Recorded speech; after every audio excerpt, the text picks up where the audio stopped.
Reincarnation of the Strongest Sword God audiobook by Kevin. Chapter 2081, Stormy Winds. Chapter 2081, Stormy Winds. Star Moon Kingdom, White River City.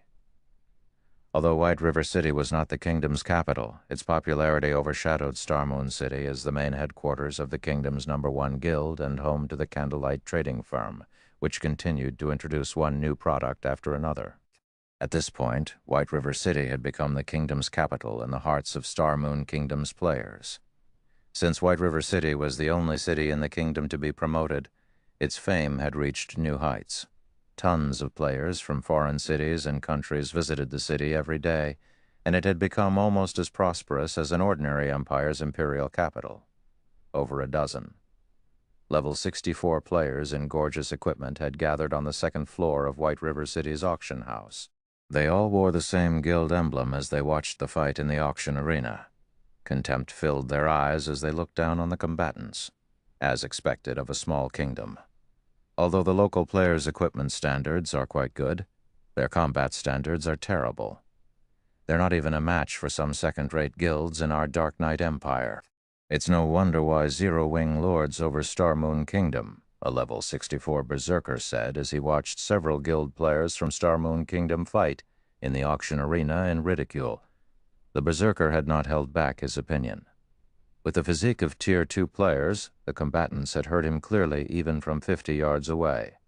However, none of those players dared to comment against the berserker. They all simply lowered their heads and remained silent. This berserker had earned the right to such arrogance. This level 64 berserker had won 20 matches in the auction arena in a row. Quite a few of the berserker's opponents had been peak experts from Star Moon Kingdom, but none of them had dropped the berserker's HP below 80%. This berserker had even fought 2 opponents at once and still maintained his HP above 80%, winning the match. Moreover, the berserker's identity was extraordinary. This berserker was Dustblood, one of the 10 great experts from the Dark Knight Empire's Bloodbath family. The Bloodbath family was a veteran first-rate guild, and at this point it was the strongest guild in the Dark Knight Empire, excluding the 3 resident superpowers. The Bloodbath family also occupied a medium-sized kingdom and a small-sized kingdom. No ordinary first-rate guild could hope to compare to its strength. Although these guilds are very weak, Zero-Wing's title as Star Moon Kingdom's overlord proves that it has some ability. Furthermore, Zero-Wing has 4 experts that rank on the God's Domain experts list. Black Flame in particular has killed many superpowers peak experts thus far. A young man in dark gray robes said, Zero-Wing's name had already become commonplace in the Dark Knight Empire. After all, the guild had successfully helped the 100 Flowers Palace stop Starlink's invasion in Moon Creek Town. The incident had surprised the Empire's various guilds, all of which had immediately investigated Zero-Wing. However, the more they looked into Zero-Wing, the more the guild surprised them. These guilds hadn't been surprised by Zero-Wing's rapid development in God's domain, but by the number of frightening powers Zero-Wing had provoked. The Dragon Phoenix Pavilion's 9 Dragons Emperor, the Evil God's Temple, Pantheon, Blackwater, Miracle, and the Dark Knight Empire's Starlink. All of these guilds were powerful enough to make even a first-rate guild like Bloodbath family shudder in fear, yet Zero-Wing had provoked every one of them. The fact that Zero-Wing had survived this long was unbelievable. Calling it a miracle wasn't an exaggeration. Zero-Wing's success will soon reach its end. The various superpowers have been busy with their own matters, so none of them have bothered to retaliate. I've also heard that Zero-Wing has a tentative alliance with the Dragon Phoenix Pavilion's Phoenix Rain, but things have changed. The various superpowers have set their sights on White River City, and even if Phoenix Rain makes a personal appearance, she can't change Zero-Wing's fate, Dustblood said, sneering. The fact that Zero-Wing had 4 experts that ranked on the God's Domain experts list was impressive to other guilds, but the achievement meant nothing to the various superpowers. The God's Domain experts list focused on players' battle records, not their overall strength. God's Domain had many experts that hadn't accumulated eye-catching battle records, yet wielded peerless strength. Take the Bloodbath family, for example. Bloodbath family's expert members were even stronger than the refinement realm experts on the God's Domain experts list, but none of them had actually made it on the list. To put it simply, only small guilds and independent players took the God's Domain experts list seriously. It was merely an information source for true major powers, not an indicator of a guild's strength. Moreover, the competition for an NPC city's auction house didn't rely on war weapons or tools. Instead, it relied on a guild's resources and experts. The competition prohibited artificial strength, so the war weapons Zero Wing had been lucky enough to acquire would be useless. With how few experts Zero Wing possessed, it wouldn't even be able to defeat veteran first-rate guilds like Bloodbath Family, much less the various superpowers. I guess you're right. The various superpowers will not give up on White River City's auction house. Some of the old monsters that usually hide in the shadows are even revealing themselves to ensure their guild's success in the competition. Even experts on the God's Domain experts list will be of limited use. The young man nodded in agreement. When he spoke of the various superpowers' old monsters, fear and yearning flashed in his eyes. Thus far, the fights between God's Domain superpowers had been nothing more than skirmishes. Large-scale battles between these major powers were rare. Moreover, to nurture the younger generation, the various superpowers' true experts typically avoided their guild's affairs. They kept to themselves, quietly increasing their strength. If these old monsters took action, how would the younger generation acquire any fame? Even the younger generation's greatest prodigy was a joke before these old monsters. Zero Wing is certainly unlucky. It could have remained the king of its mountain for some time. Unfortunately, White River City was promoted too quickly. Now even its dream of standing atop its mountain as king would shatter. I've heard that even King's Return, Blackwater, and Pantheon have arrived to compete for White River City. I can't wait to see these superpowers tear Zero Wing apart, Dustblood said, smiling. Oh, look over there. Even the Glory Empire's holy reincarnation has come. It seems that they're here to watch the fight between these superpowers as well, the young man said suddenly as he pointed to a group often or so players that had just arrived in the second-floor hall with a smirk. Holy Reincarnation was also a veteran first-rate guild, strong enough to rival the Bloodbath family. It was also the second strongest guild after King's Return in the Glory Empire. While the various kingdoms and empires' powers gathered in White River City in anticipation of the auction house's struggle, Shi Feng worked on crafting the crystal light set in the nearby candlelight trading firm. Although up to 10 players could learn the crystal light set's production method from the ancient forging book, it was an 8-piece dark gold set equipment. Not even basic master forgers like Melancholic Smile and Cream Cocoa would have much success with forging the set. Furthermore, Melancholic Smile and the others had their own work to focus on. Hence, Shi Feng decided to craft the set equipment himself. Fortunately, acquiring the required materials was no trouble for Shi Feng. Zero Wing had been growing stronger as time passed, and as a result, it had compiled a ton of materials in the guild warehouse.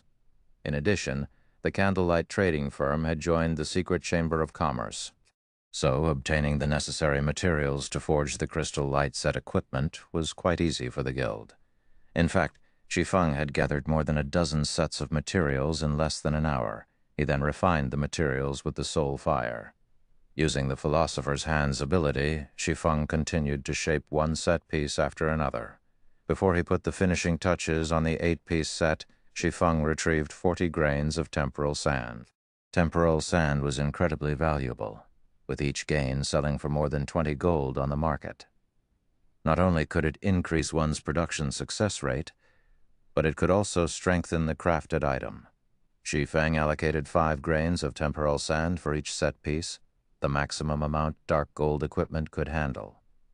If he hadn't had the Bracelet of Time, he wouldn't have dared to use the temporal sand so extravagantly. The crystal light set equipment then radiated a dazzling glow, illuminating the entire room. As the light faded, it revealed 8 pieces of equipment, glowing with a sparkling light and radiating an ancient, violent aura. Chapter 2082, Timeless Equipment. Chapter 2082, Timeless Equipment. Did it succeed?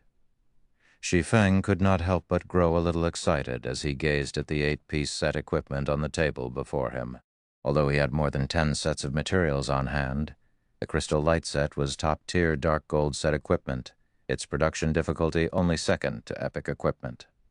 Although he had already become an intermediate master forger, and with the help of the Philosopher's Hand, performed as an advanced master forger, successfully forging the Crystal Light set was incredibly difficult. Theoretical success rate, after all, had nothing to do with the actual forging process. In the game's early stages, the main god system had simplified the various production processes to their base limits to allow players to familiarize themselves with God's domain subclasses.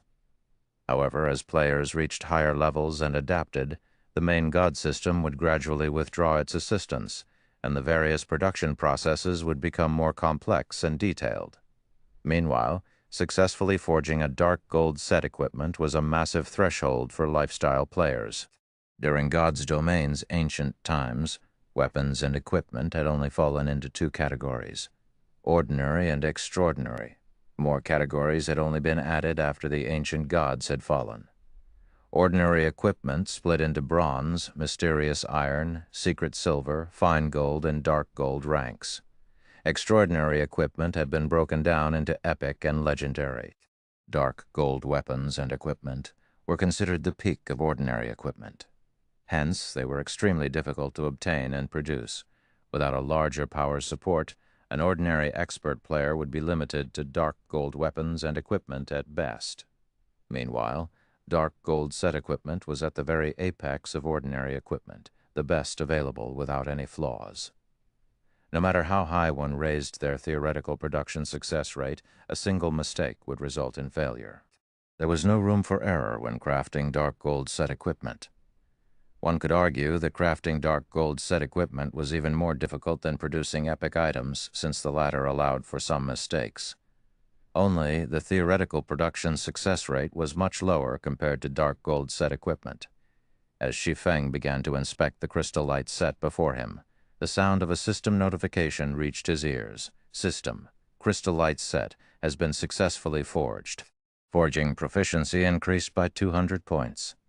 Obtained million EXP, as expected of an 8-piece dark gold set equipment. It provided so much proficiency. Shi Feng was elated when he saw the system notification. Even forging ordinary dark gold weapons and equipment awarded very little proficiency after reaching intermediate master rank. Normally, he'd be lucky to get 3 points for each success. This was why a player needed so much time to rise to advanced master rank after becoming an intermediate master. Now, forging a single Crystal Light set awarded 200 proficiency points, the equivalent of crafting nearly 70 pieces of dark gold equipment. However, the Crystal Light set's attributes were the true reason for Shi Feng's joy, not the system's reward. The Crystal Light set was a top-tier dark gold set equipment, and due to the enhancement the temporal sand provided, the 8 pieces' basic attributes had risen by 10%. Purely comparing basic attributes, ordinary epic equipment had around 20% to 30% higher attributes than the normal Crystal Light set. But the temporal sand had reduced that by 10%. There was no doubt that the set equipment before him was currently the best ordinary equipment available in the game.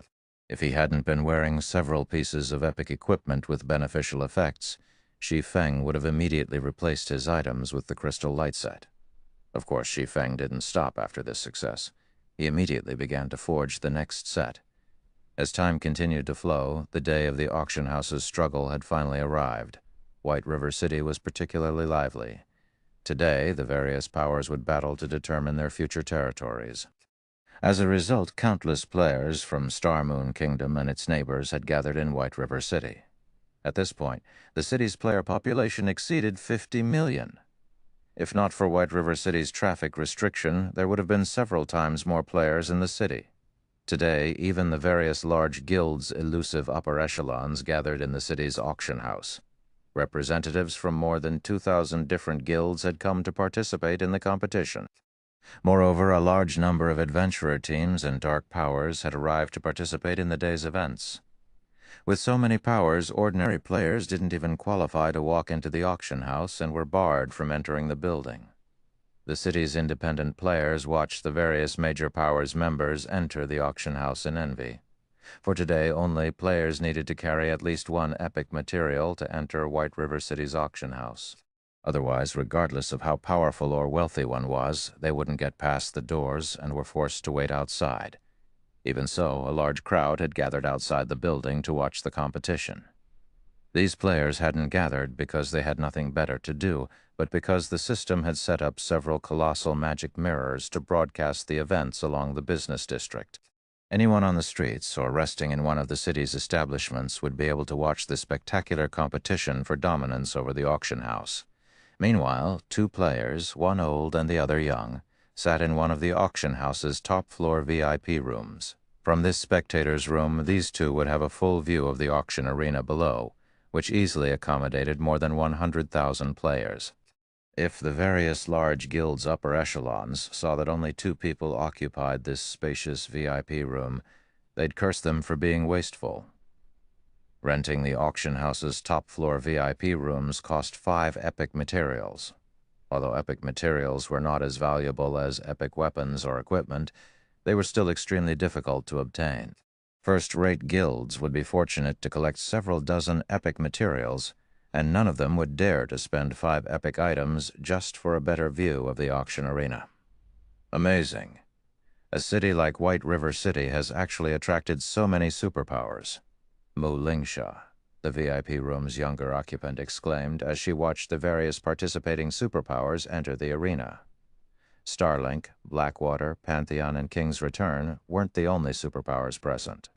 Members of the Secret Pavilion, Sacred Temple, and Crimson Emperor had also come to participate. It's only natural. Although Starmoon Kingdom is only a medium-sized kingdom, an NPC city's auction house is incredibly important. If they can claim this city's auction house, they can earn a stable income. Moreover, Starmoon Kingdom has a gold mine like the Witch's Hill. With so many benefits up for grabs, it is only natural that many superpowers have been tempted into action. The elderly man beside Mu Lingsha explained, smiling. If Crimson Emperor or Starlink's upper echelons saw this elder, they'd likely be astonished. This elderly man was Unknown King, Unyielding Soul's previous guild leader. When he had run the guild, it had risen to glory, but due to his age and his body's deterioration, he had retired from the front lines more than 2 decades ago. Grandpa, does Zero Wing really have no hope of holding White River City? Mu Lingsha could not help but ask. She was grateful to Zero Wing for all the help it had provided thus far. Moreover, her good friend, Aqua Rose, was a member of the guild. If another power stole White River City, which served as Zero Wing's main headquarters, Zero Wing would suffer for it. None. Even if our guild lends Zero Wing a hand, I'm afraid that holding White River City would still be impossible, Unknown King said, shaking his head. Not even our help could change the situation. Mu Lingsha was surprised. Although Unyielding Soul had been declining, it was still a veteran first-rate guild. Ordinary first-rate guilds still were no match for its strength. You're severely underestimating the participating superpowers. Although we are a superpower as well, their backgrounds and foundations are many times stronger than Unyielding Souls. Any other time, they might have backed off out of respect for our guild, but this competition will determine their future in God's domain. None of them will show respect for the others. Furthermore, Zero Wing has provoked too many superpowers, pushing them to the limits of their tempers now. Nobody can save Zero Wing, Unknown King said, sighing. Mu Lingsha lowered her head in disappointment. While the various major powers entered the auction house and eagerly awaited the competition's start, a group of players wearing 6-winged emblems entered the arena. The leader of this group was none other than Shi Feng, Chapter 283, Grand Gathering, Chapter 283, Grand Gathering. When Zero Wing's members arrived, the atmosphere in the auction arena changed immediately. The various major powers' representatives couldn't help but shift their gazes to Zero Wing's players. Not only was Zero Wing Starmoon Kingdom's overlord, but its main headquarters was also located in White River City. Moreover, it had amazing growth potential and a very high chance of becoming a super first-rate guild in the future. To put it simply, the guild was in its heyday. If Zero Wing secured the management rights to White River City's auction house, not only would it solidify its position as the kingdom's overlord, but it would also have a stable source of income, further increasing its chances of becoming a superpower. However, rather than envying Zero Wing's players, the various major powers members only watched them with pity or delight. They actually dared to show up. Dust Blood, who stood outside of the arena, sneered when he saw Zero Wing's members. Do they really think that they can secure this auction house just because their headquarters is located here? Zero Wing had only dispatched a little over 100 players to the auction arena. It was a significant number compared to the various large guilds, who had only sent around 30 players each. In fact, the size of its group was only second to the various participating superpowers. However, most of the large guilds attending the competition were only there to spectate. They didn't actually plan to compete, so they hadn't needed to send a lot of members. The fact that Zero Wing had sent so many players proved its intentions. The guild would be participating in the competition. Although Zero Wing was Star Moon Kingdom's overlord, the Bloodbath family simply considered the guild a mere mountain king. It wasn't an issue if Zero Wing strutted around its kingdom normally. However, even the Bloodbath family had only sent around 40 players to such a grand event to gain experience. Yet Zero Wing had dispatched more than 100 players to try to win this competition. Zero Wing simply overestimated itself. Maybe Zero Wing is putting up a final fight for its survival, the gray-robed young man said, sighing. After all was said and done, White River City was Zero Wing's main headquarters. If another power claimed the city's auction house, Zero Wing would lose the foundation it had spent so much time to build. The loss would be unimaginably dire for the guild. The competition for dominance in God's domain grew more intense as time passed. If a guild failed to keep up with the changing times, the gap between it and others would only grow. Losing one's main headquarters during these rapidly changing times would be fatal, especially for a new guild like Zero Wing. Its members had yet to acquire a sense of belonging and cohesiveness with how recently the guild had been established, and it wouldn't be surprising to see Zero Wing disband shortly after losing White River City. Unfortunately, everything weaker than the various superpowers was nothing more than an ant. This was the case true for a top-ranked first-rate guild like the Bloodbath family. At one time, the Bloodbath family had been recognized as a pseudo-super first-rate guild, but it was still no match for Starlink, Unyielding Soul, and Crimson Emperor in the Dark Knight Empire. The Bloodbath family was also wise enough not to harbor thoughts of antagonizing these three superpowers. In the virtual gaming world, unless one was on the brink of becoming a superpower, they couldn't truly understand what a superpower was. To the various guilds and players in God's domain, superpowers were at most guilds with greater financial strength and more experts than their weaker companions. Most didn't understand that the difference between a superpower and an ordinary power didn't lay in quantity, but in quality. Otherwise, the Bloodbath family would have become a super first-rate guild long ago, rather than the pseudo-super first-rate guild it was after so many years of development. Several dozen players in level 60 fine gold and dark gold equipment stood some distance away from the Bloodbath family group. These several dozen players radiated such intense killing intent as they watched Zero Wing's members that other guild experts around them kept their distance.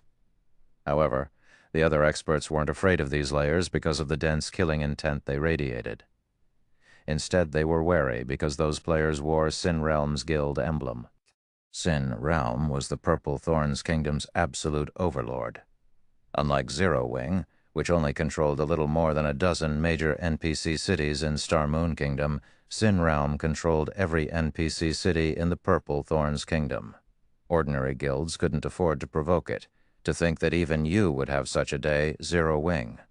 Skyview, Warring Empire's former guild leader, said gleefully, a hint of madness flashing in his eyes as he watched Shi Feng's group. After Zero Wing had destroyed Golden Flow Town, the Warring Empire had perished in Star Moon Kingdom. In the end, he had no choice but to migrate to the Purple Thorns Kingdom and join Sin Realm with some of his trusted subordinates. He had instantly fallen from a guild's leader to an ordinary elder. He hated Zero Wing deeply for this. Unfortunately, he hadn't had any opportunities for revenge against the guild since Zero Wing was so powerful, especially with its war weapons.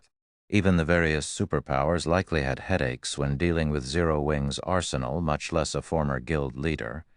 Fortunately, the heavens would not forsake the faithful. After such a long wait, he finally had the chance to watch the moment Zero Wing fell from its throne. Zero Wing has gotten too full of itself after acquiring its powerful war weapons and blatantly proving superpowers left and right. The guild is too young.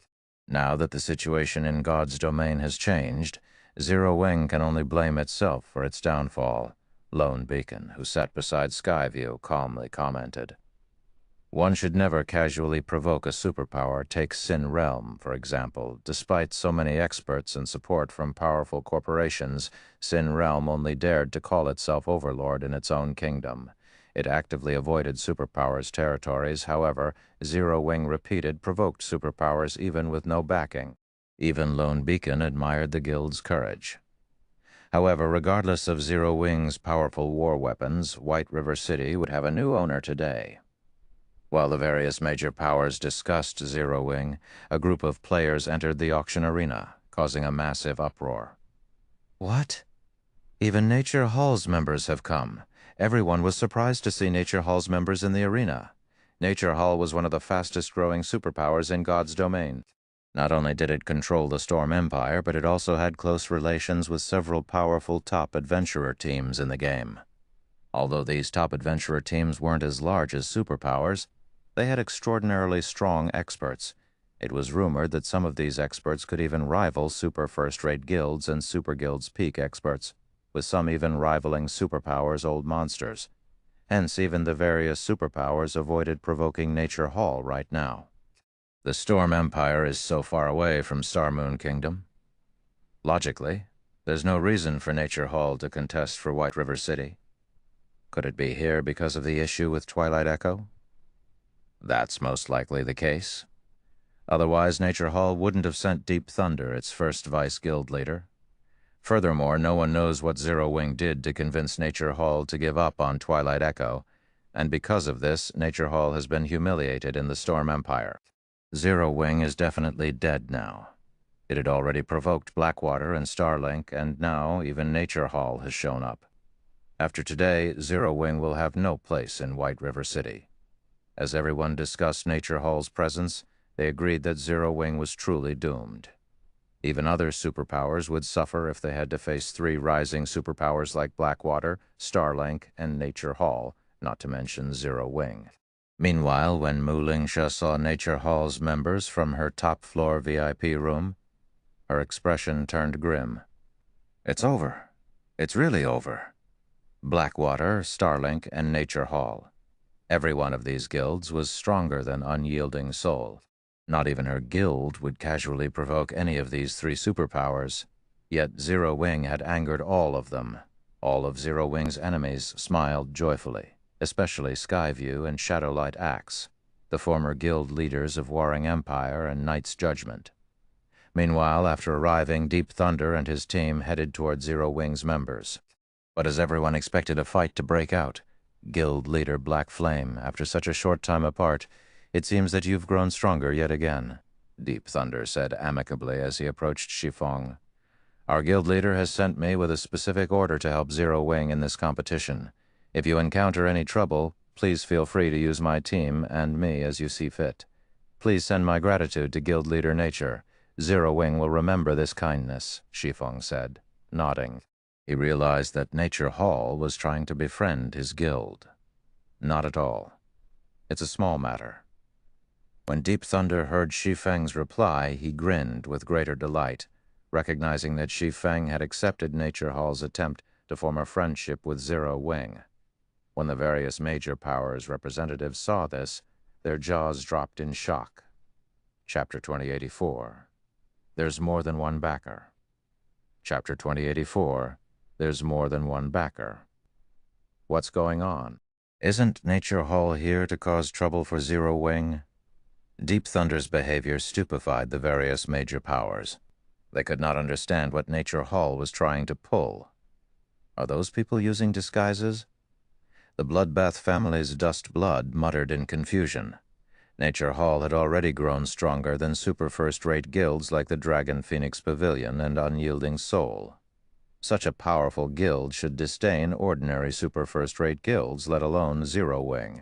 However, after watching the exchange between Shi Feng and Deep Thunder, one would think that Zero Wing was the true superpower, not Nature Hall.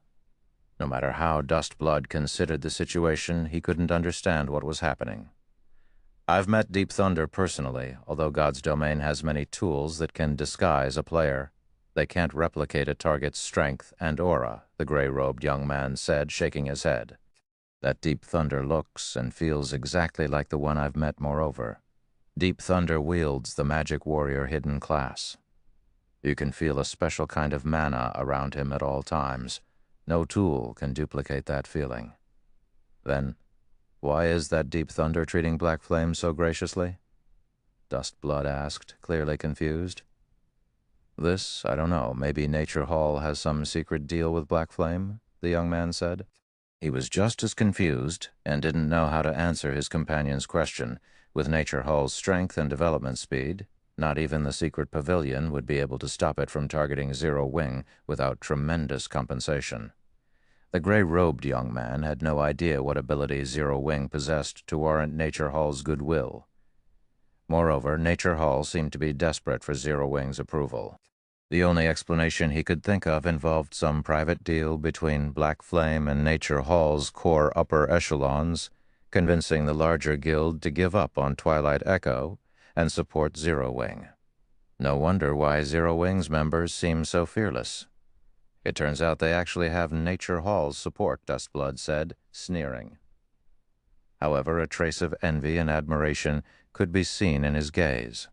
Although the Bloodbath family was a top-ranked first-rate guild, and only a short distance from becoming an actual superpower, it could not afford to provoke some of the small guilds in its territory. Most of those small guilds were backed by superpowers. Even if Zero Wing lost White River City today, it could slowly recuperate its strength. It still wasn't an existence that ordinary powers could afford to provoke. As for Black Flame's private deal with Nature Hall, this was likely the case. After all, Black Flame possessed extraordinary individual strength. It wasn't surprising to find someone so powerful connected to certain influential individuals. In fact, the more Dustblood thought about it, the more it seemed plausible. It certainly explained why Zero Wing dared to provoke Blackwater and Starlink openly. Dustblood wasn't the only one with such thoughts. The various major powers' upper echelons had reached the same conclusion. One should not underestimate Nature Hall just because its territory was smaller than Blackwater and Starlink's. Nature Hall's Storm Empire was an ore country, far more valuable than the Steel Empire or Dark Knight Empire. Nature Hall had no reason to fear Blackwater or Starlink. Meanwhile, in another corner, Sin Realm's members were silent. The killing intent they radiated had also lessened. None of them had thought that Zero Wing had any backers. But in truth, it seemed that a Titan stood behind the smaller guild with Nature Hall's assistance. Zero Wing might actually hold White River City and solidify its position as Star Moon Kingdom's overlord. Zero Wing has an alliance with Nature Hall? Glaring hatefully at Shi Feng, Skyview hissed. So what if you have Nature Hall's support? Nature Hall might not fear Blackwater and Starlink, but it is only one superpower. There are more than two superpowers for White River City. I refuse to believe Nature Hall can defeat them all. Sin Realm's members nodded in agreement. This competition for the auction house was unique, and even if Nature Hall helped Zero Wing defeat the participating superpowers, there were others in God's domain. Zero Wing would not change its fate of losing White River City. However, while the crowd discussed the relationship between Nature Hall and Zero Wing, two players, one young and one old, approached Shi Feng. These two were none other than Mu Lingsha and Unknown King, Guild Leader Black Flame. I am Mu Cheng. My granddaughter Lingsha has recently been in your care. If Zero Wing encounters any trouble, please feel free to request my help. Although I have withdrawn from the front lines, I dare say that I am still a capable fighter, Unknown King said, chuckling as he glanced at the various major powers in the auction arena. Sinrealm and the other superpowers that were so eager to watch Zero Wing's downfall were stupefied after watching Mu Cheng and Mu Lingsha speak with Shi Feng. "What? Why is Thousand Hands doing here? What relationship does Zero Wing have with Unyielding Soul to warrant a personal visit from its former guild leader?" The auction arena stirred at Mu Cheng's appearance. The various major powers weren't the only ones surprised by this old man's arrival. Many independent players were just as shocked to see Mu Cheng. Mu Cheng was one of the older generation's experts. He had been a big shot in the virtual gaming world when Unyielding Soul had been at its peak, and when he had still been active, everyone had known his nickname, Thousand Hands. He had been known as one of the top 3 assassins in the virtual gaming world. If his physical deterioration hadn't forced him away from the front lines, Unyielding Soul wouldn't have fallen to its current state. Why wouldn't everyone be shocked to see such a big shot greet Zero Wing and offer its help? Deep Thunder, who stood a short distance away, was also surprised to see this old man. He hadn't considered that Zero Wing would have such deep ties to Unyielding Soul, so much so that Unyielding Soul's former guild leader would make a personal appearance. Deep Thunder immediately raised his evaluation of Zero Wing. Who is this black flame? 2 superpowers have actually shown up to support him? Dustblood's eyes nearly fell from their sockets when he saw Mu Cheng talk to Shi Feng. Although Mu Cheng had retired and was no longer at his peak strength, he could display a significant portion of his abilities with the latest virtual reality technology in God's domain. It definitely shouldn't be underestimated. If Mu Cheng really lent Zero Wing a helping hand, the outcome of this competition would be uncertain. Damn it. Why? This has to be a trick. Skyview was utterly flabbergasted. First, Nature Hall had offered its support, and now so did Unyielding Soul. He simply couldn't keep up. Unlike the players in the auction arena, the spectating crowd outside grew excited with the sudden development. No one had believed that Zero Wing had any backers, and despite its hopes of becoming a super first-rate guild, its chances were actually quite slim. However, they now realized that they had been mistaken. Not only did Zero Wing have 2 backers, but both were also true superpowers.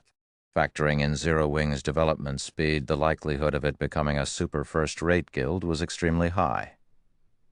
Nature Hall and Unyielding Soul, Galaxy Past, who sat in one of the spectator rooms on the 2nd floor, couldn't help his bitter smile as he watched Deep Thunder and Mu Cheng.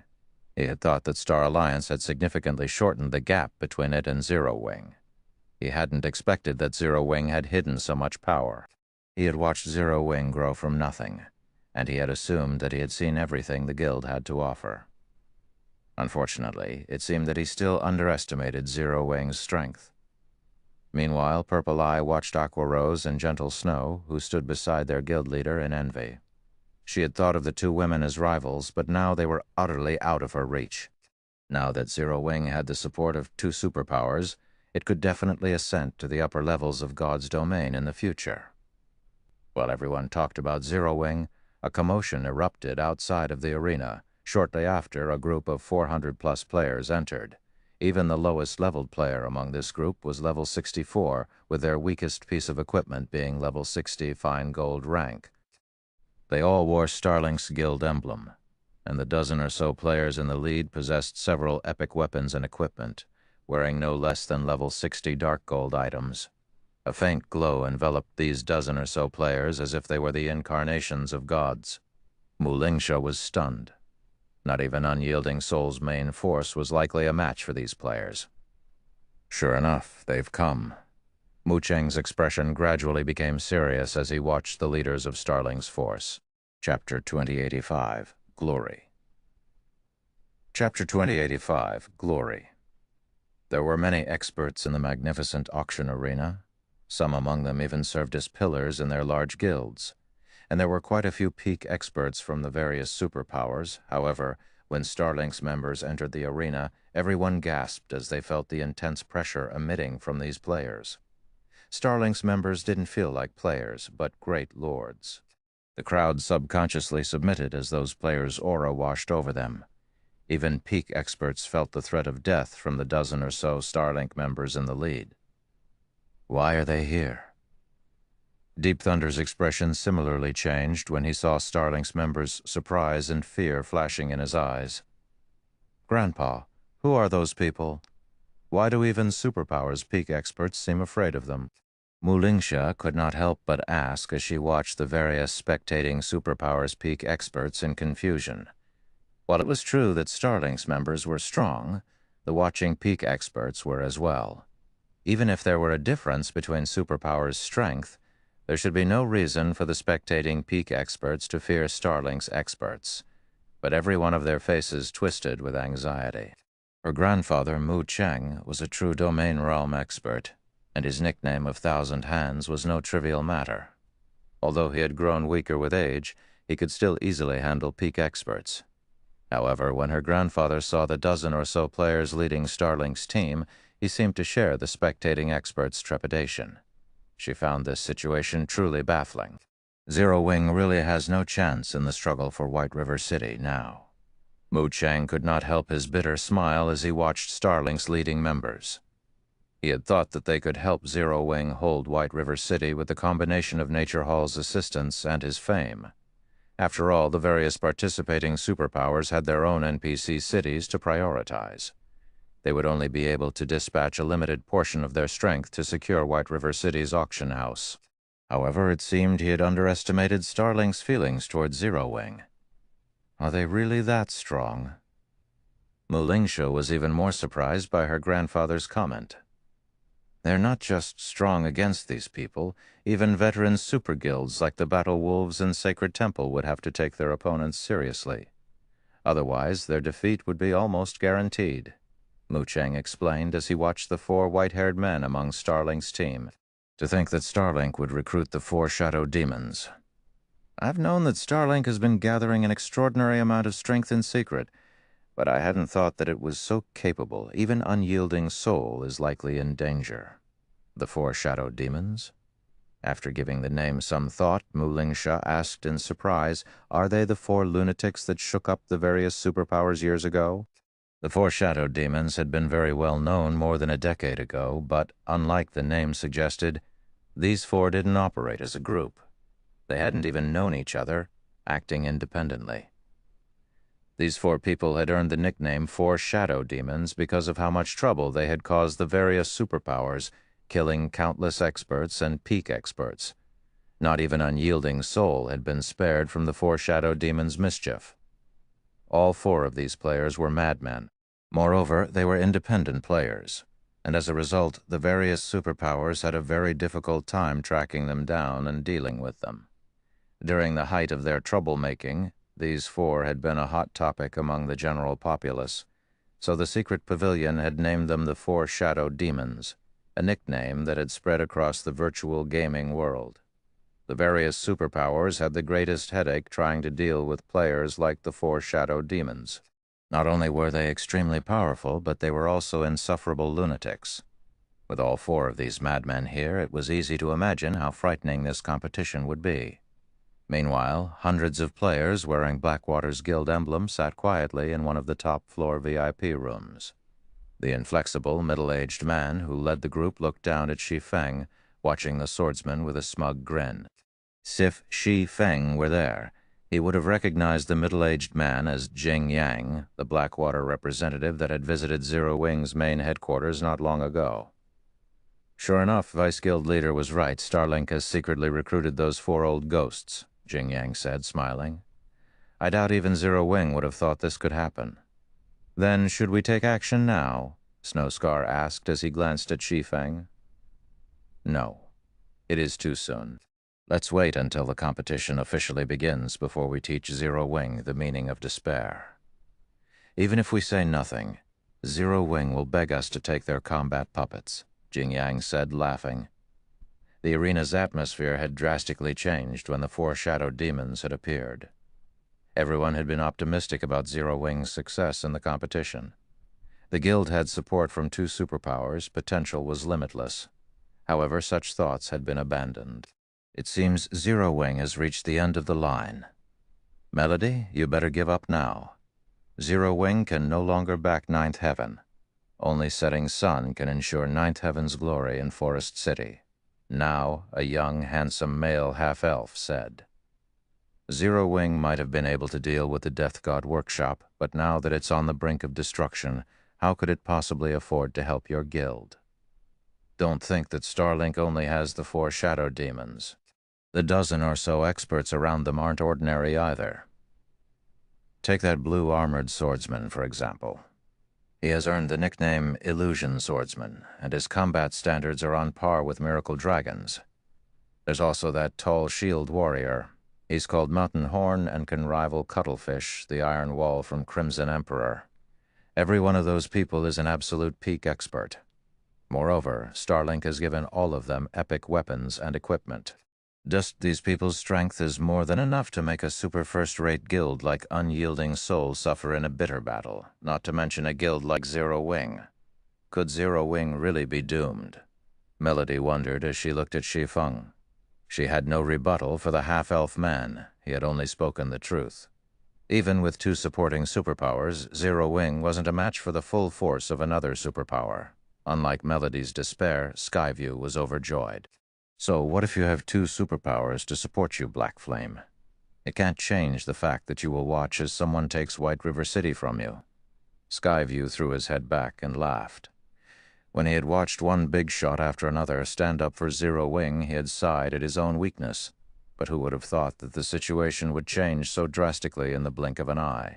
Zero Wing had enjoyed endless glory in the auction arena since it arrived. But in the end, it was still an ant on the chessboard of God's domain. The guild was still easy prey for superpowers. As everyone chatted amongst themselves, a bell abruptly rang, echoing throughout White River City as it signaled the start of the auction arena's competition. Chapter 286, Expert Foundations. Chapter 286, Expert Foundations. White River City fell silent as the sound of the starting bell echoed throughout its streets. Almost everyone's breathing quickened in anticipation as they stared intently at the magic mirrors lining the business district, afraid to miss a single moment of the upcoming struggle. Many players outside of White River City had pulled up Star Moon Kingdom's official forums to watch the live streams. For a moment, this competition had rendered the entire kingdom silent. The spectators in the auction arena itself tensed as they quietly watched the massive globe of water that had appeared above the arena. The gigantic globe displayed the qualifying round's rules, which were unlike those of any competition previously held in the auction arena. The previous competitions had been fighting tournaments or betting matches between players. The rewards had been subpar, and very few players had been interested in taking part, although any player could join these competitions. However, since this competition involved the management rights to White River City's auction house, the system had set up a qualifying round before the official matches. Only those who passed the qualifiers could join the official struggle. If one failed to meet the requirements, all of the resources in the world couldn't help them. It's just a qualifying round, yet the participation fee is so high. The spectating players gasped when they saw the participation cost of 1 epic material. Epic materials were still incredibly rare among the various large guilds. An ordinary large guild would be fortunate to accumulate around 30 epic materials. Such items even had an extremely low drop rate in 100-man hard-mode team dungeons. Moreover, the main god system had reduced the drop rate to 0 for players that exceeded the dungeon's level limit to prevent players from abusing low-level team dungeons. Sending low-level members to grind these team dungeons was also useless for a guild. These players wouldn't be able to raid the dungeons even if their guilds gave them top-tier equipment. Team dungeons tested players' combat standards as well as their equipment standards, and it would be extremely foolish for a guild to have its members with high combat standards maintain low levels. As players reached higher levels in God's domain, they'd encounter more fortuitous opportunities. Instructing experts to remain at a lower level would ruin the guild and the player's development. Because of this, the various major powers had stockpiled very few epic materials.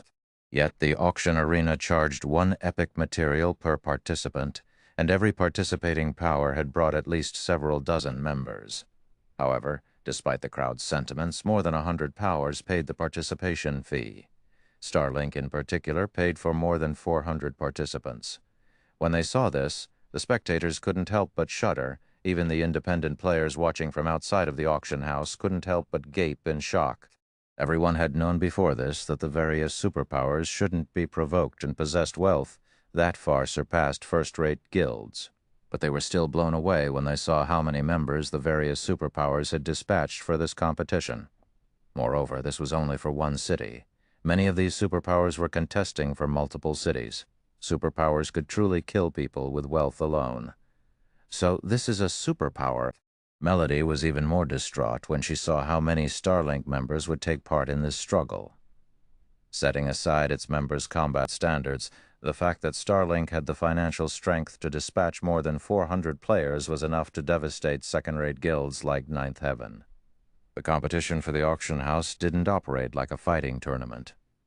In the official competition, players would be evenly distributed onto 5 separate spacious battlefields. Players would then have to slaughter each other and claim the energy crystals that would randomly fall from above. Whichever power had the most energy crystals at the end of the competition would secure the auction house's management rights. However, not only were players prohibited from using tools on the battlefield, but they were also banned from using large-scale spells. The main god system truly was intent on testing the participating power's comprehensive strength. It didn't allow any trickery whatsoever. Although Zero Wing had dispatched 112 players to this competition, even more than top-ranked first-rate guilds like the Bloodbath family and Holy Reincarnation, it paled in comparison to Starlink's 400-plus members. Moreover, King's Return had sent 300-plus members, Blackwater had dispatched 200-plus, and Pantheon had arrived with 200-plus members. None of these superpowers should be underestimated. The other superpowers were mostly here to watch, not planning to compete for White River City. So they had only paid for a few members to participate for the experience. Although the various superpowers' foundations had shocked the crowd, what happened next utterly stupefied everyone watching. Each of the qualifying round's participating players was teleported to an independent room, all of which had over a dozen trolls. The weakest of these trolls was a lord, while the strongest was a great lord, and each room had a total of 3 great lords. All of the trolls were level 65, slightly higher than the participating players' average level. Players had to defeat 3 level 65 great lords and more than 10 level 65 lords in the qualifying round. Even ordinary experts would flee from such a monster group. Yet the system wanted them to survive against these monsters for 1 minute. To make matters worse, players couldn't use tools. Many of the expert players in the arena despaired when they saw how difficult this qualifying round would be. Is this system joking? The system must be crazy. I can't even last 30 seconds against 1 level 65 Great Lord, much less against 3 of them. At first, many of the watching experts had hated themselves for not having any epic materials and losing out on the perfect opportunity to make a name for themselves. But after seeing the qualifying round's challenge, they were relieved. If they had paid to participate, they would have wasted an epic material for nothing, as expected of the auction house's struggle. This is amazing. The qualifying round already has such high standards. This trip here was definitely worth it. The standards are indeed quite high. I'm afraid that most of the participants will be disqualified during this round. Only those superpowers will have a significant number of experts make it to the true competition. The small guilds that are trying to make a name for themselves will likely be disappointed. Although, aside from those superpowers, I'm fairly certain that the Dark Knight Empire's Bloodbath family, the Glory Empire's Holy Reincarnation, and the Purple Thorn's Kingdom's Sin Realm will have quite a few members pass the qualifying round. That's probably true. Not only are those guilds supported by powerful corporations, but they also have plenty of expert members. Zero Wing really is unlucky. It should have had a fighting chance, since it dispatched 40 or so more players than the participating first-rate guilds. But after this round, Zero Wing will likely have far fewer members in the official competition than the first-rate guilds. That's right. Although Zero Wing has been developing wonderfully recently, it hasn't had enough time to develop to a sufficient level. Its foundations simply cannot compare to veteran first-rate guilds. If Zero Wing had accepted some major company or corporation's investments, it would have likely been a match for guilds like the Bloodbath family and Sin Realm. Everyone talked about the competition's qualifying round. They all had guesses about how many players from the participating guilds would make it to the competition after this round. However, nobody questioned the various superpowers' performances, comparing the first-rate guilds' abilities instead. 1 minute passed quickly and excited. Everyone shifted their attention to the massive water globe hovering over the auction arena. They couldn't wait to see how the participating powers would perform. 1000 Light Family, 9 people passed. Blast Adventurer Team, 5 people passed. Bloodbath Family, 32 people passed. Star Alliance, 17 people passed. Sin Realm, 26 people passed. Holy Reincarnation, 35 people passed. King's Return, 237 people passed. Pantheon, 175 people passed. Blackwater, 204 people passed. Starlink, 339 people passed. Zero Wing, 107 people passed. Chapter 287. Passing rate? Chapter 287, passing rate? What's going on? I thought Zero Wing only sent 112 members. How did so many of them pass? The players in the auction arena stared with wide eyes when they saw how many Zero Wing members had made it through the qualifiers, unable to believe their eyes. The various major powers waiting for the official competition's start were just as baffled. Impossible, the system must have made a mistake. Skyview practically shouted when he saw the numbers on the water globe. Zero Wing had only paid for 112 participating members in the qualifying round, yet 107 of them had made it through. This passing rate was absolutely horrifying. Only about 55% of the teams from top-ranked first-rate guilds like Bloodbath Family, Sin Realm, and Holy Reincarnation had passed the trial. Even then, it was impressive. Ordinary first-rate guilds like the Star Alliance only had a 40% passing rate. As for the various participating superpowers, even the best-performing guild, Blackwater, had only managed 88% of its team, yet 95.5% of Zero Wing's members had cleared the qualifying round, surpassing Blackwater. No matter how Skyview thought about the situation, he couldn't believe it. Superpowers had plenty of experts and detailed training programs that were particularly efficient when nurturing players. Ordinary powers simply couldn't compare. Moreover, the players that were powerful enough to be considered for this competition were the various powers' experts among experts. Yet Zero Wing had surpassed all of them. Skyview wasn't the only confused player. Not even the various major powers members could fathom how Zero Wing had built such a powerful foundation. Zero Wing is amazing. Its passing rate is even higher than those superpowers. Didn't they say that Zero Wing hasn't had enough time to develop, and its foundation regarding expert players is weak? Why do I feel like Zero Wing's expert foundation is even stronger than those top-ranked first-rate guilds? When the independent players watching from outside of the auction house saw Zero Wing's passing rate, they reevaluated their opinions of the guild, especially the expert players from other kingdoms and empires. Based on the passing rates, it was more or less clear that Zero Wing's expert foundation was no weaker than top-ranked first-rate guilds. In fact, it might even be slightly stronger than its competition. The difference is actually so great. Galaxy Past was at a loss for words as he stared at the magic water globe. He had thought that the Star Alliance had a chance against Zero Wing's expert foundation. After developing for so long, the Star Alliance had grown considerably.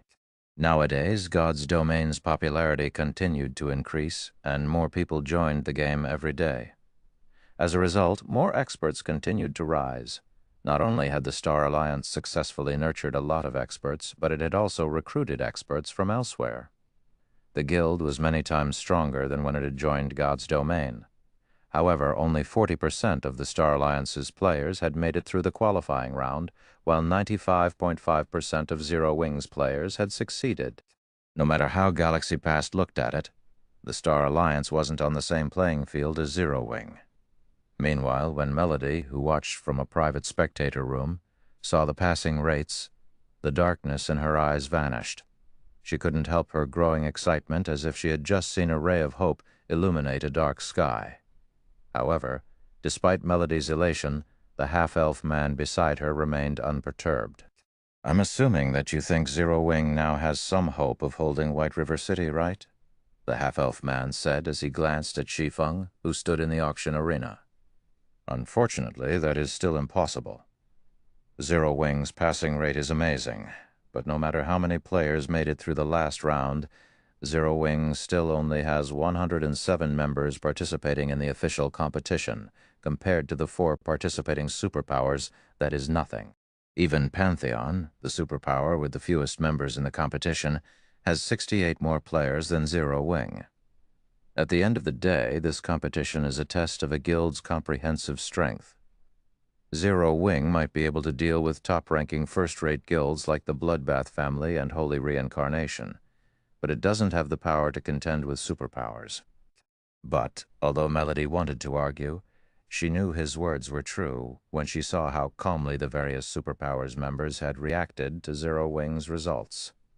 Even the various top-ranked first-rate guilds, whose members had been surprised to see Zero Wing's success a moment ago, regained their composure as they realized that the strength Zero Wing had displayed did nothing to change its circumstances. Meanwhile, an old man in black armor with a slightly hunched back stood at the lead of King's Return's team in the auction arena. After taking a look at the water globe, this old man smiled and turned to Mu Cheng, who stood a short distance away. "Brother Mu, long time no see. I hadn't expected to see you in action again." "I certainly didn't expect to find you here," the hunchbacked man said, smiling. "You're here as well, so what's so strange about my presence?" Mu Cheng asked the old man. Although his tone was disdainful, vigilance filled his gaze as he addressed the hunchbacked old man. He was vigilant because this man was one of King's Return's old monsters. He had risen to fame more than 3 decades ago, earning the nickname Blindman.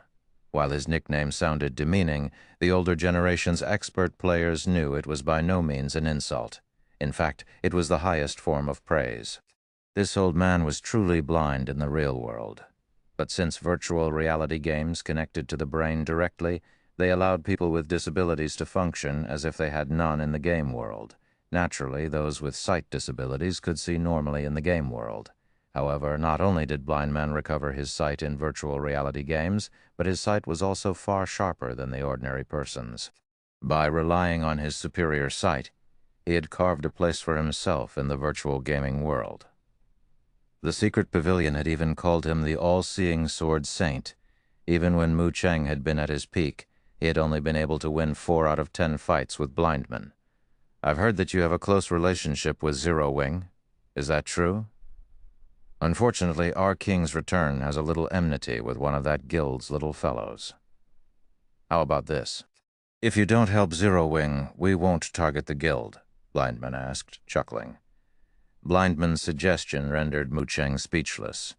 It seemed that Zero Wing wasn't satisfied with provoking superpowers like Starlink and Blackwater, but it had provoked King's Return as well. However, when Mu Cheng saw that more than 200 people standing behind Blindman and compared them to the dozen or so subordinates behind himself, he could not help but nod helplessly, replying, "Fine, it's a deal." Mu Cheng then turned to look at the distant Shi Feng and muttered to himself, "This is the most I can do to help you." When the various major powers members overheard the old men's conversation, they couldn't help but send Zero Wing sneers and looks of pity. Zero Wing is always so arrogant, provoking so many superpowers. Now these superpowers want retribution. Ha ha ha! So what if more than 100 players from Zero Wing made it through the qualifiers?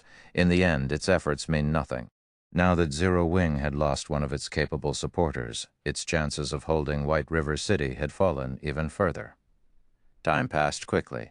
After another 2 minutes, the qualifying players were distributed across 5 different battlefields. Each battlefield was the size of a small leveling map, easily accommodating tens of thousands of players. The rules for this competition were quite simple.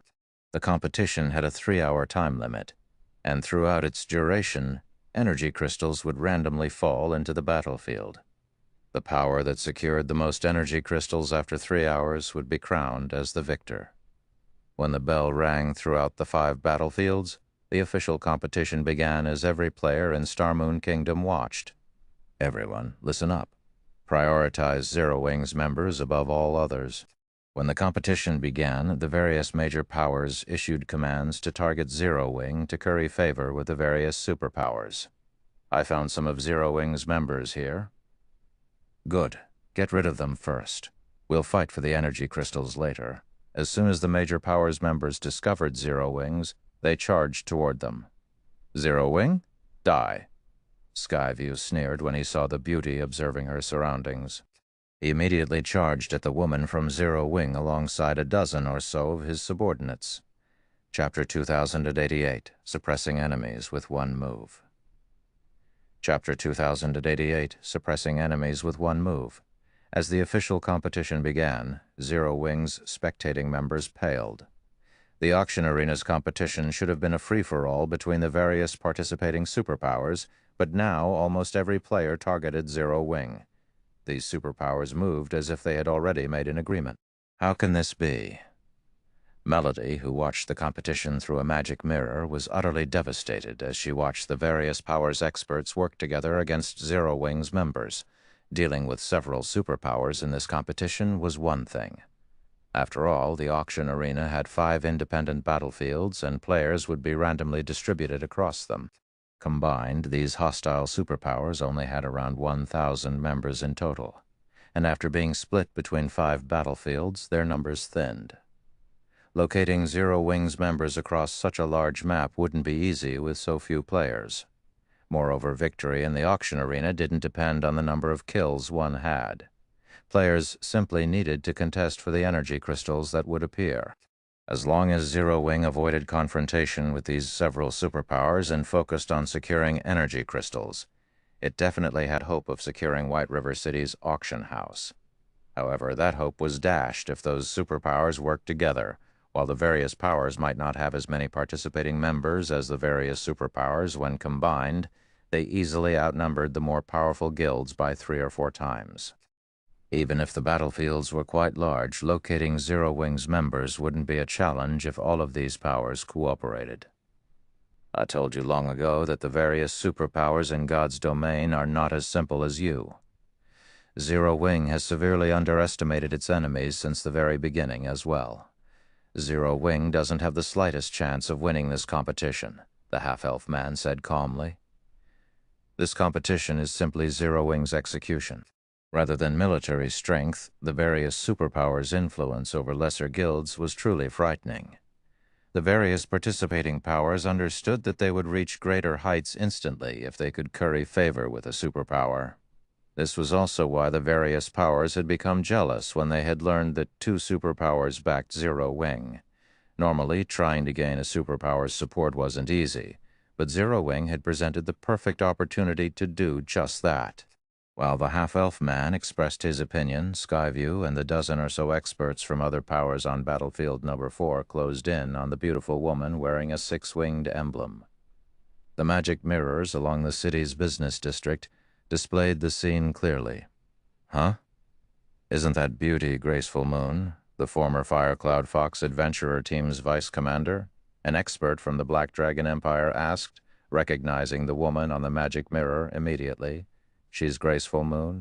I had heard that she used to be quite strong, only slightly off from becoming one of the top 100 summoners in the Black Dragon Empire. Many first-rate guilds had tried to recruit her. I had never thought that she would join Zero Wing, but she's not very lucky. A group of enemies spotted her right off the bat. She'll likely be the first person to disqualify from the competition, a level 63 male ranger said, sighing as he gazed at Graceful Moon's beauty. She's not just unlucky, she's extremely unlucky. Setting aside Skyview, one of Sin Realm's newly minted 10 great experts, the man and woman beside him are exceptional experts, a level 64 Guardian Knight commented. That glamorous woman is Elegant Insanity, one of Holy Reincarnation's rising geniuses. I've heard that she's the 2nd-ranked assassin in her guild. If not for her lack of achievements, she would have ranked on the God's Domain experts list long ago. As for that stalwart silver-armored man, he's Howling Earth, one of the Bloodbath family's top 4 berserkers. He also has the hidden class, Blood Rage Warrior. The lower his HP gets, the greater his combat power becomes. He previously defeated 2 experts from the God's Domain experts list. Those 2 working together would be enough to trouble a peak expert. Include the other powers experts, even a peak expert would have to flee. Everyone around the level 64 Guardian Knight gasped in shock. Even a superpower's peak experts would have to flee if they encountered such a force without support, not to mention Graceful Moon, who hadn't even ranked among the top 100 of her class in the Black Dragon Empire. When the spectating crowd discussed Graceful Moon's opponents, Skyview and his companions surrounded her. "Die!" Skyview shouted as the surrounding mana surged to him, increasing the intensity of his aura. He felt like a humanoid great lord.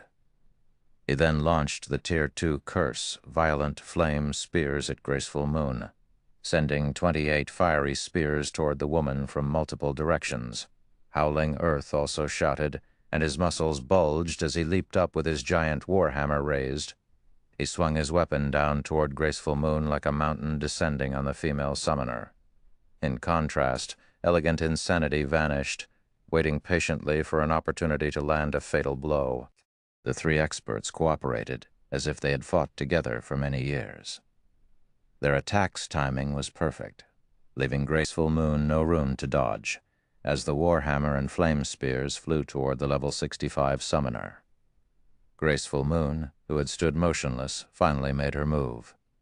She raised Fallen Language, her epic staff, and summoned a level 70, Great Lord-ranked Steel-Armed Ape. At the same time, 3 level 70, Lord-ranked Rock Guardians appeared around her. The Rock Guardians were elemental creatures, so their innate magic resistance was quite high. The 3 Rock Guardians served as an impenetrable wall, stopping every incoming flame spear. The stead-armed ape stood 3 meters tall and was covered in golden magic circuits, which had been tattooed across its body. With arms thicker than its legs, the steel-armed ape swung at the descending warhammer. Boom. With the sound of an explosion, Howling Earth was thrown back. When he landed, he discovered that both of his arms had numbed. The steel-armed ape's strength definitely surpassed that of ordinary great lords. However, while Howling Earth had flown through the air, a black figure had appeared beside Graceful Moon.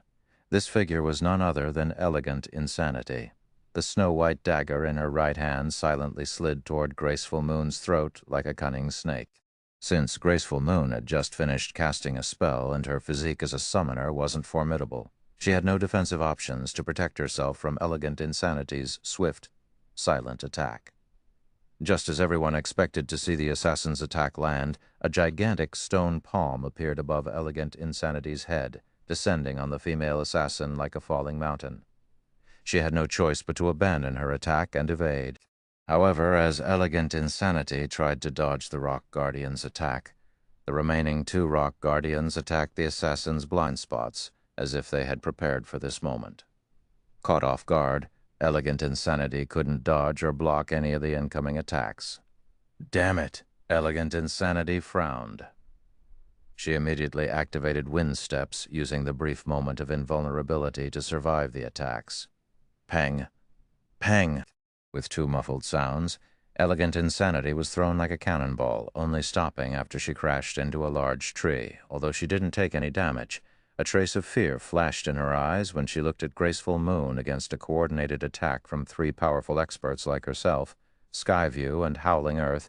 Even a peak expert would have to use a life-saving skill or face impending death. However, these 3 were actually at a disadvantage against Graceful Moon.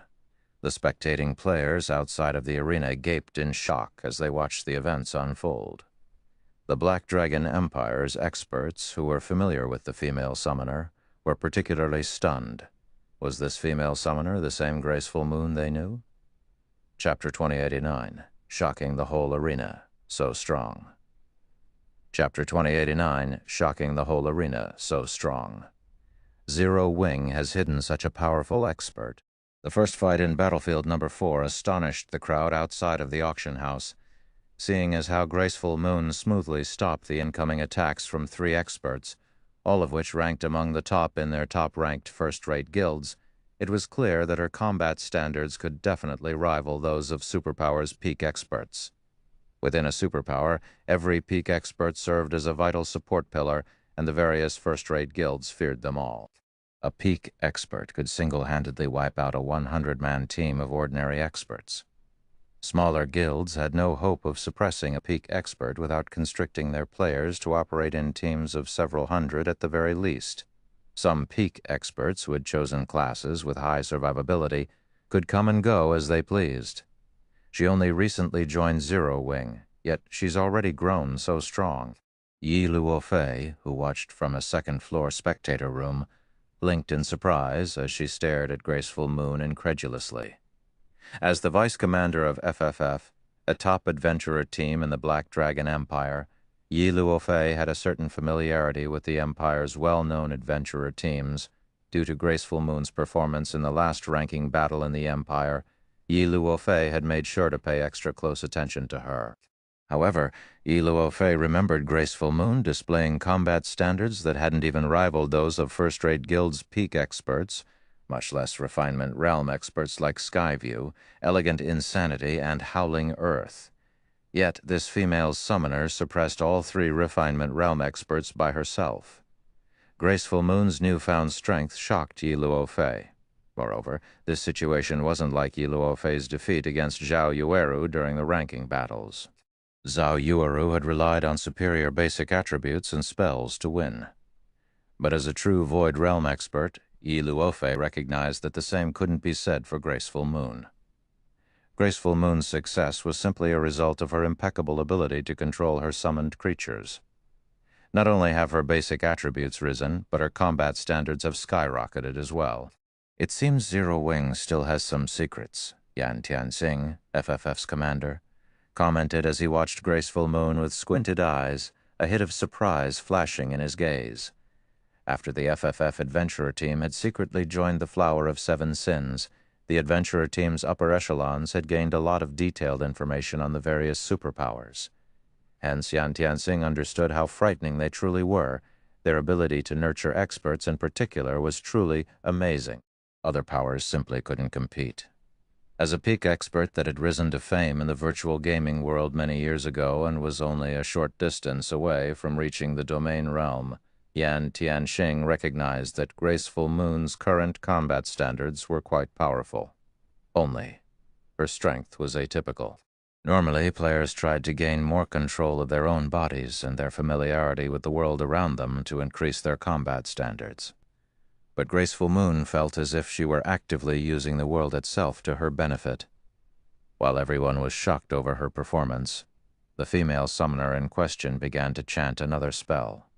As she did, her staff started to glow with a dazzling purple light, Tier 2 Curse, Lifelink. This curse linked the player with their summoned creatures, sharing their senses. Although the curse lowered the player's basic attributes by 50%, it increased the linked summoned creature's basic attributes by 20% of the player's normal attributes. Suddenly, golden magic circuits flashed on the steel-armed ape and rock guardians as their auras became even more intense. Before anyone could react, the four summoned creatures exploded into action and charged at Graceful Moon's enemies. Two of the Lord-ranked rock guardians effortlessly dispersed the dozen or so attacking experts.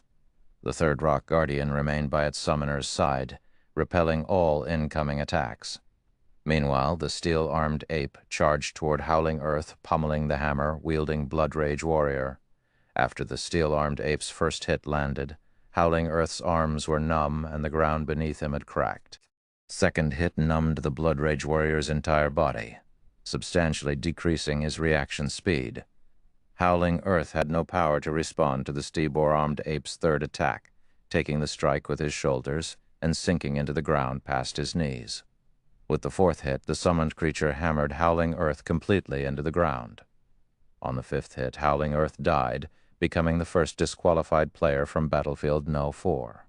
Skyview and his comrades were dumbfounded. Their group's healers didn't even have time to finish casting their spells before the steel-armed ape killed Howling Earth. The summoned creature's strength was simply horrific. As one of Bloodbath family's top-ranked berserkers, Howling Earth had unbound his weapons and equipment to level 60 Dark Gold rank before entering the battlefield. Only, he hadn't unbound his epic weapon completely, To unbind an epic item to its normal rank on the battlefield, one had to pay 3 epic materials.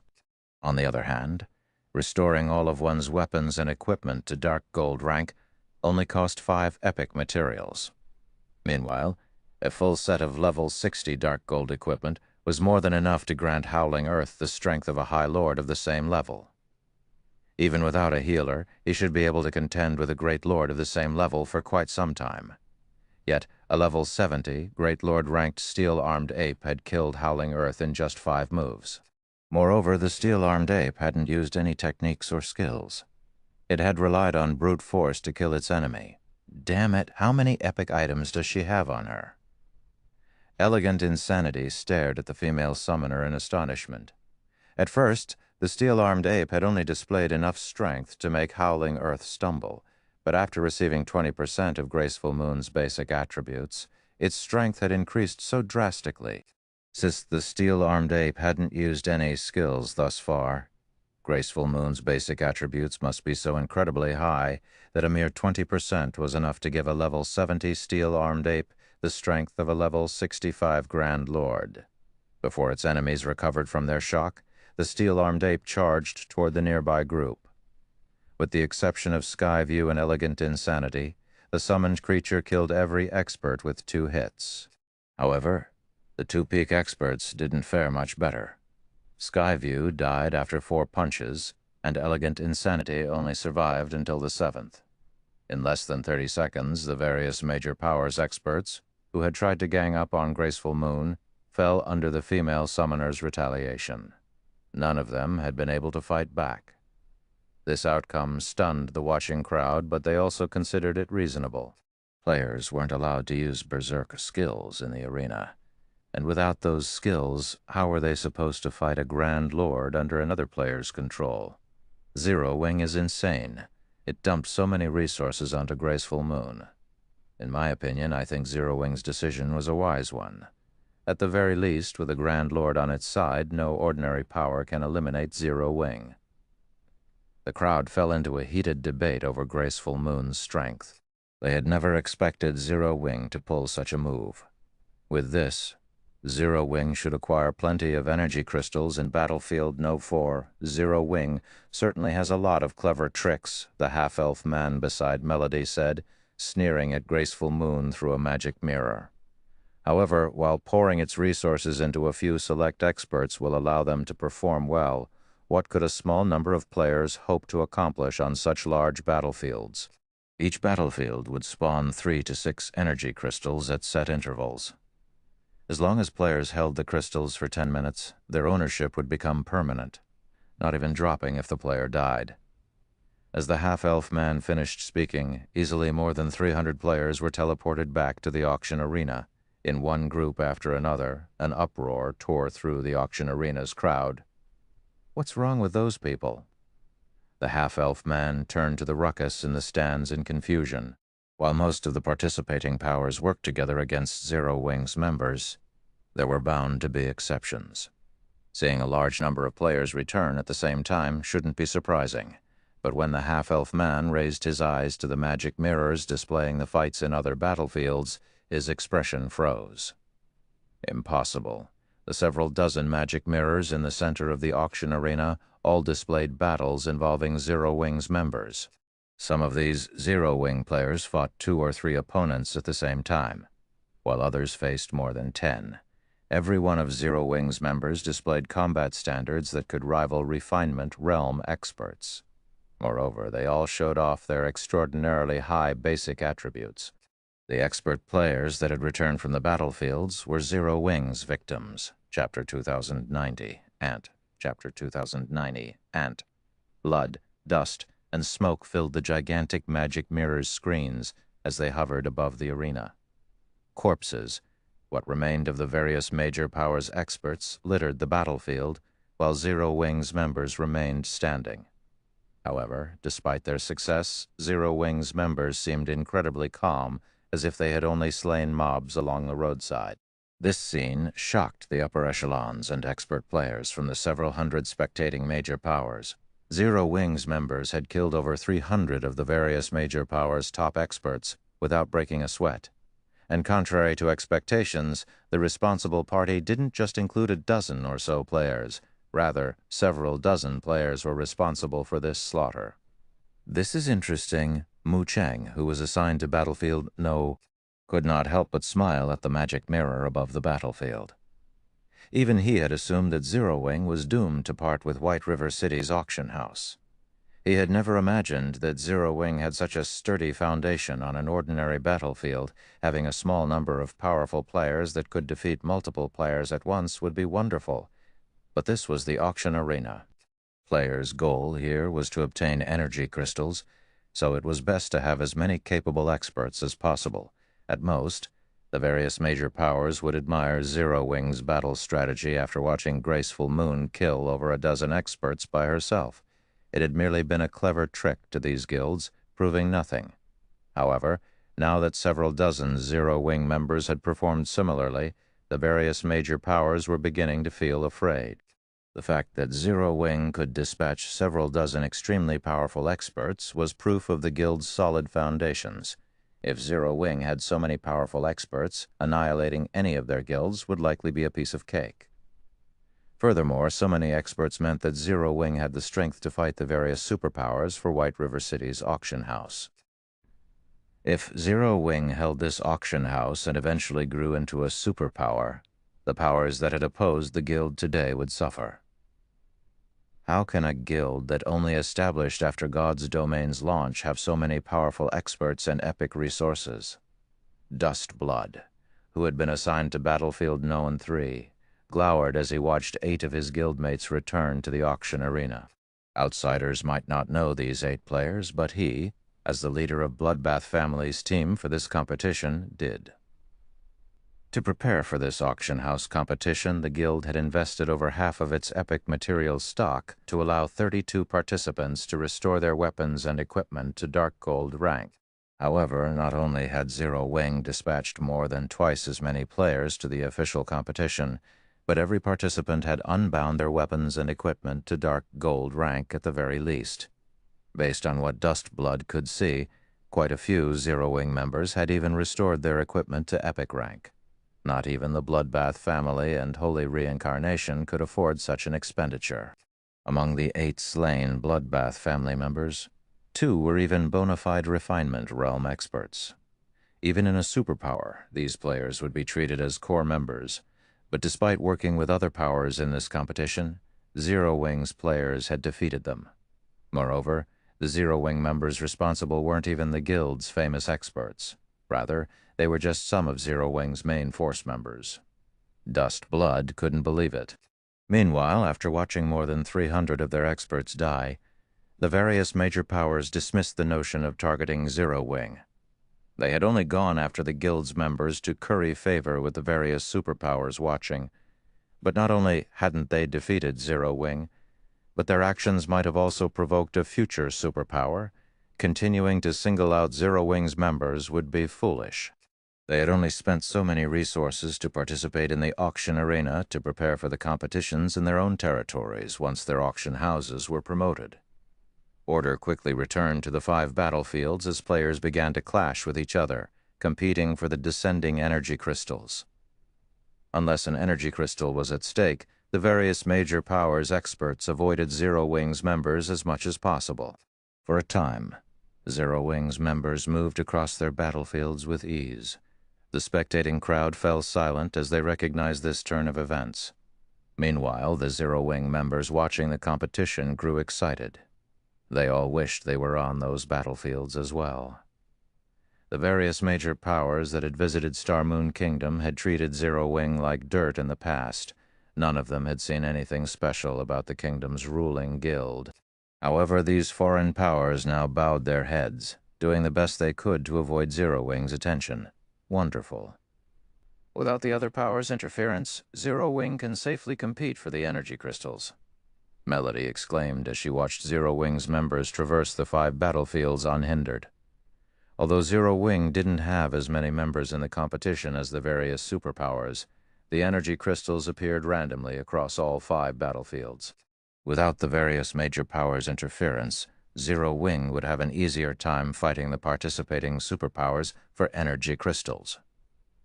Compete for the energy crystals? Evil Judgment, the half-elf man beside Melody, laughed suddenly. What are you trying to say? Melody frowned as his reaction. She didn't think that Evil Judgment laughed at her out of envy, but due to her ignorance. With how important an auction house is to a guild, do you think the various superpowers will let anyone lesser compete? Evil Judgment asked as he gestured to the energy crystals falling into the 5 battlefields. The answer is a definite no. No tiger would allow an ant to contest for its territory. Naturally, the various superpowers won't allow insignificant players to take advantage of their fights between each other. Melody turned back to the magic mirrors displaying the battlefields, and what she saw darkened her expression. The 4 participating superpowers, which despised Zero Wing, had surrounded the first 5 energy crystals on each of the 5 battlefields. Each superpower had reserved 3 to 5 players to guard the energy crystals, working together to prevent other powers from approaching. How can this be? Melody was stunned. If only one superpower stood in their way, the various major powers wouldn't likely consider it much of a threat. When combined, they had an overwhelming numerical advantage. If they worked together, a lone superpower couldn't stop them. However, 4 superpowers were working together. Although each had only dispatched a small number of players to protect the energy crystals, these experts were extraordinarily powerful. Even working together, the various major powers had little hope of breaking past that blockade. The various major powers only outnumbered the 4 superpowers by 3 or 4 times. Such a small advantage wasn't enough to defeat the 4 cooperating superpowers. Moreover, if they annoyed these superpowers, they might set aside their competition and focus on the interfering players. If the 4 superpowers got serious, they could end these major powers. Knowing that such an outcome was possible, the various major powers wouldn't dare attack the superpowers. However, if the major powers did not act, Zero Wing wouldn't have any opportunities to take advantage of. I want to see just how you intend to hold White River City now, Zero Wing. Skyview roared with laughter when he saw the 4 superpowers cooperate. With them working together, one of these superpowers was guaranteed to win this auction arena competition. The other powers could only watch from the sidelines or declare themselves these superpowers' enemy. But who would dare attracted 4 superpowers' wrath? Yet, when everyone thought that no one would dare attack these 4 superpowers' blockade, several figures on battlefield, one dashed past the various major powers' players and straight toward one of the energy crystals. So fast. Who are those people? Have they lost their minds? I thought I saw them wearing a 6-winged emblem. A 6-winged emblem? Isn't that Zero Wing's emblem? Chapter 2091, What If I Refuse? Chapter 2091, What If I Refuse? The crowd the various major powers experts had formed some distance away from the energy crystal shuddered when they realized that the 5 new arrivals were from Zero Wing. The players watching from outside of the arena gaped in shock. Unlike the experts on the battlefield, they had a clear view of Zero Wing's 5 members rapidly approaching the fallen energy crystal. Isn't that Black Flame? That can't be, can it? 4 superpowers are working together to guard that crystal. How could Black Flame dare to attack them? Has Black Flame lost his mind? He's charging in with only 4 companions. That's not enough to face a single superpower, much less 4. Does Black Flame really treat superpowers experts like ordinary experts from other guilds? Maybe this is his final stand. White River City is Zero Wing's main headquarters, and without it, at least half of Zero Wing's operations will be crippled. Zero Wing's behavior baffled everyone watching. No one had ever thought that Zero would make such a bold move. However, before Shi Feng's group could get within 100 yards of the crystal, 17 figures appeared in their path. These 17 players gave off a soul-shuddering aura, and every one of them felt like a humanoid great lord. Even the major powers experts, who stood some distance away, felt stifled as these players' intense killing intent washed over them. These 17 players wore a mix of level 60 and level 65 dark gold equipment. Some among them even bore level 60 dark gold set equipment and weapons. Moreover, they had fully restored these items' ranks. Am I dreaming? Isn't that the level 60 Eternal Night set for assassins? Amazing, that Berserker is wearing the passionate set. I've heard that even Holy Reincarnation has only collected 3 pieces of that set. So, this is a Superpowers Foundation? The watching independent and guild players watching gasped when they saw the 4 Superpowers members that hadn't bothered to hide their weapons and equipment's glow effect. Most of the game's large guilds hadn't even collected a complete level 60 fine gold set equipment thus far. Only top-ranked first-rate guilds would have a few sets. As for a complete level 60 dark gold set equipment, that was utterly beyond the various large guilds' reach. Level 60 dark gold set equipment could only be obtained by raiding 100-man hell mode team dungeons or super large-scale hard mode team dungeons. Moreover, the drop rate in these dungeons was only around 3%. Super large-scale hell mode team dungeons had a slightly higher drop rate, but it still wasn't higher than 7%.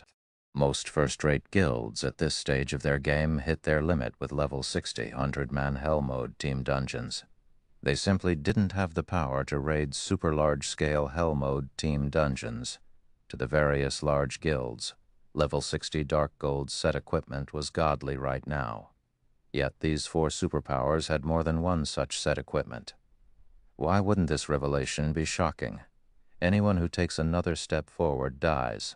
The level 65 male berserker in the passionate set slowly stated word by word as he watched Shi Feng's group without joy or despair. This berserker sounded like an emotionless robot. As soon as this berserker spoke, the surrounding temperature dropped as an intense killing intent suppressed the space around him. It felt as if the gates to hell had just opened, and if any of these players took another step, they'd descend into hell itself. The distant experts shuddered as they felt the abrupt change. Is he really human? His killing intent is so powerful. Melody's expression darkened as she stared at the imposing berserker. Unlike the spectating players in the stands or outside of the auction house, those in spectator rooms could alter their room's environment to match that of the battlefields, allowing them to experience the battlefields to a certain extent. Melody had encountered plenty of experts in the fairy country, including quite a few that made her feel utterly powerless. However, none of these experts exuded as much killing intent as that berserker. Human? You can't consider him human anymore, Evil Judgment answered from beside Melody, shaking his head. Chuckling, he continued, I had never imagined that Starlink would successfully recruit that cold-blooded monster with him.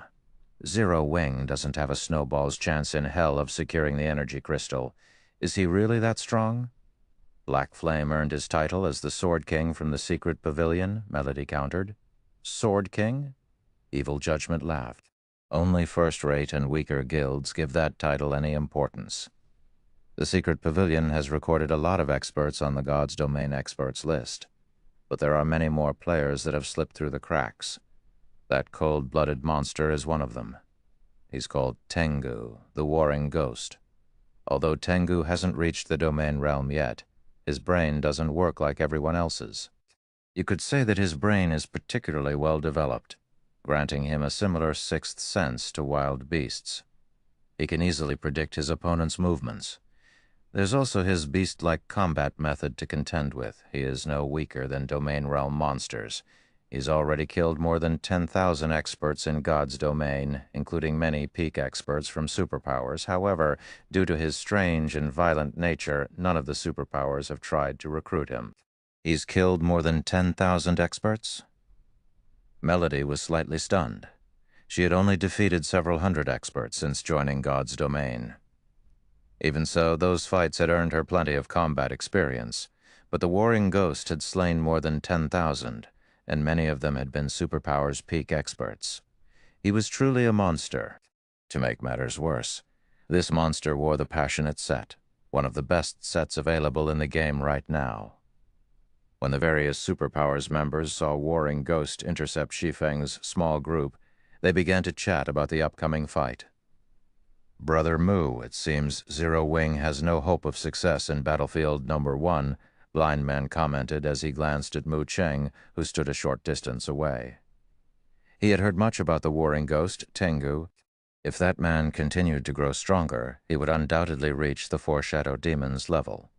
Although Black Flame was quite strong as well, the swordsman's strength should, at most, rival Tengu's.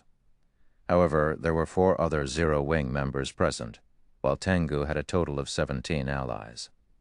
Zero Wing had no chance of reaching the energy crystal, much less claiming it. Starlink has truly invested a lot of its resources in this competition. Mu Cheng shook his head and sighed when he saw these players. Even Mu Cheng would struggle in a fight with Tengu. The weakest piece Tengu wore was level 65 Dark Gold rank, and he carried 2 pieces of epic equipment and an epic weapon. The Berserker's equipment was likely some of the very best God's Domain had to offer right now. Zero Wing's Black Flame? A beautiful woman in dark purple robes and wearing King's Return's guild emblem muttered as she observed Shi Feng. Smiling, she continued, "Although it is impressive that you've ranked so highly on the God's Domain experts list, this isn't a realm Zero Wing can reach. It'd be best if you left. Even if Nature Hall or Unyielding Soul step in to help you, Tengu will act without hesitation." The major powers experts watching from nearby nodded in agreement with this woman's warning. Although Zero Wing had surprised everyone with its strength, proving that it was even more powerful than a top-ranked first-rate guild, it couldn't compare to a superpower. If Zero Wing hadn't had Nature Hall and Unyielding Soul's support, the 4 allied superpowers would have likely attacked by now. You Zero Wing players should know what's good for you. Do you think you could have survived this long if we had moved against you early in this competition? A level 65 ranger from Starlink said, sneering at Shi Feng. What if I refuse? Shi Feng asked with a calm smile. He then took a step forward. Chapter 2 Other 92, Slain in 1 hit.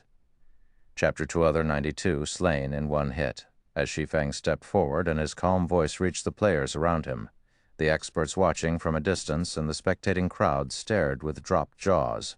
Even Starlink's sneering ranger froze in shock as Shi Feng incredulously approached.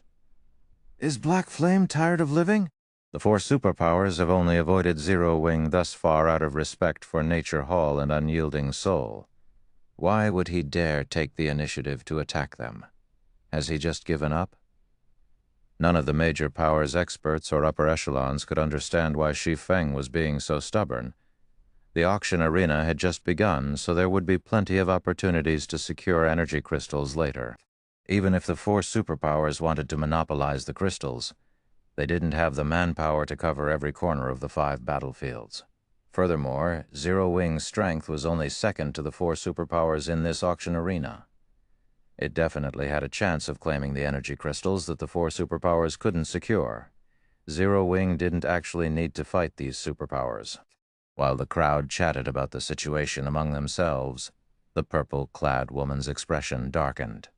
Black Flame, do you really think that we are too afraid to attack just because you have Nature Hall and Unyielding Soul support? The woman from King's Return demanded frostily. With her wrath, the surrounding space froze. Her aura was no less intense than Tengu's. The ambient mana rampaged in tandem with the woman's anger. The players within this violent mana storm began to lose their temper as well. The various major powers experts gasped as they felt the sudden change. Even Melody, who experienced the altered environment from her spectator room, paled. How is she so powerful? A simple mood change has affected the surrounding mana so drastically. Melody watched the purple-clad beauty with a grim expression. As a half-elf, she had a very high affinity with elemental mana. Even so, she couldn't easily trigger mana without casting a spell, yet this purple-clad woman could. While this feat might not seem impressive, Melody recognized how frightening it truly was and what it represented as a magical class expert. When casting a spell, a player uses incantations and runes to trigger the ambient mana and gather it to a single point. Only then could a caster use the gathered mana to form the necessary magic arrays. If one could command the mana around them without incantations or runes, they could cast a spell in a fraction of the normally required time. In God's Domain, magical class players' glaring weaknesses were their casting times and mana capacity. If a magical class player could reduce their casting time, they could substantially increase their combat power, especially against other players. This was especially true when it came to combat against players. This is only natural. She is, after all, King's Return's favored prodigy, wilting Netherworld. She has also earned the nickname Lightning Witch, purely comparing battle records. She's even more impressive than the Warring Ghost, if not for King's Return hadn't come to an agreement with the Secret Pavilion. Wilting Netherworld would have long since ranked among the top 50 players on the God's Domain experts list, Evil Judgment said as he watched the purple-clad woman in fascination. Now that Black Flame has angered Wilting Netherworld, she and Tengu are more than enough to disqualify every Zero-Wing member on Battlefield Number 1. Very few people knew of Wilting Netherworld's battle records. Most likely, only the various superpowers knew about her.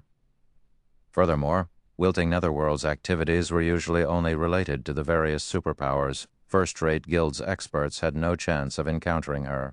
Evil Judgment had witnessed Wilting Netherworld's fearsome power personally. A total of 8 superpowers had gathered to contest for a mysterious legacy. Setting Sun had been one of them. To win the mysterious legacy, the various superpowers had dispatched quite a few old monsters, but during the battle, an unknown woman had pinned down one of Setting Sun's old monsters by herself, which had ultimately enabled King's Return to claim the legacy. Superpower's old monsters had risen to fame at least a decade ago, with some maintaining their fame for several decades. They were all experts with rich combat experience, and their combat standards far exceeded human limits. However, Wilting Netherworld, a girl even younger than Evil Judgment, had successfully pinned one of these old monsters down without any help. Moreover, she had stopped Evil Judgment, who had fought alongside his guild's old monsters for some time while doing so. Her strength was absurd. Evil Judgment was sure that she would have killed him in 3 or 4 attacks if that old monster from his guild hadn't demanded most of Wilting Netherworld's attention during that fight. Meanwhile, the 4 superpowers experts around the energy crystal turned to watch Shi Feng. Everyone knew of Black Flame's reputation for being stubborn. Otherwise, the man wouldn't have provoked so many superpowers. But they had never thought that he'd dare to show such arrogance before 4 cooperating superpowers. Brother Mu, Vice Guild Leader Thunder, you cannot blame us for our lack of respect toward you. This kid simply doesn't know what's good for him. If we don't teach him a lesson, I'm afraid that he'll cause even more trouble for your 2 guilds in the future, Blindman said as he turned to Mu Cheng and Deep Thunder. Ha! Do whatever you want. Mu Cheng watched Shi Feng with disappointment, thinking the boy was too stubborn and beyond salvation. Only he and Deep Thunder were in this location, but against the combined might of 4 superpowers, they wouldn't accomplish anything even if they had their guild's main force members. None of the 4 superpowers were any weaker than Unyielding Soul or Nature Hall. Hence, neither he nor Deep Thunder had the strength to break these 4 superpowers' rules. Wait. Deep Thunder shouted suddenly. This is Zero-Wing's home turf. Isn't it a little much to shove the guild out of this contest? Furthermore, Zero-Wing is one of Nature Hall's firm allies. Nature Hall can't just sit by and watch you bully Zero-Wing. Deep Thunder's abrupt attitude change stunned the various superpowers members. They couldn't fathom what trick he was trying to pull. Since, when were Zero-Wing and Nature Hall firm allies? To add to their confusion. Deep Thunder seemed intent on fighting alongside Zero-Wing. The situation even confused Mu Cheng. He hadn't expected Deep Thunder to be so committed to helping Zero-Wing. Vice Guild Leader Thunder is so affectionate. Unfortunately, Zero-Wing has already enraged Starlink's members. I'm afraid that it's too late to stop them, an old man from Starlink wearing silvery gray leather armor said as he glanced at Tengu, who had already begun to move. With a smile, he continued. Moreover, rules are rules. If we superpowers don't show off our power, no one will fear or respect us. Everyone nodded in agreement with this old man's sentiments. They all felt that Deep Thunder was being too foolish. Even in such a desperate situation, he still insisted on protecting Zero-Wing. Did he really think that their superpowers feared Nature Hall? While the superpowers members expressed their agreement, Tengu arrived before Shi Feng, his greatsword blazing with fire. With a swing, his 20-meter-long flaming blade descended on Shi Feng. Die. The surrounding temperature rose due to the raging flames, and everyone within range felt the increasing gravitational force pulling them toward the ground, making movement difficult. Tier 2, taboo skill, Inferno Blade. Even the various superpowers experts wore grim expressions as they watched Tengu's display of power. They hadn't expected the warring ghost to wield such strength after restoring his equipment's ranks. This attack definitely had the strength to rival a Grand Lord's of the same level. Even a peak Tier 2 MT would likely struggle to block this attack, much less a Tier 2 swordsman. Without a berserk skill, Shi Feng's HP would likely drop to a critical level after a single hit. Just before the flaming blade devoured Shi Feng, he unsheathed Killing Ray and swung to intercept the attack, Lightning Slash. An arch of blue lightning flashed, and Tengu's flaming blade dissipated the moment it met the lightning arch. Before Tengu could pull back to defend himself, the lightning had bisected his body, leaving behind a faint glowing scar around his abdomen. Tengu's HP instantly drained, and the berserker fell, lifeless. Chapter 2093, Imposing Might. Chapter 2093, Imposing Might. This impossible. Tengu spun toward Shi Feng in shock when he saw his plummeting HP. Inferno Blade was his most powerful skill. Even without a berserker skill, he could use this taboo skill to counter a Grand Lord's attack. With his ability to predict his opponent's movements, even old monsters would have to flee from this attack. However, Shi Feng had shattered his Inferno Blade and killed him with the same move. But that wasn't the worst part. Tengu's failure to predict Shi Feng's movements truly surprised him.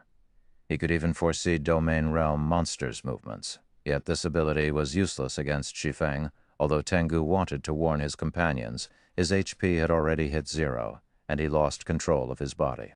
As Tengu collapsed to the ground, the killing intent that had filled the battlefield froze as the 4 superpowers experts stared at Shi Feng, silently panicking. It was one thing if Shi Feng had killed an ordinary peak expert, but Tengu wasn't an ordinary anything. He was even capable of threatening old monsters. Yet, Shi Feng had instant-killed such an expert, no matter how they looked at it. This felt like a dream. God's Domain certainly had powerful offensive skills that could instant-kill players. And knowing this, every peak expert had equally powerful life-saving skills to avoid such an outcome. Needless to say, an expert like Tengu had amassed a few of these life-saving skills. However, Tengu hadn't had time to activate his life-saving skills before dying. Shi Feng's attack had even nullified Tengu's prided Inferno Blade before the warring ghost had taken the hit. Silence reigned over the crowd outside of the battlefield, their jaws dropping as the implications of Shi Feng's attack sunk in. Amazing. He killed a superpower's peak expert in one hit. So that is the Sword King, Black Flame. Everyone watching knew the nickname Sword King, but they had only heard about him through rumors. Moreover, God's Domain had been developing rapidly, and players' combat standards continued to improve. Black Flame's previous battle records no longer meant much to current players. The players that had come from other kingdoms and empires in particular didn't think much of Black Flame's title. At least it was far less imposing than the position of Zero Wing's guild leader.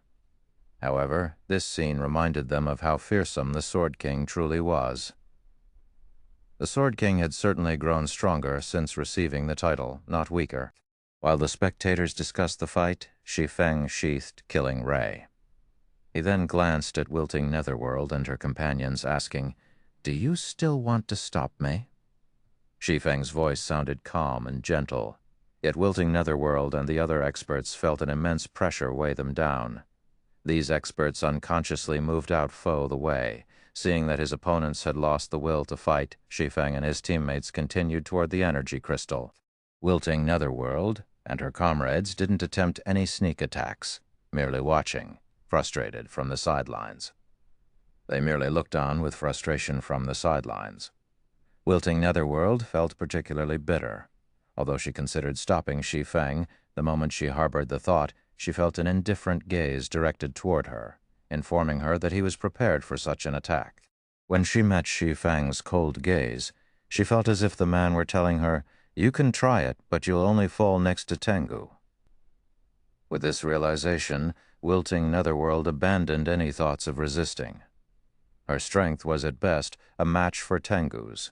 Even though Shi Feng had already used his sure kill skill, killing her wouldn't be difficult for someone with even higher attributes than Tengu and domain realm combat standards. Is this why he was so confident? When wilting Netherworld thought back to Shi Feng's relaxed attitude, she understood that he hadn't acted that way due to Nature Hall and unyielding Soul's support. He simply had the strength to back up his confidence. What? They got through, just like that? As the various major powers experts watched wilting Netherworld and her comrades let Shi Feng's party pass, they were flabbergasted. By killing just one player, Shi Feng had silenced the four superpowers' peak experts, convincing them that it would be wise to let him pass. This was even more shocking than watching someone kill a great lord with one attack. When Melody saw this from her spectator room, however, she was incomparably excited. She had never dreamed that Shi Feng would be so powerful. Not only had he killed a monster like Tengu, but wilting Netherworld and her party were also afraid enough that they stepped aside. How? How is this possible? Evil Judgment, on the other hand, was stupefied, confusion and madness flashing in his eyes. Wilting Netherworld, a goddess in his eyes, had retreated from Shi Feng. She hadn't even budged during the fight with his guild's old monster, yet a single sentence from Shi Feng had been enough to force her aside. Evil Judgment even wondered if the world was playing some cruel joke on him. Back on the battlefield, the four superpowers members that were waiting for the descending energy crystal to reach the ground tensed at this unexpected result. How surprising. Even Black Flame has reached this standard. It's no wonder why he dared to participate, Blind Man said, as he began to watch Shi Feng more seriously. Glancing at Mu Cheng and Deep Thunder, he realized why their guilds wanted to befriend Zero Wing. Based on the information King's Return had collected, Shi Feng's combat standards were only at the Void Realm, yet he could display combat power that rivaled Domain Realm experts. He mainly relied on his powerful basic attributes and skills to face Domain Realm experts. However, things had changed. Although Shi Feng had only executed one attack, his control assured Blindman that Shi Feng had reached the Domain Realm. Every Domain Realm expert warranted the various superpowers' attention, let alone a Domain Realm expert with the support of a large guild. As time passed, this Domain Realm expert would only become more powerful. Any Domain Realm expert intent on causing trouble could give the various superpowers a massive headache. This situation reminded Blindman of the four shadow demons from the past. However, Mu Cheng didn't know that Shi Feng had reached the Domain Realm. He was actually surprised to see Shi Feng display such power. This revelation would certainly affect the competition. Meanwhile, Jing Yang, one of Blackwater's upper echelons, currently wore a dark expression. "Brother Jing, Zero Wing is stronger than we expected. We'll likely find it difficult to execute our original plan," Snowscar whispered to Jing Yang.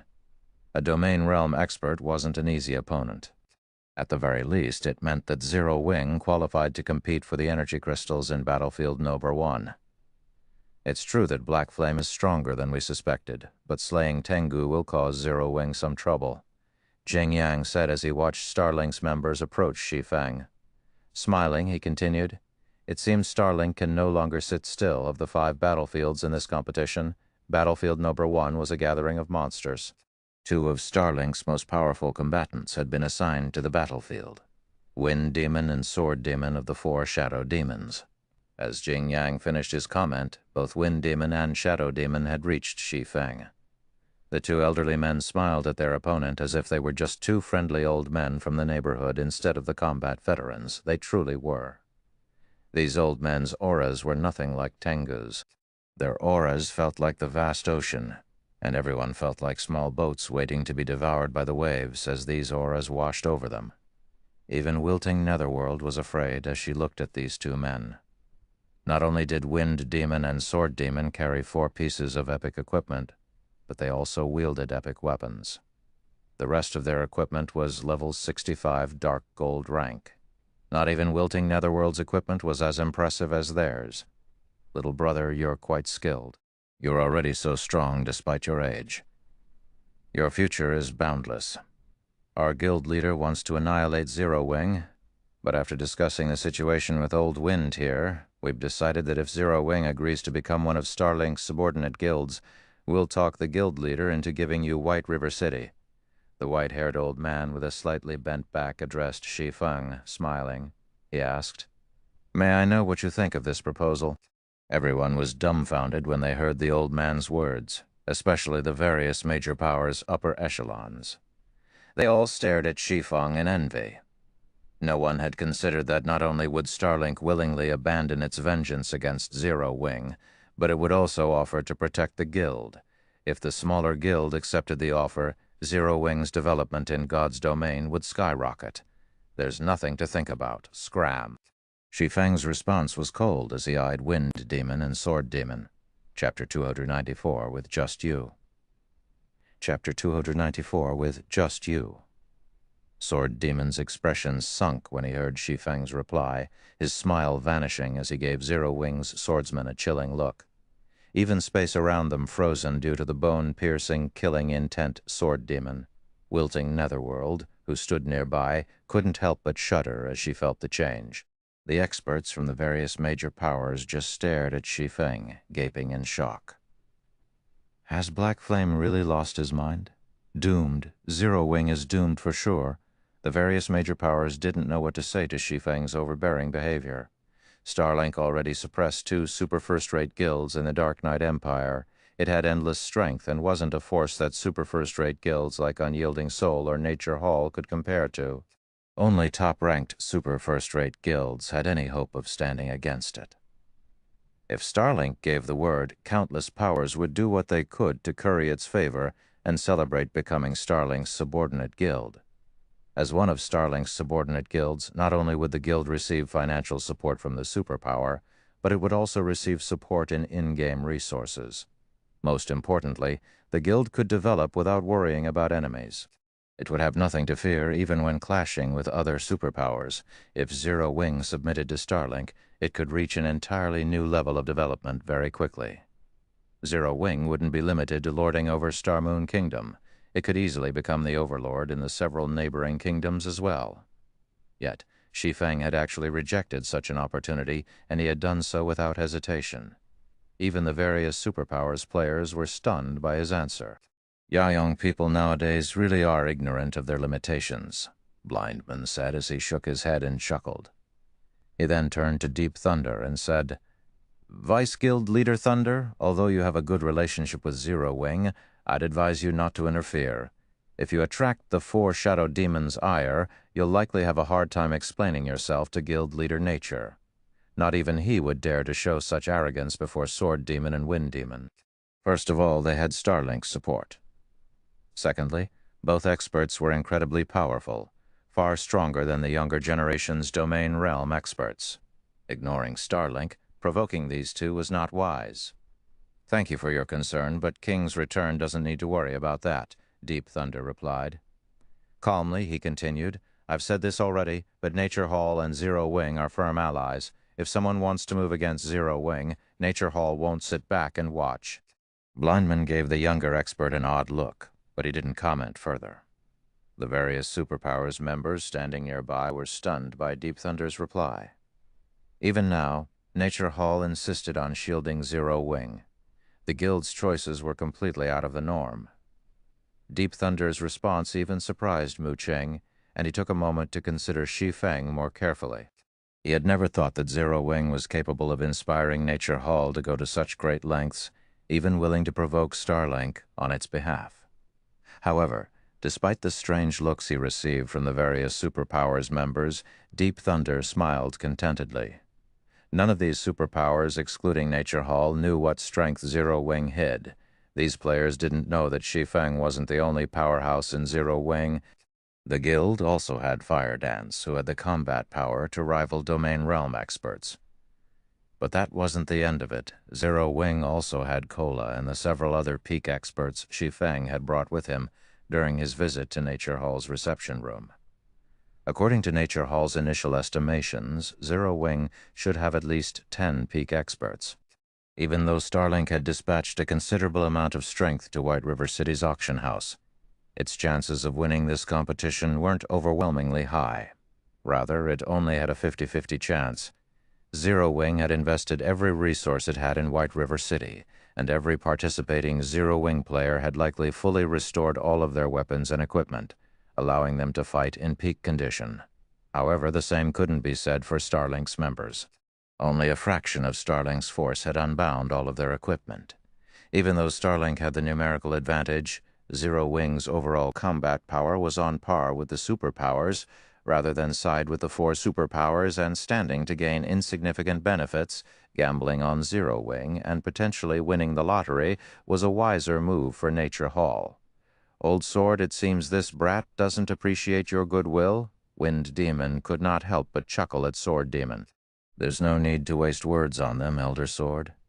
Let's just follow the guild leader's orders and eliminate them," a middle-aged man wielding an ancient crystal bow said as he glared at Shi Feng.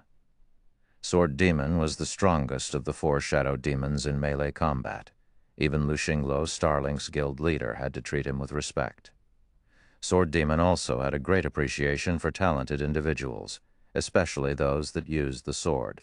Of course, the main reason for his appreciation was his desire for strong opponents in the future. To grow stronger, one needed to face stronger combatants, after all. This was also why Sword Demon had suggested recruiting Zero Wing.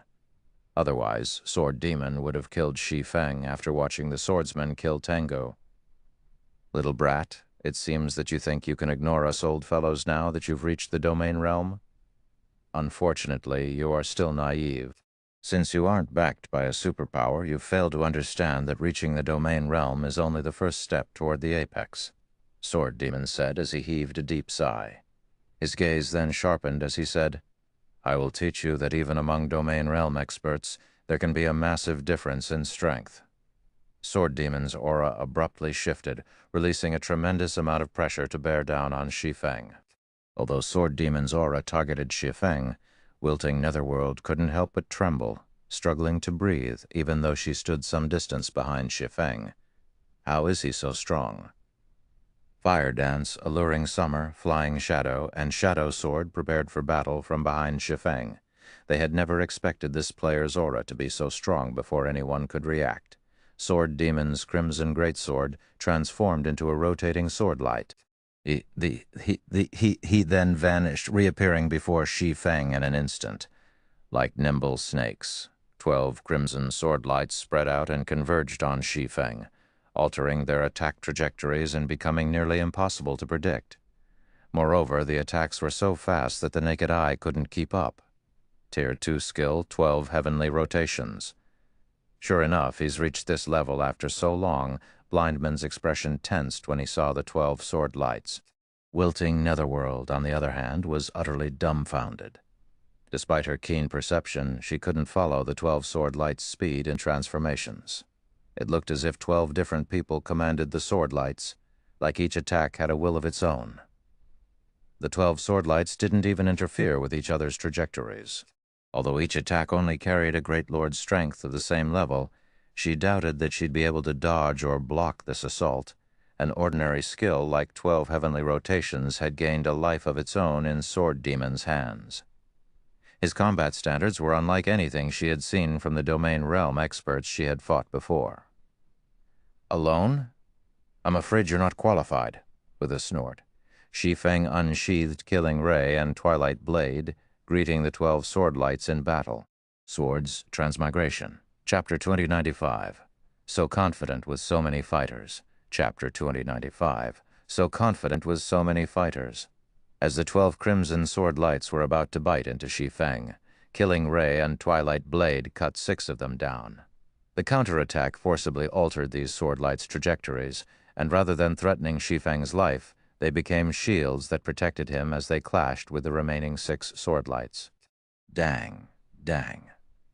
As the 12 sword lights collided, they disintegrated into particles of light.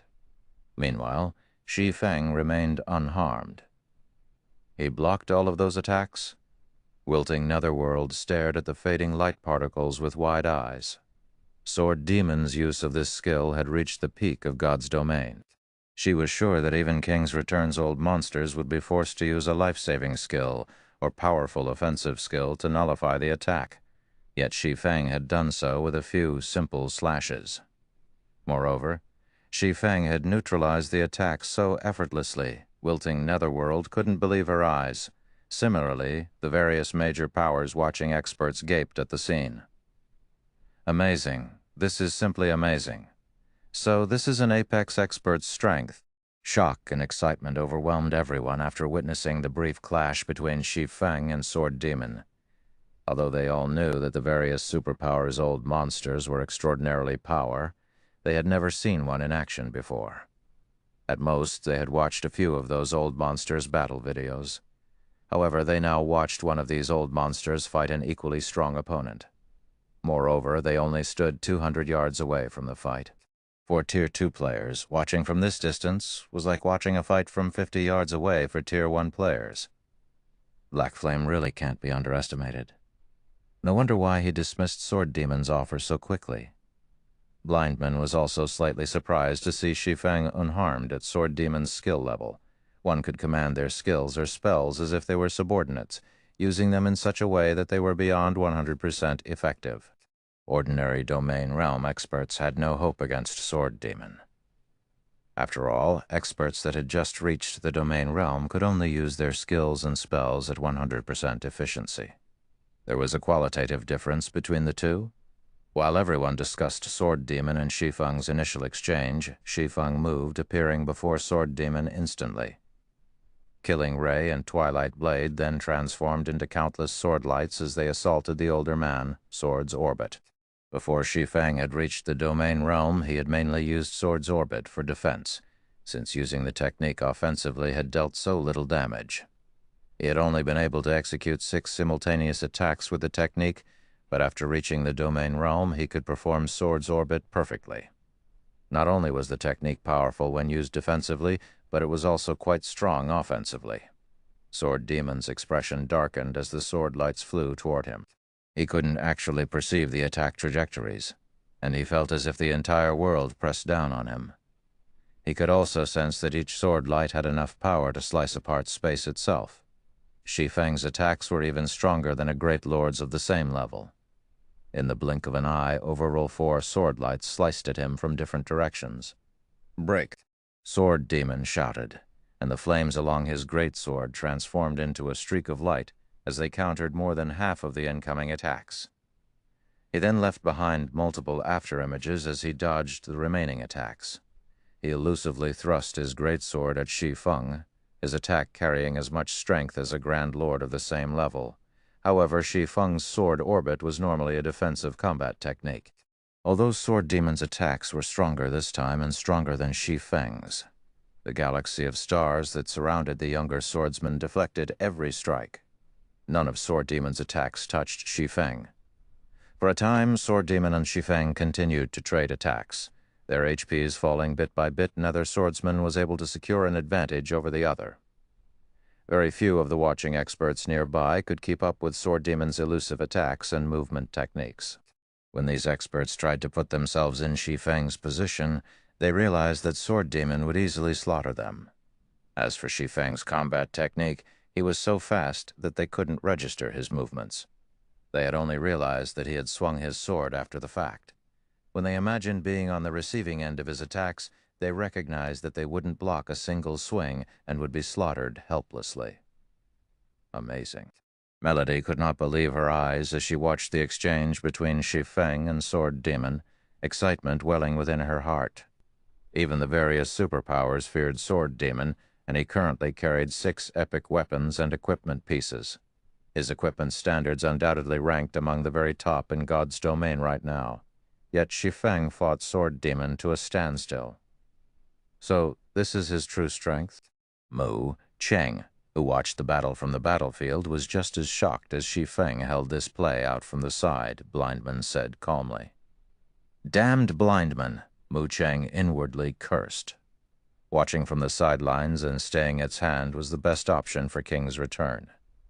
It wasn't from the Dark Knight Empire, and it had no reason to clash with Starlink. However, King's return would prefer to watch Starlink grow stronger rather than Zero Wing, which would indirectly help Unyielding Soul. If Starlink succeeded, it could keep both Unyielding Soul and Crimson Emperor in check after all. As for Zero Wing's other members and Deep Thunder, they were no threat to Starlink's two old monsters. While Sword Demon and Shi Feng fought, a black figure appeared behind the younger swordsman. It was none other than Wind Demon. The assassin expert split into 9 shadows that attacked Shi Feng in silence. Meanwhile, Sword Demon created 4 copies of his greatsword, sending innumerable sword lights to devour Shi Feng. Facing simultaneous attacks from the 2 old monsters, not even Shi Feng could defend himself. He immediately activated Void Shield to block the incoming attacks. A single round of attacks was enough to deplete 1/6 of the Void Shield's energy reserves. These attacks' power could easily rival that of Grand Lords of the same level. What a powerful life-saving skill. Wind Demon was slightly surprised to see the magic barrier that had appeared around Shi Feng. Unfortunately, that won't save you. With Old Sword and I working together, you have no chance of winning this fight. You're not wrong, but that would require that you two can cooperate, Shi Feng calmly replied, glancing at Wind Demon. You still have such confidence even in the face of death. Wind Demon could not help but laugh at Shi Feng. However, Wind Demon's laughter stopped abruptly as his expression changed and he activated his life-saving skill, Wind Steps. Without warning, a crimson figure had appeared beside the old assassin, thrusting a short sword toward Wind Demon's heart. However, Wind Demon reacted quickly enough that he could use the brief invulnerability Wind Steps provided to protect himself. But the moment Wind Demon lost his invulnerability status, the crimson figure stabbed at him again. This time, the old monster met the attack with one of his own daggers. Boom! Wind Demon's arm went numb as he was thrown several yards back, crashing to the ground. His dagger hummed as it vibrated from the impact. "Who are you?" Wind Demon demanded, addressing the crimson figure with a serious expression. "Do you the outcome that awaits any who attack me?" An assassin's strength had proven greater than his, and his assailant's attack speed was superior as well. Once he got a better look at his newest opponent, Wind Demon was stunned. What the? Wind Demon wasn't the only player surprised to see this crimson figure. Everyone on the battlefield was stupefied. This crimson figure, which had surprised a superpower's old monster, was none other than Zero Wing's fire dance. Everyone on the battlefield erupted in an uproar. Nobody had expected Zero Wing to reveal another such trump card. This turn of events even surprised Mu Cheng, Black Flame. I hadn't thought that your guild had hidden such an expert. However, do you think that you can defeat Starlink just because you have someone to pin down Old Wind? Sword Demon asked as he glanced at Fire Dance. Suddenly, 12 Starlink members moved to surround Shi Feng. Although Fire Dance's combat power was unexpected, Zero Wing's party was still outnumbered. Moreover, 4 of Starlink's 12 members were peak experts. Do you think you're powerful just because you have more people? Shi Feng countered, eyeing Starlink's players around him. He then activated Twilight's Shadow and Twilight of the Gods. Suddenly, 8 copies of Shi Feng joined the battlefield, every one of these doppelgangers radiating an intensely frightening aura that was no weaker than Shi Feng's. All right, let the second round begin. Chapter 296. Vicious Black Flame. Chapter 296. Vicious Black Flame, Translator, Exodus Tales, Editor, Exodus Tales. The confidence Starlink's members had displayed vanished as Shi Feng's 8 doppelgangers joined the fray. At the same time, fear surfaced in their eyes as Starlink's members looked at Shi Feng's doppelgangers. The nearby spectators' eyes nearly fell from their sockets when they saw this. Crap! Is this real? Cheating!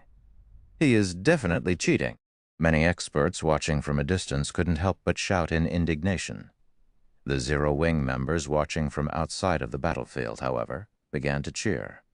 All hail the guild leader. Zero Wing for the win. No one had held a favorable view of Zero Wing when this competition had begun. Some had even been certain that Zero Wing would perish after this, and everyone had mocked the guild. Now, however, would anyone dare question Zero Wing's superiority? A special doppelganger skill? Sword Demon's expression twisted as he observed Shi Feng's doppelgangers. He had already struggled against Shi Feng alone. After all, the younger swordsman's basic attributes were higher than his. If not for the significant strength and speed boost his special weapon provided, Shi Feng would have already defeated him. Yet now, he had to face 9 identical copies of this troublesome swordsman. He might not have been worried if these copes had been ordinary doppelgangers. If that were the case, their basic attributes would be far lower than the originals. At most, these doppelgangers might have slowed him down a little, which would be annoying, but from what Sword Demon could sense, these doppelgangers' attributes rivaled his own. Sword Demon felt an intense pressure from each clone, which meant that Shi Feng had just gained 8 more monster-level experts. Of course, this was the best-case scenario for Shi Feng. If Sword Demon actually continued this fight, it would be a different story. After all, everyone's attention span was limited. Even if Shi Feng were a domain realm expert, he couldn't perfectly control all 8 doppelgangers and fight. Controlling a doppelganger was far more complex than controlling one's body. Controlling a single doppelganger perfectly was the limit for a domain realm expert. Controlling more would affect the doppelganger's performance. However, even if Shi Feng couldn't control all 8 doppelgangers perfectly, he shouldn't have a problem exhibiting flowing water realm combat standards with them. With his ridiculously high basic attributes, each of his doppelgangers could face a peak expert of the same level. In other words, Zero Wing's party had suddenly gained another 8 peak experts. Unfortunately, Starlink only had a total of 5 peak experts on Battlefield No, and the strongest of them, Tengu, had already been killed. This left Starlink with only 4 peak experts, and the remaining members were only Refinement Realm and Flowing Water Realm experts. Overall, Starlink was now at a massive disadvantage. Even Wind Demon gulped nervously as he watched Shi Feng. "Who is this kid?" Wind Demon wondered as he stared at the young swordsman in confusion. Not only had Shi Feng successfully reached the domain realm at such a young age, but he had also amassed absurdly high basic attributes. Now he had revealed a doppelganger skill that defied common sense. No matter how Wind Demon considered the situation, he couldn't believe it. No individual player could easily obtain Shi Feng's weapons, equipment, or skills. Acquiring any of these required an astronomical amount of resources and manpower. The 4 shadow demons had only even secured their current weapons, equipment, and skills, thanks to Starlink's help. However, Shi Feng had collected such items by relying on a guild that only controlled 1 kingdom. Amazing. With this, Starlink is finished in Battlefield No. 1. Mu Cheng balled his fists in delight as he glanced at Blindman. He had been worried for Zero Wing, and if not for Blindman's interference, he would have jumped into this battle to help the guild. However, Blindman's efforts had gone to waste with this new development. Just as Shi Feng was about to attack Starlink's members, a low voice reached his ears. Guild leader Black Flame. "Don't be so quick to act," Blackwater's Jing Yang called out. "You've already proven Zero Wing's strength. I doubt anyone will continue to oppose Zero Wing's participation in this competition for energy crystals. So do you need to exterminate them all? What are you trying to say?" Shi Feng asked, as he eyed Jing Yang, who wore aqua-blue robes and carried a glowing golden staff. Jing Yang had made no effort to hide his equipment's glowing effects, so Shi Feng knew that the man carried 4 pieces of epic equipment in total. Although Shi Feng couldn't discern what rank Jing Yang's staff was, he guessed that it was at least epic rank based on its aura. Moreover, Jing Yang wore a complete level 65 fine gold set equipment, which even the various superpowers struggled to collect. Level 65 fine gold set equipment was far more difficult to acquire than level 60 dark gold set equipment at this stage of the game. Not even Starlink had a complete set. Naturally, a level 65 fine gold set had even higher basic attribute bonuses than level 60 dark gold set equipment. The mana fluctuations around Jing Yang were even stronger than those around Wilting Netherworld, and his combat standards were likely stronger than hers. He had reached the Void Realm more than a decade ago, and although Wilting Netherworld was a prodigy, she would need more time before she could catch up to Jing Yang. Starlink only acted in compliance with the rules our superpowers agreed to. If Guild leader Black Flame is earnest in moving against Starlink, the rest of us won't just sit back and watch. "I hope you can understand this," Jing Yang said, smiling. Jing Yang's words left everyone stunned. They had never expected this battle to take such a drastic turn. Blackwater is too shameless. It didn't step forward when Starlink was about to annihilate Zero Wing, but now that Zero Wing has the upper hand, it wants to interfere. Since when have Blackwater and Starlink had such a good relationship? Zero Wing is in trouble now. Such a powerful doppelganger skill definitely has a very long cooldown. If Zero Wing misses this opportunity to take out Starlink, it isn't likely that the guild will find another chance. Zero Wing is so unlucky. If it hadn't provoked Blackwater, the guild likely wouldn't have interfered today. For a time, the various major powers either pitied or mocked Zero Wing's situation. Melody, I advise that you give up any hope for Zero Wing. Zero Wing might have the strength to resist a superpower, but it has provoked too many. Zero Wing can't survive in God's domain for long. This situation is the best proof. Just before Zero Wing emerges victorious in this fight, Blackwater steps in. Zero Wing has no chance of winning White River City's auction house, Evil Judgment said, chuckling when he saw Melody's enraged expression. Blackwater was no weaker than Starlink, and although it hadn't sent as many experts to this competition, it had nearly as many experts fighting for the auction house as Starlink, including Jing Yang. Blackwater had 4 peak experts and 7 refinement, realm, and flowing water realm experts on battlefield number 1. In addition, the guild had the domain realm expert South Time, the man standing behind Jing Yang. Although South Time had only recently reached the domain realm, he was still a monster-level expert. His participation would be more than enough to turn the tides of the battle between Starlink and Zero Wing. If Zero Wing missed this opportunity to eliminate Starlink's members, it wouldn't encounter another. Regardless of what Shi Feng decided, Zero Wing was guaranteed to lose White River City. Understand? Shi Feng could not help but laugh. You think you qualify to stop me? Suddenly, Shi Feng vanished. Before anyone could react, he reappeared before Jing Yang, his killing ray releasing a brilliant blue glow. Tier 2 Taboo Skill, Instant Strike. A streak of blue light flew toward Jing Yang's throat, and the man panicked at the sudden attack. Shi Feng's attack was so fast that he didn't even have time to activate Blink. Just before the blue light bit into the man, his golden staff released a golden light, instantly creating a barrier of light around Jing Yang. Seeing this barrier, Jing Yang could not help but breathe out a sigh of relief. The passive skill, 3 Pillars Barrier, had created this light barrier. The ability triggered automatically when its wielder faced a lethal attack. When activated, the skill created a magic barrier that negated 90% of all attacks damage for 3 seconds. It also increased his defense by 300%, raising his defense to rival an MT's of the same level.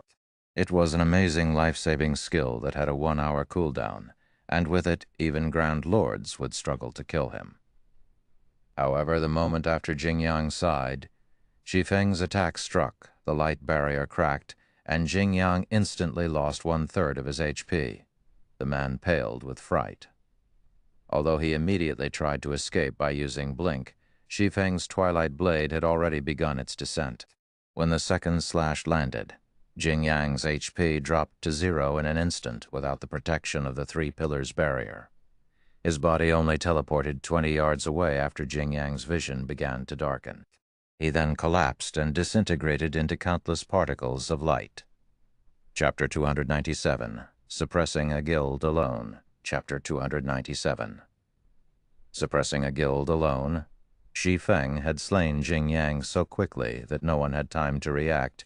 He had simply disappeared and reappeared before Jing Yang, and in the next moment, the Blackwater member's corpse had appeared 20 yards away. The entire process had happened in the blink of an eye.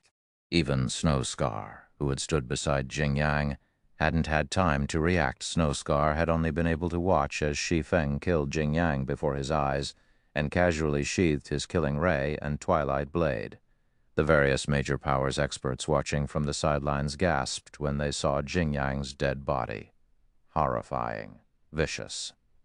These words no longer had the impact to describe Shi Feng. Blackwater was a superpower with the strength to rival Starlink. Yet Shi Feng had so effortlessly killed Jing Yang, the leader of Blackwater's team in this competition, without hesitation. They couldn't fathom how Shi Feng found the courage to provoke two superpowers simultaneously. Has Black Flame lost his mind? Why did he attack Blackwater? He probably has. With Blackwater's interference, Zero Wing is dead either way, rather than sit back and wait for his execution. Black Flame might have decided to make a last stand. Only his attack against that Blackwater representative had been vicious. It didn't look like something a human would be capable of. That wasn't wise. Does Black Flame think that he can turn things around by retaliating against Blackwater? With Blackwater in the fight, Zero Wing's performance will suffer on all of the battlefields. Not just Battlefield, no, one. Everyone was more surprised by Shi Feng's decisiveness than they were over Jing Yang's instant death. Although Shi Feng's doppelganger skill had significantly increased his team's overall strength, Starlink and Blackwater would have more peak experts than Zero Wing if they worked together. Blackwater even had its own apex expert, Black Flame. Snowscar, who served as Blackwater's vice team leader, bellowed. Blackwater might not suffer any major losses to its combat power due to Jing Yang's death, but he was the guild's representative. Killing him was a slap in the face to Blackwater. Moreover, Xuan Wuqiza was fully responsible for this operation. How was Snowscar supposed to explain this to her? With South Time at the lead, Blackwater's experts pounced on Shi Feng. Tier 2 taboo skill, Ghost Dance.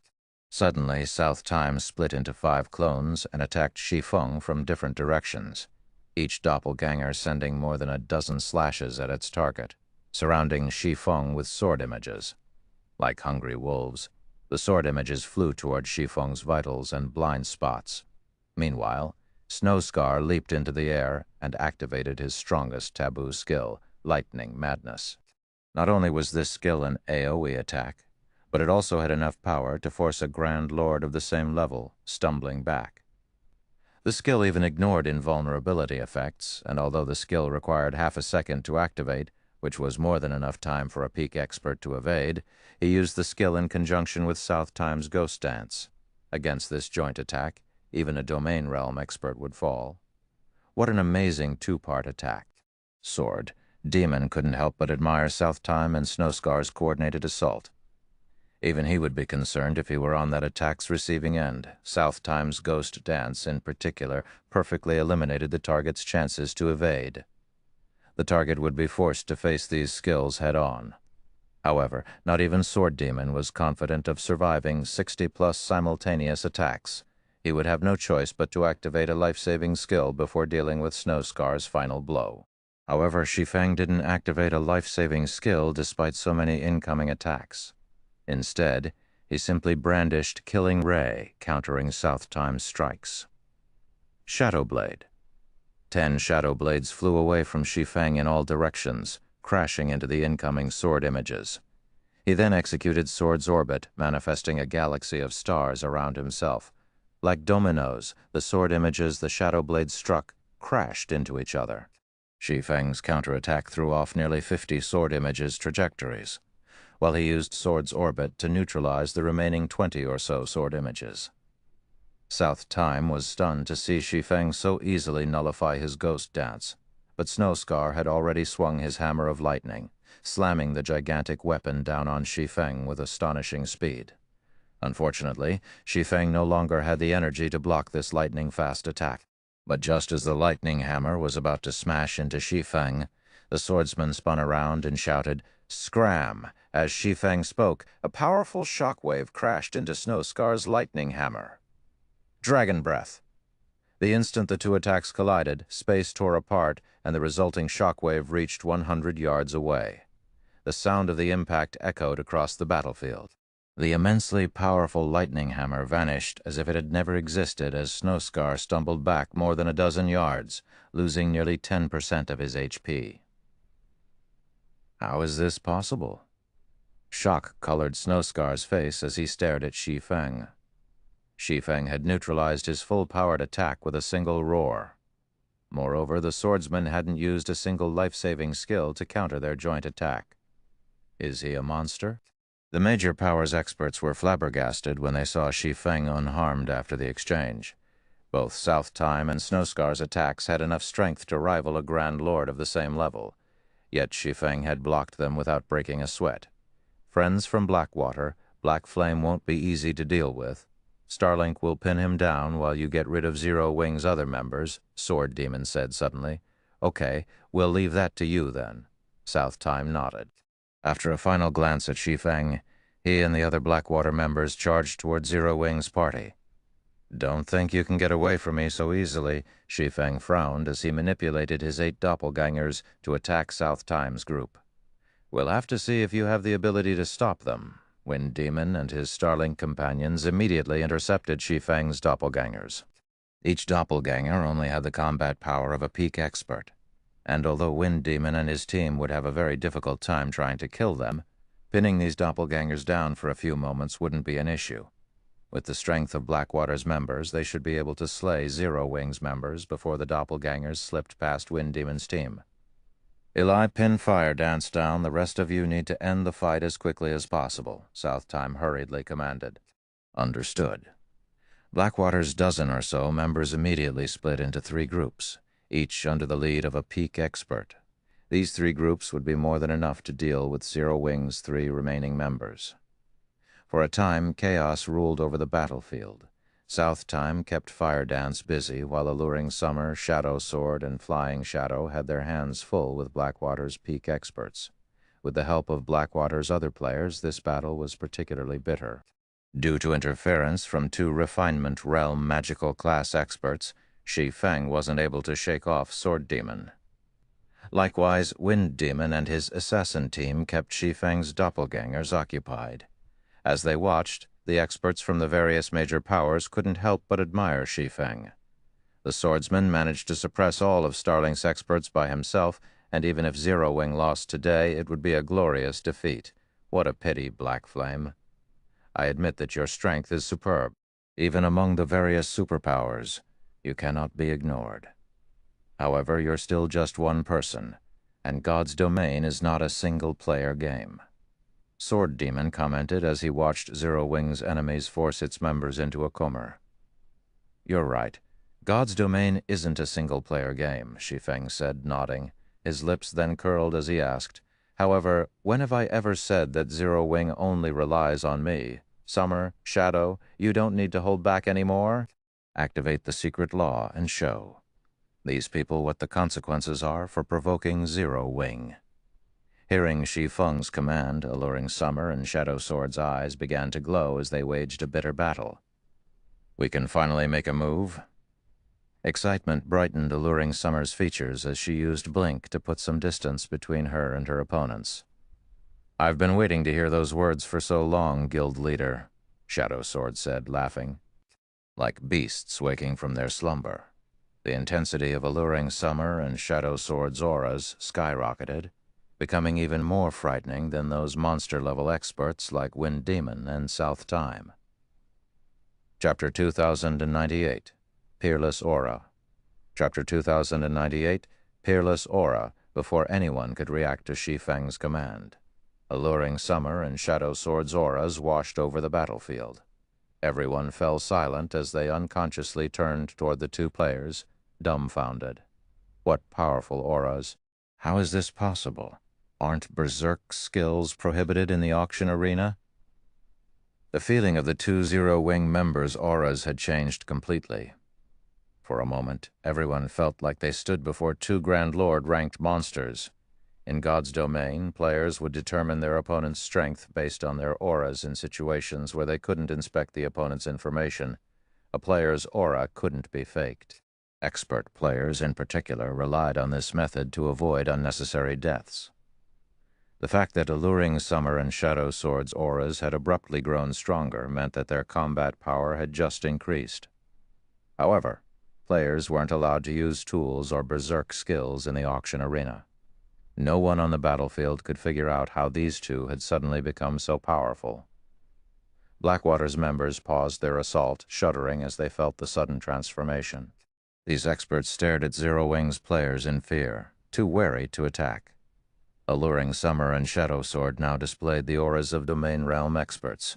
If they attacked and exposed a weakness, this fight might end in an instant. Don't be fooled. Snowscar shouted when he realized that his allied had stopped their assault. No one in this arena can use a berserk skill to increase their strength. They must be using some special skill that increases the mental pressure other players feel. Their combat power shouldn't have actually increased. They are merely putting up a front. Although weapons and equipment that increased the mental pressure one's enemies experienced were excruciatingly rare in God's domain, they existed nevertheless. Damn, that really spooked me. I almost thought that Zero Wing had 2 more monsters. Black Flame nearly fooled me, too. It really would be heaven-defying if Zero Wing had another 2 monster-level experts. I will admit, though, that Zero Wing is pretty impressive to get its hands on such weapons and equipment. That's right. I've only heard of such items before today. I've never actually seen one. Although such items won't improve one's combat power, a stronger aura can affect an opponent's mental state and slow their reactions. Such items would be incredibly useful in PvP. When they heard Snowscar's comment, realization dawned on the various major powers experts watching from a distance. They all agreed with his reasoning. It would simply be too horrific if Zero Wing had truly revealed more monster-level experts. Weapons and equipment that strengthen auras. Sword Demon muttered to himself as he glanced at Alluring Summer and Shadow Sword. He then shook his head and smiled at Shi Feng. "And here I thought you were going to reveal another powerful trump card. It seems you're at your wit's end. Although such weapons and equipment would be awesomely effective in PvP, I'm afraid mere gimmicks are useless against experts who have experienced countless battles. At best, they might delay your player's fate." "Is that so?" Shi Feng replied with a calm smile. Suddenly, the atmosphere around Shi Feng changed. Like Alluring Summer and Shadow Sword's transformations, Shi Feng's aura became considerably more powerful. Space around him even began to blur. Sensing this change, Sword Demon's expression darkened. If Shi Feng's aura had resembled a great ocean that could even stifle peak experts, those who bathed in it now felt as if they had been submerged in mercury. Shi Feng's aura felt incomparably heavy, and even Sword Demon struggled to breathe. "You?" Fear flashed in Sword Demon's eyes as he stared at Shi Feng. He was an expert that stood at the apex of God's domain, a player that every superpower feared, yet he felt the threat of death loom over him as he stood before Shi Feng. He felt as if he were standing before a humanoid Tyrannosaurus Rex rather than another player. Moreover, Shi Feng's control of his aura was exceptional. Sword Demon could tell that Shi Feng had restrained his aura to his immediate surroundings, so no one but him sensed how horrifying it truly was. "Do you still think that I'm just trying to buy time?" Shi Feng smiled at Sword Demon. Secret laws weren't categorized as skills or spells, resembling combat techniques instead. They didn't improve players' basic attributes, only allowing players to exhibit more of their body's potential. Hence, players could freely use secret laws within the auction arena, and they didn't need to worry about their secret laws dropping if they died. The system didn't actually consider the deaths players suffered in the auction arena as official.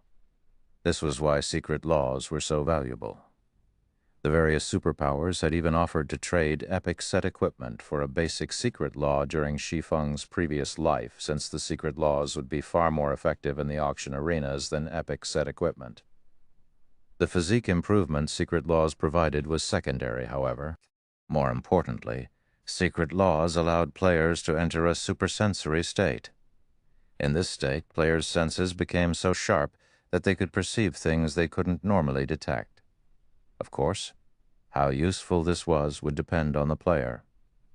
As soon as Shi Feng finished speaking, Sword Demon had an extremely bad premonition. Sword Demon felt that the younger swordsman's smile looked like the expression one would use when mocking an ignorant fool.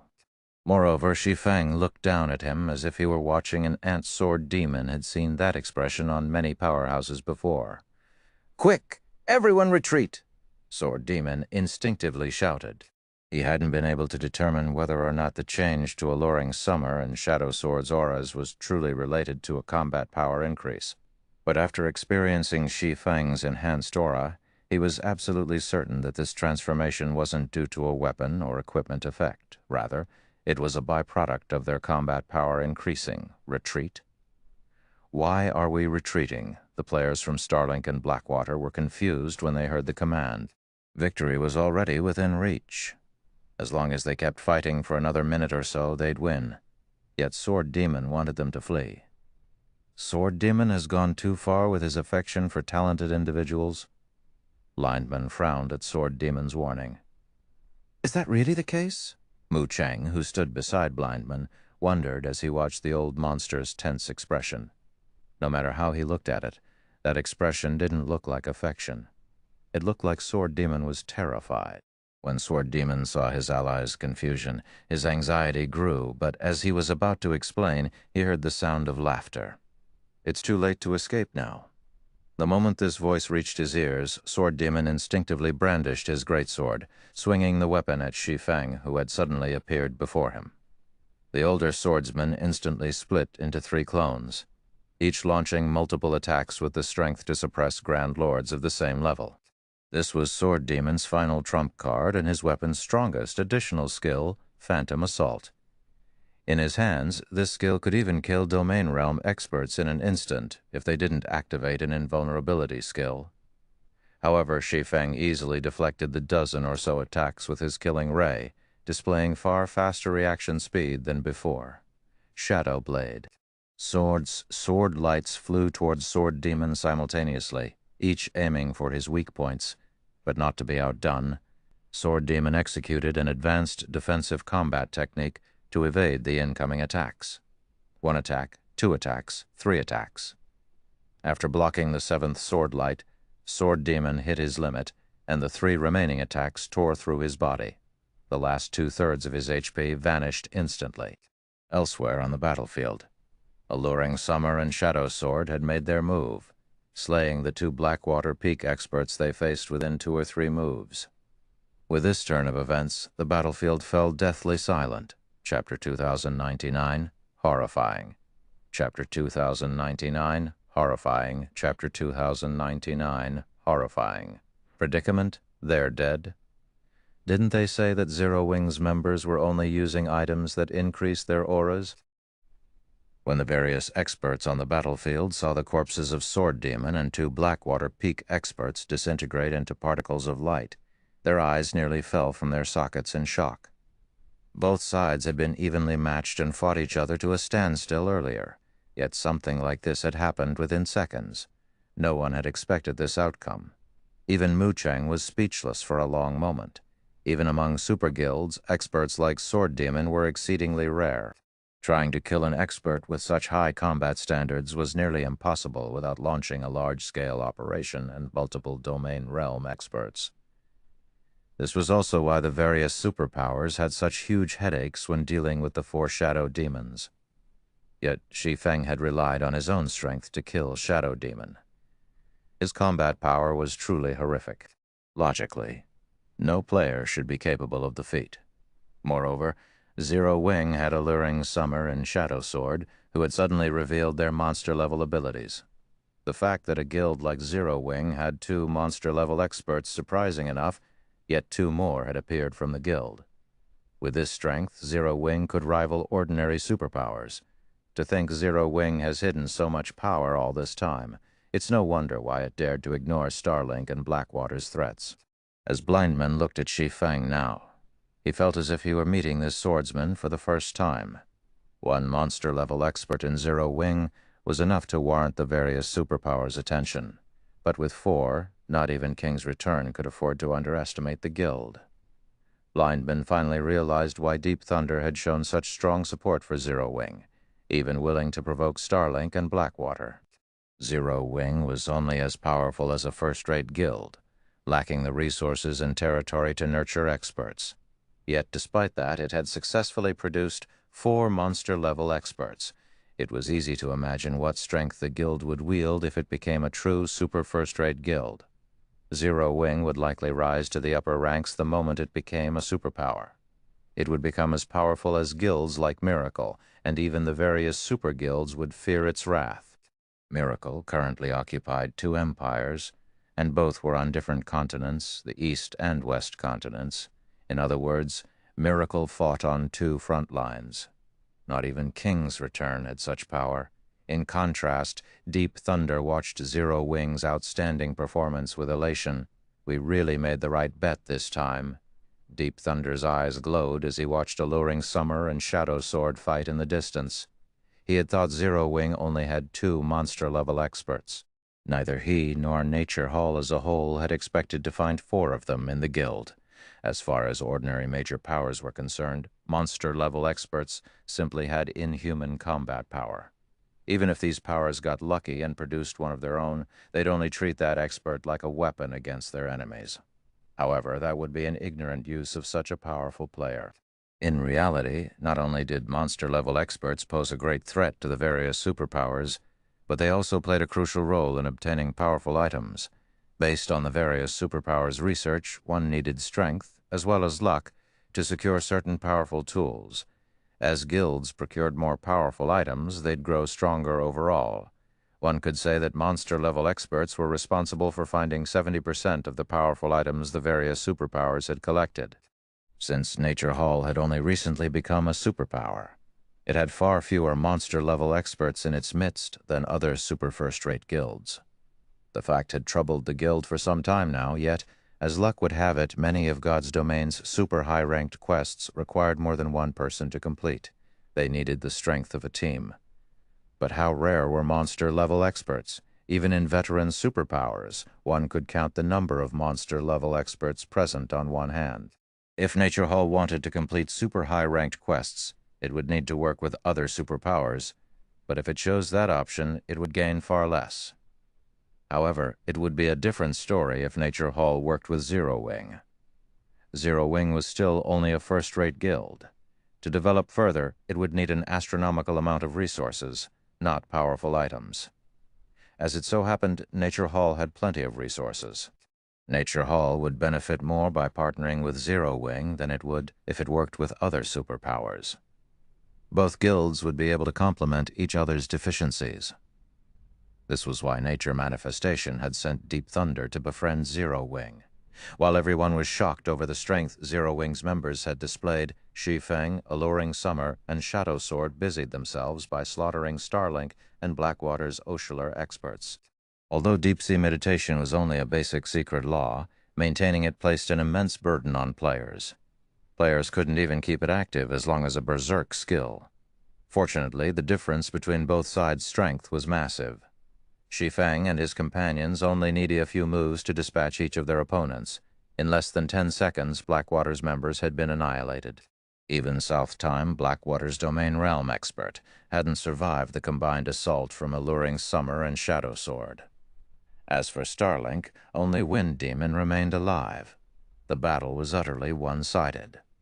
As he faced Shi Feng's relentless pursuit, Wind Demon continued to lose HP. 80%? 50%, 20%, however, despite his rapidly depleting HP, Wind Demon didn't panic. Instead, he turned his mocking gaze on Shi Feng and said, "I have really underestimated you people from Zero Wing. But so what if you defeat us? At the end of the day, this is only one of 5 battlefields. Starlink and Blackwater still have plenty of experts on the other 4. On the other hand, all of Zero Wing's top fighters are stuck on this battlefield. Zero Wing had certainly proven stronger than they had expected, but the results of one battlefield wouldn't decide this competition's victor. Although Zero Wing had indeed defeated their 2 guilds here, with its peak combatants isolated to battlefield number 1, it would suffer on the other 4 battlefields. In the end, Zero Wing would still lose White River City. Wind Demon had spoken loudly enough to ensure that the major powers experts, who stood several hundred yards away, had heard him. Those experts couldn't help but watch Shi Feng with pitying looks. In the end, Zero Wing will lose, one of the spectating experts mumbled. Although Zero Wing had won the battle, it had lost the competition. "Black Flame, you asked for this. Since you rejected my offer, you'll pay for your foolishness for the rest of your life." Jing Yang, who had resurrected in the arena, bellowed as he glared at Shi Feng through the magic mirror. He then commanded his people through the team chat, "Everyone, heed my command. Work with Starlink's members to eliminate Zero Wing." He had planned to give Zero Wing one more chance to hand over the Guardian puppets. If Zero Wing agreed and behaved itself, Blackwater would give up its aggression against the guild. However, he abandoned the thought his desire to see Shi Feng despair was far stronger than his desire to complete the task Xuan Wuchisa had given him. Chapter 2100, Divine Appearance.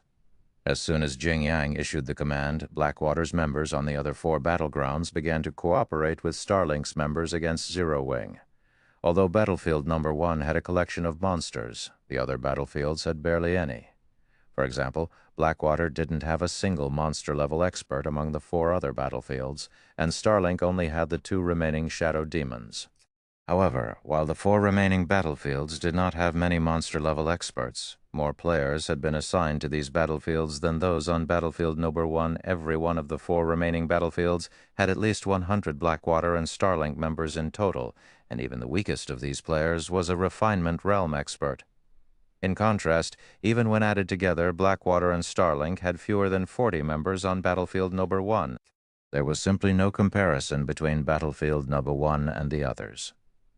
Blackwater and Starlink's forces on battlefields Number 2 and 3 were led by Mad Demon and Heart Demon. Even the other superpowers were afraid of facing those forces. Zero Wing is in trouble now. Yi Luo Fei from the FFF Adventurer Ream commented as she watched Blackwater and Starlink's joint forces.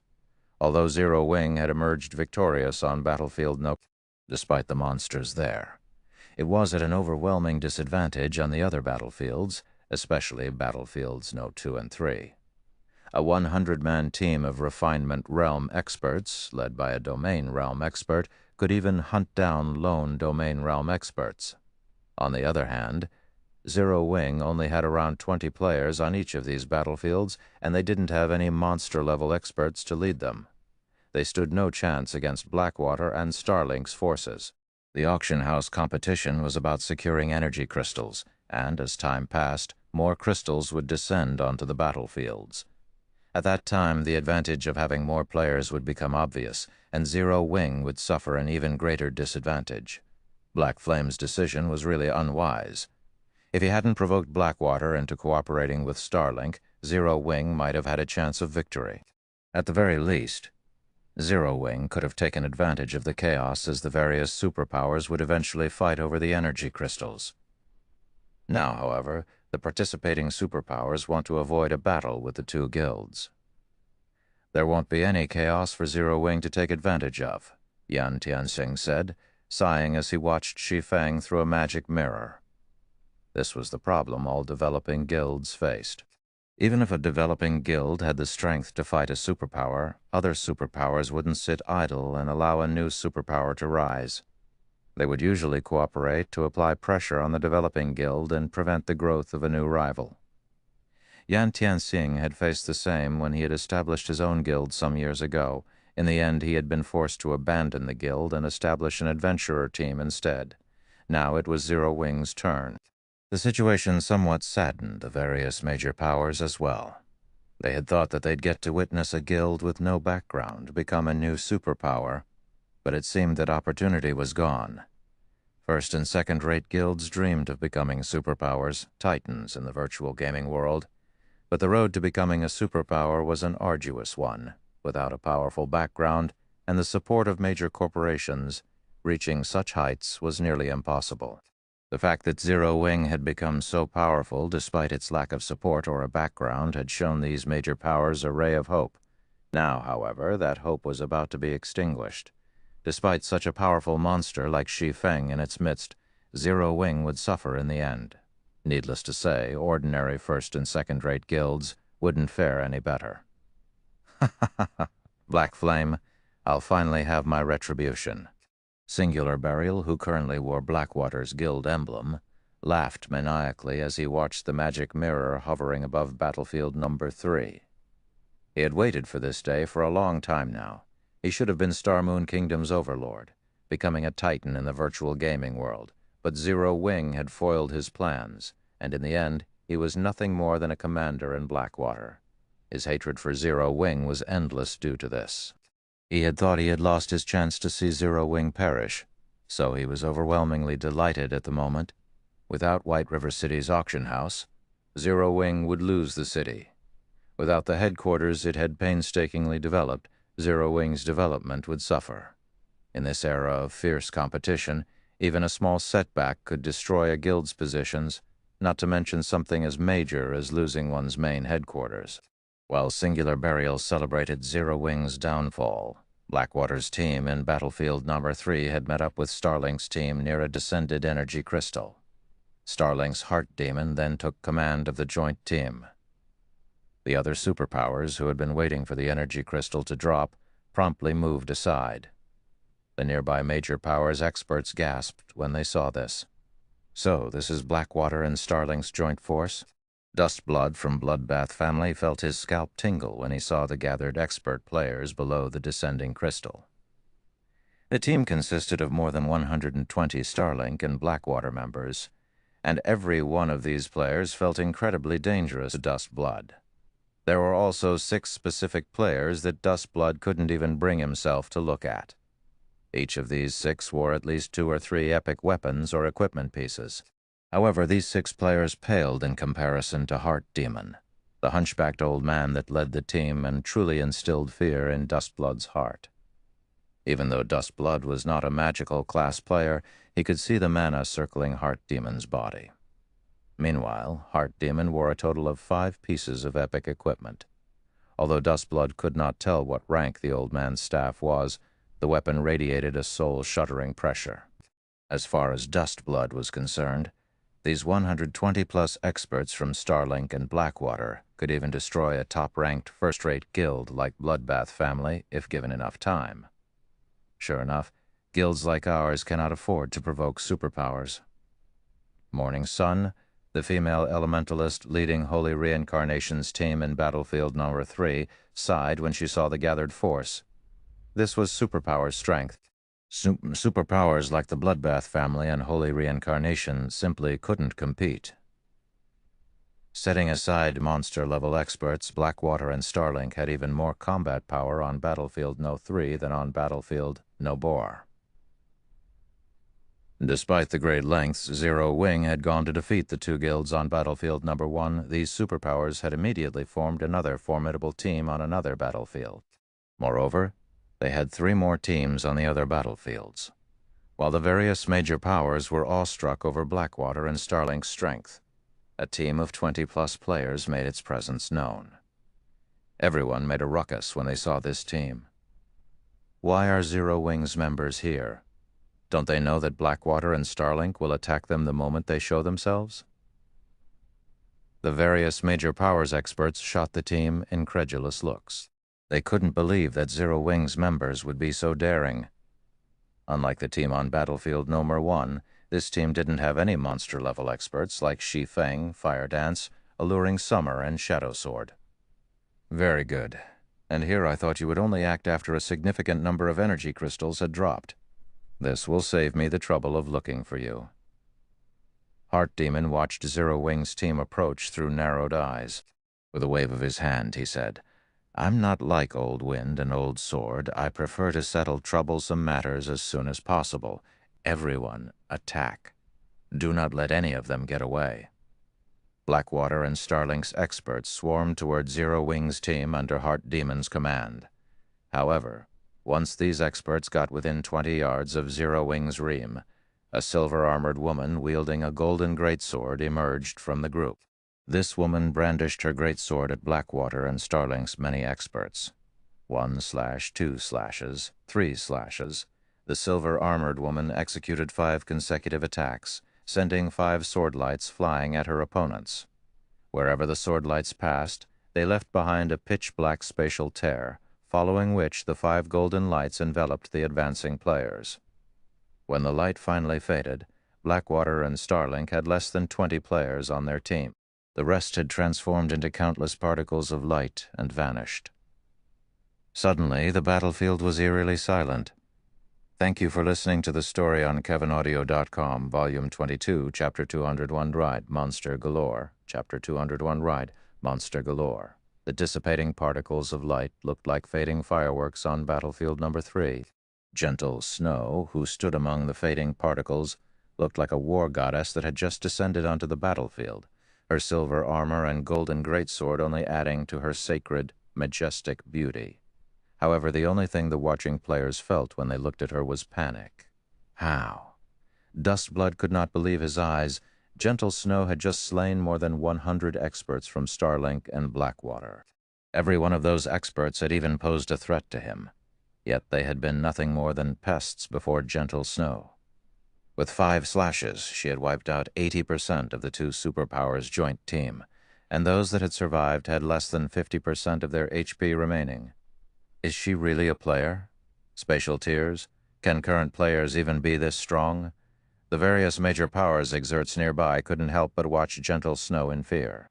If she had used some sort of dazzling technique or powerful skill to defeat those experts, they'd at most be amazed. After all, that strength would have been on par with monster-level experts. However, that was clearly not the case here. Gentle Snow hadn't used a superb combat technique or skill at all. She had simply relied on brute force. With her extraordinary speed and strength, she had stomped on more than 100 Refinement Realm experts as if she were stomping on an anthill. This was 10 times more shocking than if she had defeated her opponents with a combat technique or skill. The system prohibited players from using tools or berserk skills in the auction arena, yet Gentle Snow had displayed strength that defied common sense. Only Tier 4 attacks and above could cause spatial tears. Even God's Domain's current monster-level experts could, at most, exhibit the strength of upper-rank Tier 3. Although the difference between Tier 4 and upper-rank Tier 3 didn't seem major, it was actually massive. It was like the difference between a Grand Lord and a mythic-ranked monster. Even Shi Feng was astonished. He had to admit that fragmented legendary items were truly amazing. Gentle Snow currently carried 2 top-tier fragmented legendary items, and both were strength-based and quite compatible with the Berserker class. Furthermore, one of the items was a 2-handed weapon. As Gentle Snow reached higher levels, her strength would only rise to frightening levels. Purely comparing their strengths, Gentle Snow's was even higher than Shi Feng's, and her physique rivaled his. When Gentle Snow had been questing, she had miraculously discovered a bloodline called the Great Earth Bloodline. Although it was a basic bloodline, it focused on improving a player's strength. Although this newfound strength didn't help Gentle Snow become as powerful as a mythic monster, she wasn't far from it. She was truly a humanoid Tyrannosaurus Rex. She has Tier 4 strength? After watching Gentle Snow's display, Heart Demon couldn't help but tense with fear. He'd rather fight old experts like Sword Demon than face a player with Tier 4 strength. With such an overwhelming advantage, Gentle Snow could easily outmaneuver any of his offensive or defensive moves. Fighting this female berserker head-on would be suicidal.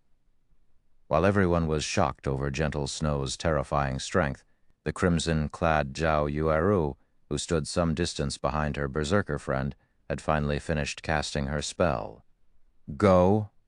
Zhao Yueru shouted as she waved her staff, Tier 2 curse, scorching thorns. Suddenly, hundreds of burning flowers appeared above Starlink and Blackwater's remaining experts. Under Zhao Yueru's control, these fire flowers shed thorns that rained down on her targets.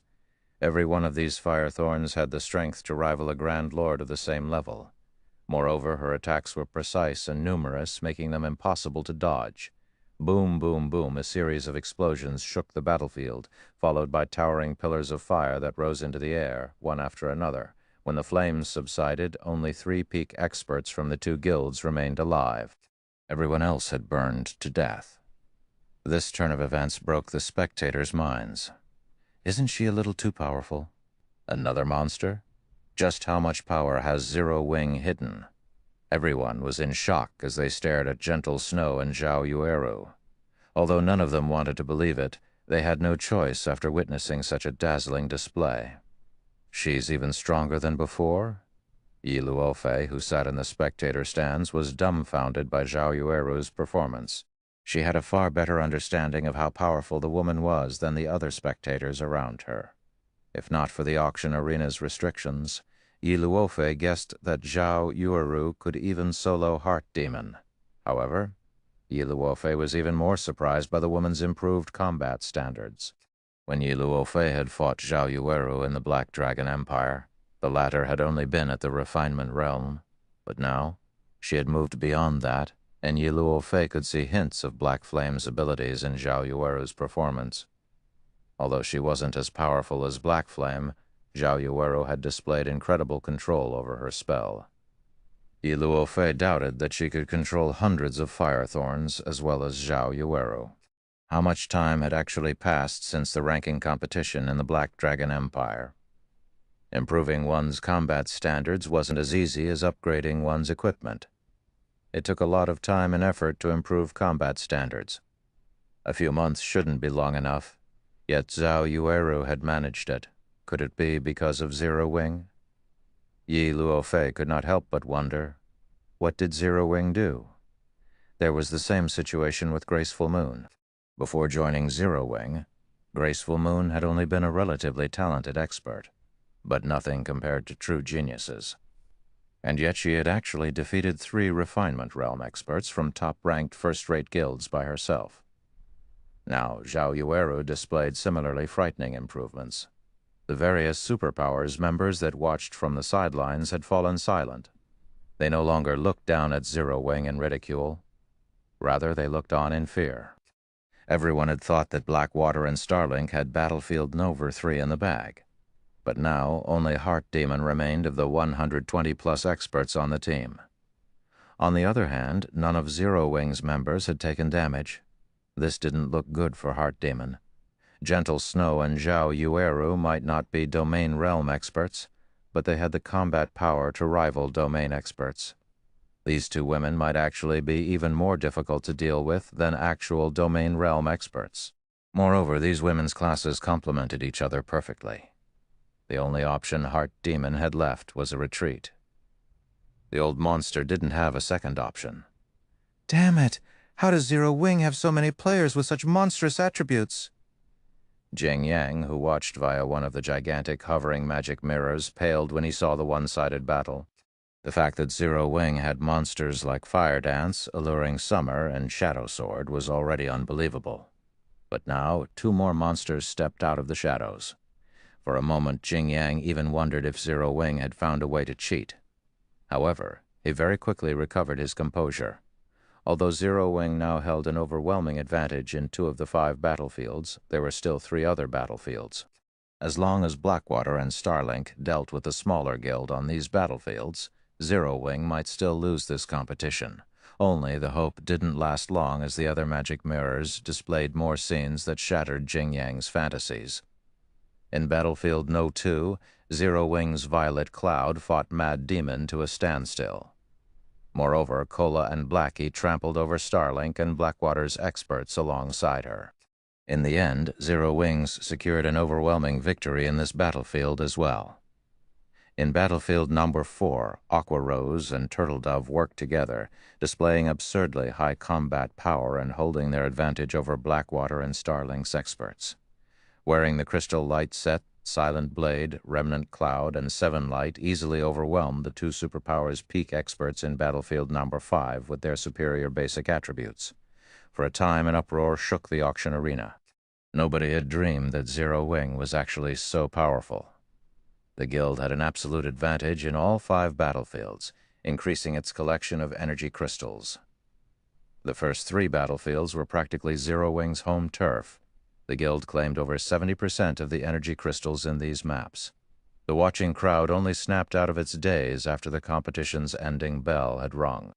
In the end, Zero Wing secured first place in the auction arena with an overwhelming number of energy crystals. The system then repeated the results throughout Star Moon Kingdom 5 times.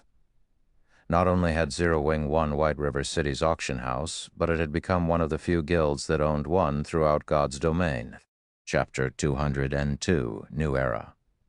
Chapter 210, Do, New Era. Once the competition reached its official end, the surviving participants were teleported out of their respective battlefields. Zero Wing's participants were transported to the auction arena's podium. When Zero Wing's 107 participants appeared on the gorgeous platform hovering in the center of the auction arena, they instantly became the center of everyone's attention. The magic mirrors across the city displayed this scene. so almost everyone in White River City had their eyes on Zero Wing's representatives.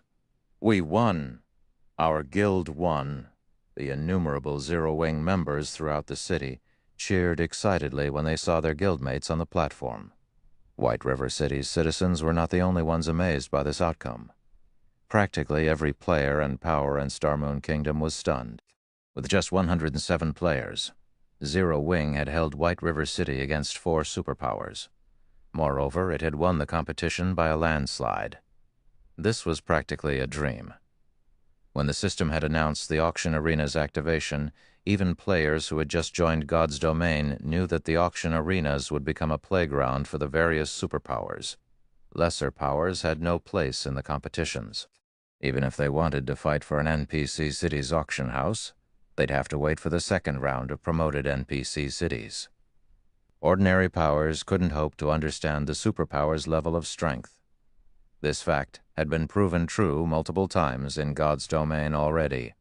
Even before the auction arena system, countless powers had fallen, caught in the crossfire between competing superpowers. Even first-rate guilds had fallen, which ordinary players already considered unreachable. Nobody had expected for White River City's auction arena to end like this. By the time Shi Feng, Zero Wing's guild leader, held up the crystalline certificate that granted the guild the management rights over White River City's auction house, the arena's atmosphere had reached its peak. "I finally have it." Shi Feng burned with excitement as he gazed at the crystalline certificate that glowed with a multicolored light. In his previous life, he had been forced to watch the various major powers obtain control of the auction houses in NPC cities from the spectator stands. In this life, however, not only had his guild secured an NPC city's auction house, but Zero Wing was also one of the first guilds to do so. Countless Zero Wing members shouted their elation throughout White River City, their voices echoing down every street. It seemed like these players were trying to tell the world that from today, Zero Wing was White River City's true overlord. Now that Zero Wing had control of White River City's auction house, it had control over the city's economic lifeline. Even if multiple superpowers moved against Zero Wing, they couldn't touch the guild in this city. Moreover, Zero Wing now had an additional income source, which would guarantee a certain level of the guild's development.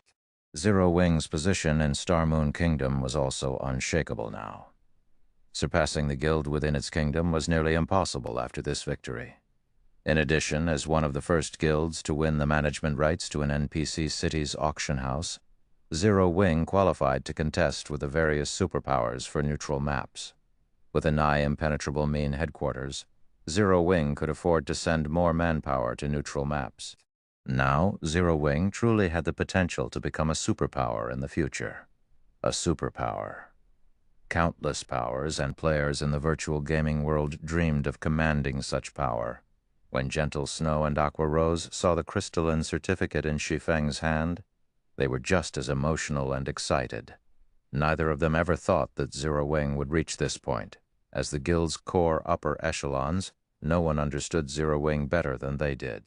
The fact that Zero Wing had started as a guild with nothing, yet developed into something so powerful so rapidly, was a miracle. Although some assumed otherwise, Zero Wing truly lacked a background. It didn't even have any financial support from major companies. Zero Wing had reached this point by relying on its own abilities. It wasn't anything like the various large guilds that didn't have to worry about needing funds. Black Flame has really tricked me.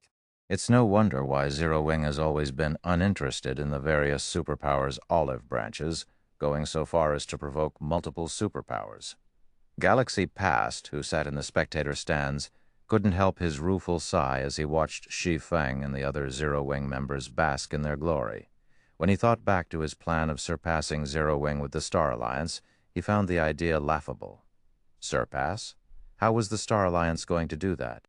The 107 players on the levitating platform were enough to make the best first-rate guilds tremble in fear, not to mention Zero Wing's potential for growth. He more or less understood why Gentle Snow, Ouroboros's former guild leader, had joined Zero Wing. Many first-rate and pseudo-super first-rate guilds had reached out to Gentle Snow when Blackwater had annexed Ouroboros's, but in the end she had chosen to join Zero Wing, becoming a laughingstock. This is Strange Guild Leader. Why do I feel like the various major powers here are actually excited about this? Purple Eye asked strangely as she looked around her. Zero Wing had won this competition. The various major powers present shouldn't have anything to do with this victory, yet they acted as if Zero Wing had won this auction arena for them all. It's only natural, Galaxy Past said, chuckling. Zero Wing broke the superpower's undefeatable curse and birthed a new era, so of course the various major powers are excited. A new era? Realization dawned on Purple Jade. Superpowers had always been undefeatable in God's domain. Only other superpowers could contend with a superpower. In fact, this was common sense in the virtual gaming world. Although there had been instances of a non-superpower defeating some of God's domain's superpowers, these fights had been mere squabbles. They proved nothing. Moreover, these victors had relied on super-powerful items with limited effective periods. These items only allowed non-superpowers to shine for a limited time, and there was no relation between these items and a power's true strength. At most, these powers had attracted others' attention and envy. However, the auction arena tested the participating powers' comprehensive strength. No external items were allowed in the competition. Moreover, the various participating superpowers took this competition very seriously. Thus, Zero Wing was the first non-superpower to achieve true victory over multiple superpowers. This victory also proved that superpowers could be defeated. Interesting, the superpowers actually lost. It seems the era of superpowers' rule over God's domain has finally come to an end. After today, this is the era of new powers like us. In one of White River City's crowded advanced bars, upper echelons from powers that had been operated in secret began to grow restless after witnessing the auction house competition's outcome. Meanwhile, like the plague, news of Zero Wing's victory in White River City's auction arena spread throughout God's domain, reaching every major power and superpower on the continent. Chapter 2103, Uproar in Star Moon Kingdom. After Zero Wing won White River City's auction house, the various superpowers received the surprising news in less than 10 minutes. Although White River City was not an important NPC city, it was one of the first cities to have an active auction arena system. Naturally, the various superpowers wouldn't let it slip through their grasp. Yet, despite 4 superpowers fighting to secure the auction house, a non-superpower Zero Wing had won the competition. No matter how the various superpowers considered the news, it was unbelievable. The unexpected development made the superpowers suspicious. They all suspected that Zero Wing had support from a super guild or a major corporation. However, regardless of their assumptions, Zero Wing's name had made it onto their lists, becoming a target to pay close attention to. After all, now that Zero Wing had secured an NPC city's auction house, it had gained a tremendous amount of financial strength. Moreover, this new income source was stable and beyond other powers' influence. With this, Zero Wing was one step closer to becoming a true superpower. Zero Wing succeeded. Phoenix Rain could not help but be surprised when she read the report from her subordinate. Before the auction arena competition, she had expressed her willingness to dispatch a portion of her strength to assist Zero Wing with Shi Feng, but he had rejected her offer. She had later learned that 4 superpowers had intended to fight for White River City. Even she would struggle to win White River City's auction house with so many powerful opponents, yet the latest report stated that Zero Wing had emerged victorious. Moreover, its victory had been overwhelming. No matter how she looked at it, the situation didn't seem realistic. She had watched Zero Wing rise from the ground up personally, but she didn't understand how Zero Wing had become so powerful. For a moment, she even wondered if her subordinate had mistyped the victor's name to Zero Wing. Big Sis Rain, we've just received a message from the Great Pavilion Master. He wants to hold an elder meeting and requests your attendance. He says that it's related to Zero Wing, Blue Phoenix excitedly announced as she rushed into the room. I got it. Phoenix Rain could not help her bitter smile when she heard the message. She had wanted to help Zero Wing. She hadn't thought that it would help her instead. Or Empire, Crimson Flame Fortress. After a long period of development, the Crimson Flame Fortress's operations could rival that of a small NPC city, including the NPC soldiers that guarded the fortress. It had become one of the safest rest areas in the Ore Empire, and it was very close to the Ore capital city. By using the fortress's teleportation function, players could reach the regional dungeon very quickly. As a result, the fortress had become exceptionally popular among players. However, tension dominated Blackwater's residence in the Crimson Flame Fortress. Jing Yang, who stood in the Vice Guild leader's office, was drenched in sweat. Zero Wing sure has a lot of experts. Xuanwu Chisa wore a faint smile as she finished reading Jing Yang's report. Neither joy nor sadness filled Xuanwu Chisa's voice, yet those who heard it would feel an extraordinarily frightening pressure. Even South Time, who stood behind Jing Yang, felt his legs wobble for a moment. Vice Guild leader, Zero Wing's strength has truly exceeded our expectations. Do we still intend to put pressure on the guild after this? A blue-clad, elderly man who radiated a much stronger aura than South Time's asked. Zero Wing had enough Apex experts to rival an ordinary superpower. Superpowers would have a very difficult time harassing the guild with their own Apex experts. Zero Wing now had the strength to surround and defeat Apex experts.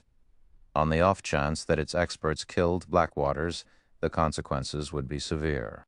Apex experts were incredibly important assets to a superpower, and a single death could be dire for a superpower's development. Moreover, with the strength Shi Feng had displayed thus far, Zero Wing wouldn't likely need to launch a large-scale offensive to deal with hostile Apex experts. Shi Feng alone would be more than enough to get the job done.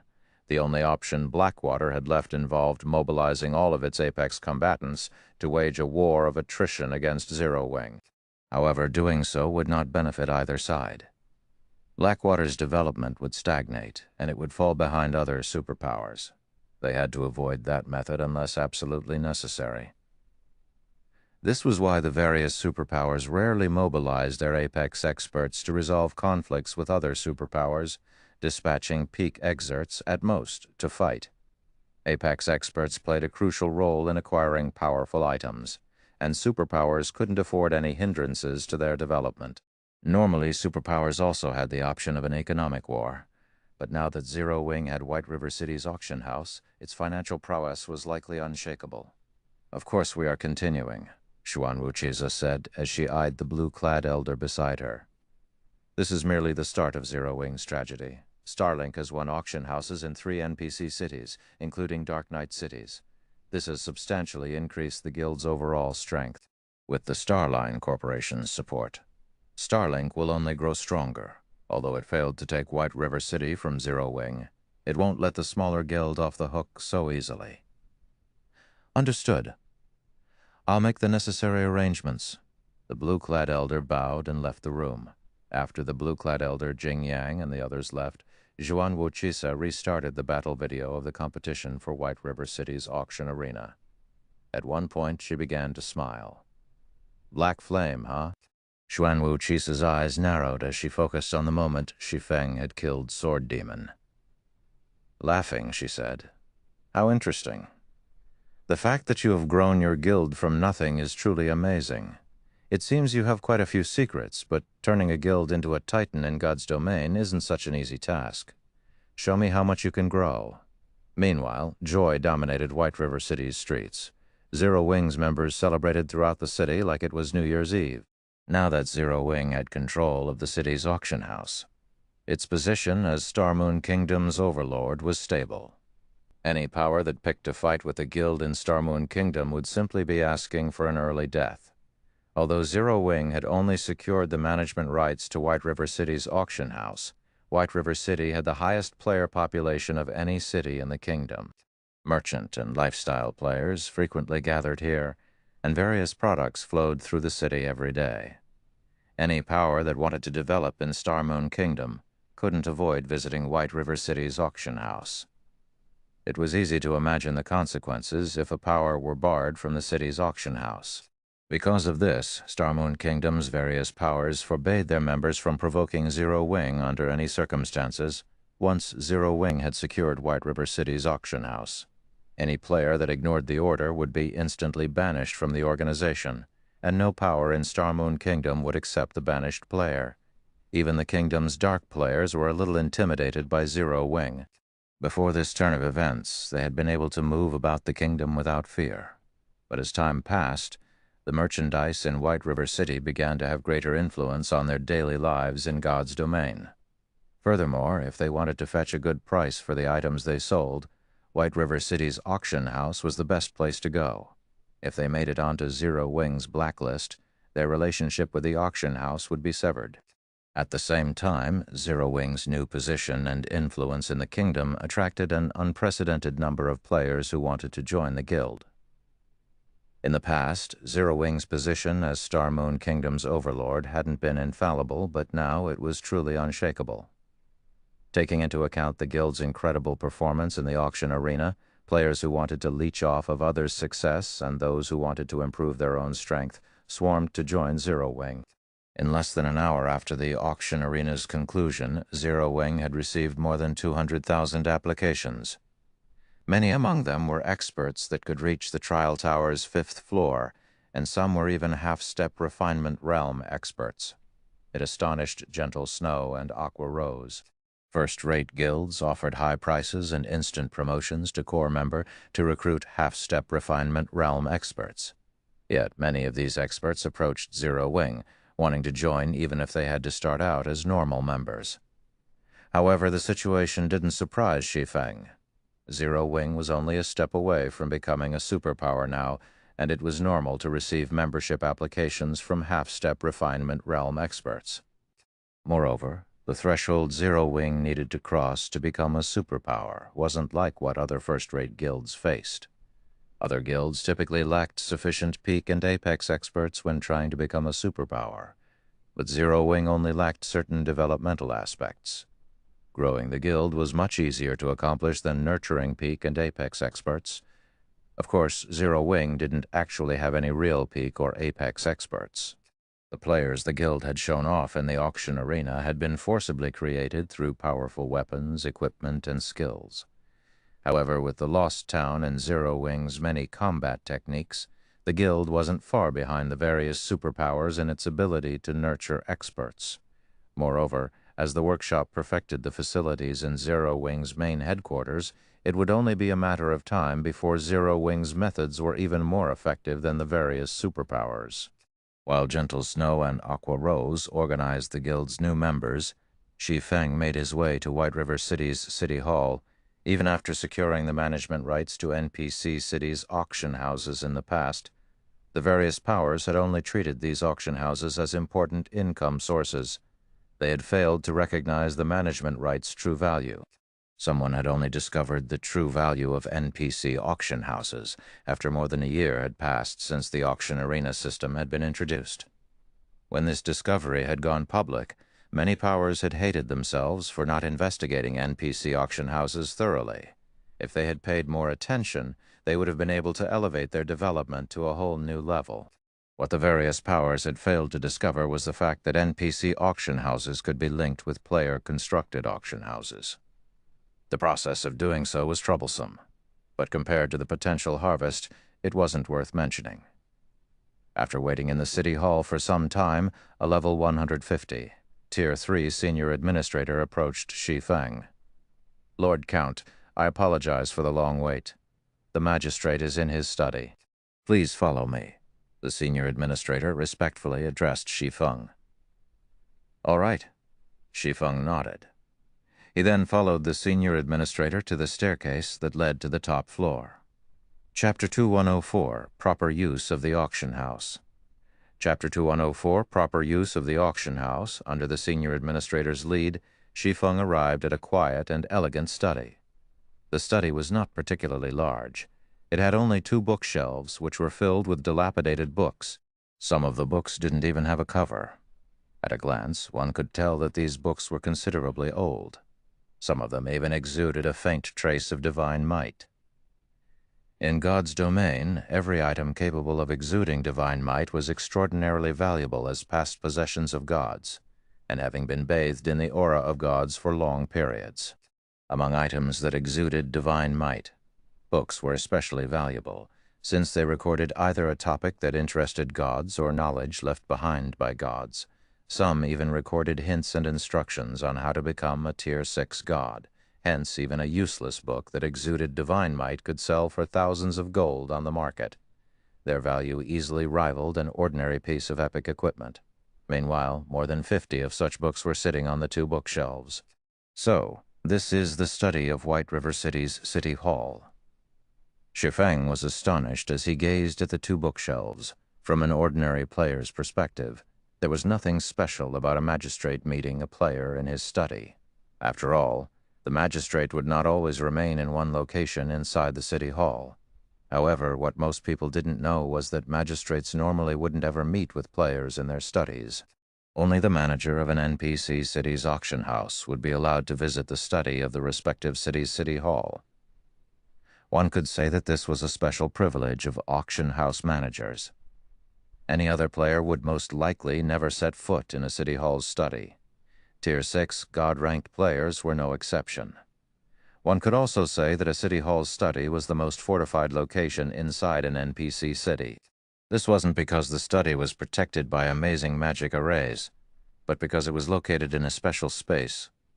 Like another world, unless one gained permission to access it, even Tier 6 gods wouldn't be able to enter the study. At this time, Magistrate Weissman was sitting behind an office desk and reading a book made of pure gold under the sunlight shining through the window behind him. Compared to the previous time Shi Feng met Weissman, the current Weissman was already a level 200 Tier 5 Grand Wizard.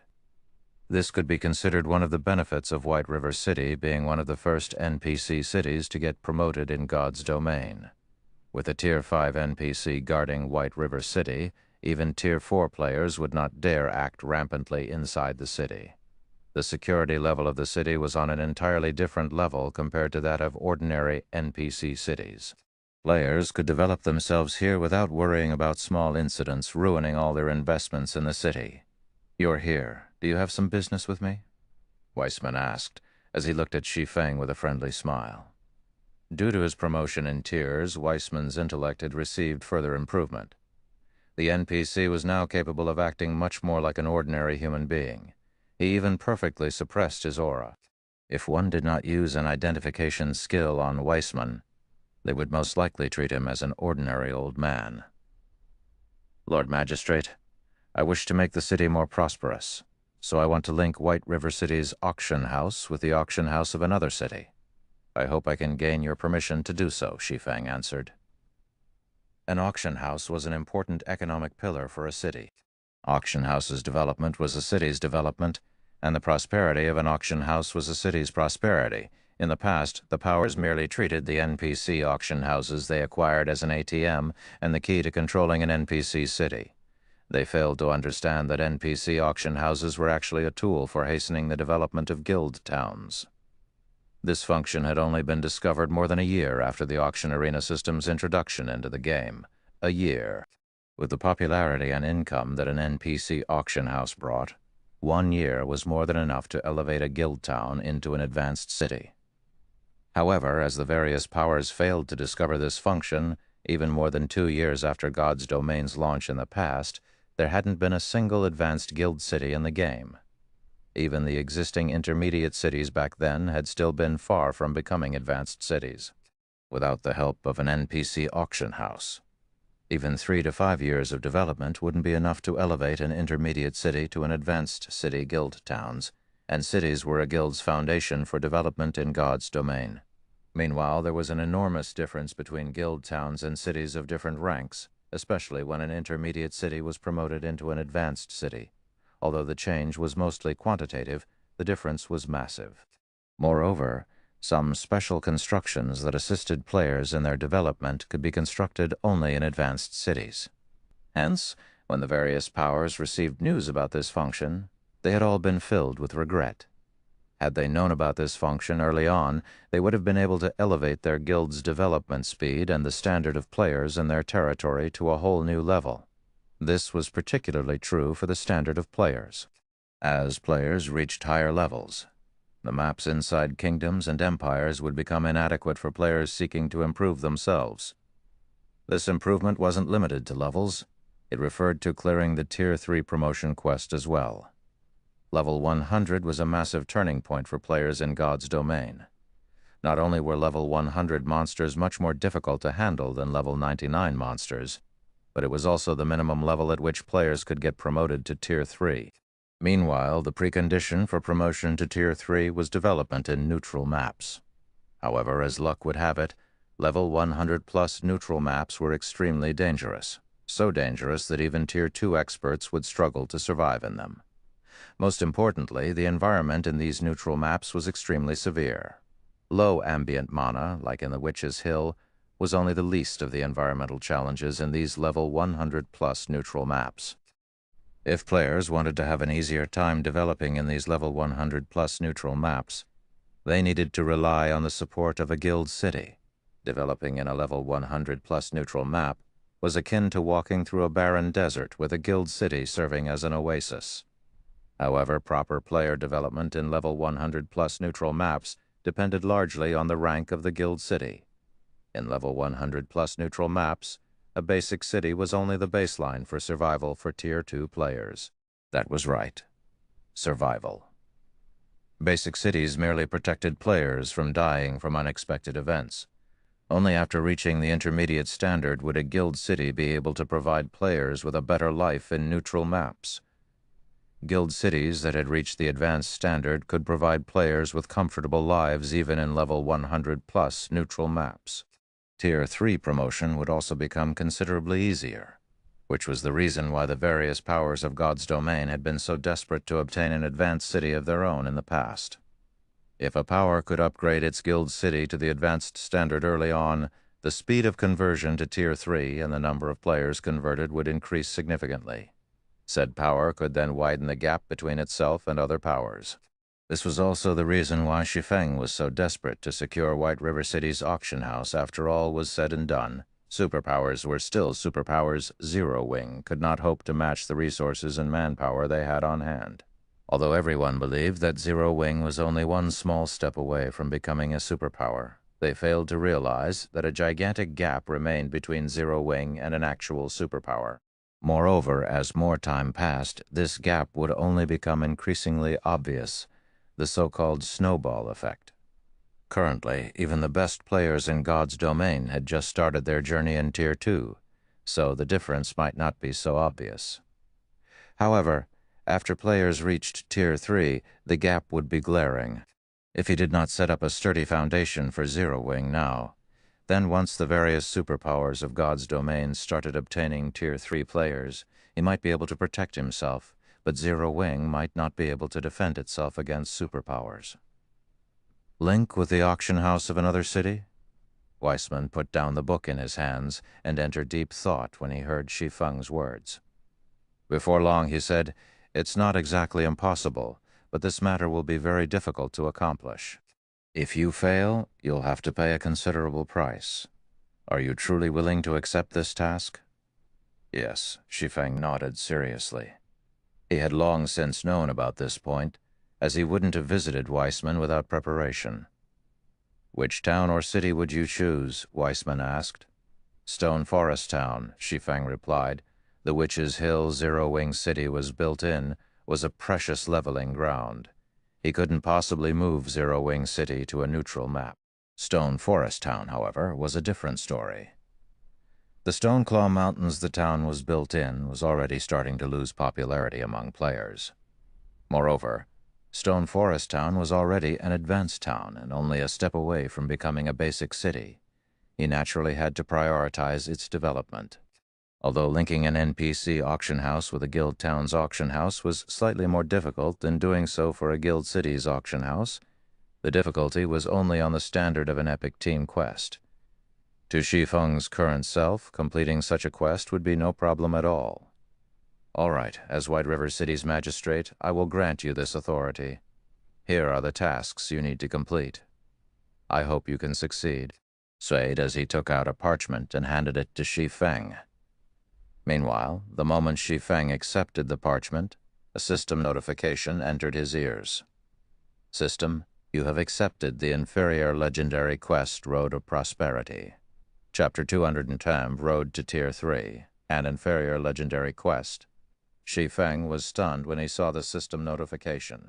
As far as he could remember, the quest to link an NPC auction house to a guild city's had only neared epic rank. Even if it were slightly more difficult to accomplish, the quest shouldn't be more difficult than an epic team quest. He had never heard of an inferior legendary ranked version. Although there was only one rank between inferior legendary quests and epic quests, the actual difficulty difference was massive. This was like the difference between peak and apex experts. Even apex experts would face extreme risks when completing an inferior legendary quest, and that was with the support of a superpower. Without a superpower behind them, completing an inferior legendary quest would require heaven-defying luck. During Shi Feng's brief moment of shock, he received another system notification. System, congratulations. You are the first player to activate the Road to Prosperity in God's domain. There will be no penalties for failing the quest. Upon quest completion, you will be awarded an additional Peak Construction Design or Gold Town Promotion Order. A Peak Construction Design or Gold Town Promotion Order. Shi Feng began to grow excited as he read this second notification. Both the Peak Construction Design and the Gold Town Promotion Order were painfully difficult to acquire in God's domain. Either of these items was easily as valuable as a fragmented legendary item. Any peak construction could easily attract a flood of players, increasing a city's popularity. Peak constructions were also required to promote an advanced city to a main city. A guild city could only truly become a guild's main headquarters after becoming a main city, which even individual Tier 5 players would find difficult to take down. To destroy a main city, one would need a group of Tier 5 players or a Tier 6 God-ranked player. This was also why only guilds with a main city were considered true first-rate guilds. First-rate guilds generally had quite a few Tier 5 players under their command, and with the home ground advantage, these Tier 5 players could exhibit far greater combat power than ordinary Tier 5 players. Hence, even the various superpowers had invested a lot of time and effort to destroy a first-rate guild's main city in the past. Some superpowers had even spent 2 or 3 months trying to destroy a first-rate guild's main city. As for the Gold Town Promotion Order, it allowed players to promote an advanced town to a basic city unconditionally. Every superpower dreamed of commanding a basic city at this stage of the game. Not only would a basic city provide a stable source of income, but it would also allow its ruling superpower to control more territory. At the same time, a basic city was the basis for survival in level 100+ neutral maps. God's domain had plenty of level 100+ neutral maps, and every one of them had its own characteristics and resources. Occupying one of these neutral maps would certainly benefit a guild's members as they grew stronger. God's domain's current powers desperately needed both the Peak Construction Design and the Gold Town Promotion Order. Even though it would still be some time before players reached level 100, much would need to be done before they could explore level 100 neutral maps. Many powers in the past had only begun to prepare after players had reached level 90, and by then it had been too late. Ideally, powers should prepare to explore level 100 neutral maps once players reached level 80. Players would need potions and items that would help counter the harsh environments players would encounter in neutral maps, for example. To amass these potions and items, the various powers would need to improve their lifestyle players' standards. They would also need to grind for recipes and designs. If a power only began to prepare for this expansion after players reached level 90, it wouldn't be ready in time, and superpowers were no exception. Its development in level 100 neutral maps would stagnate, and the process of elevating its expert players to Tier 3 would be affected. Zero Wing's foundations were still flimsy. Hence, Shi Feng needed to prepare for exploring level 100 neutral maps as soon as possible. After all, after reaching Tier 2, players would need about the same amount of time for each level up before level 100. It only seemed like players' leveling speed decreased as they reached higher levels due to increased PvP encounters, which in turn resulted in more deaths than necessary. In addition, top-tier weapons and equipment became more difficult to acquire. Thinking up to this point, Shi Feng promptly unfurled the parchment Weissman had given him. The parchment listed all the conditions that he would need to fulfill. Once he met these conditions, White River City's auction house would link with the auction house in Stone Forest Town, as expected of an inferior legendary quest. These conditions are absurd. Shi Feng frowned as he read the parchment.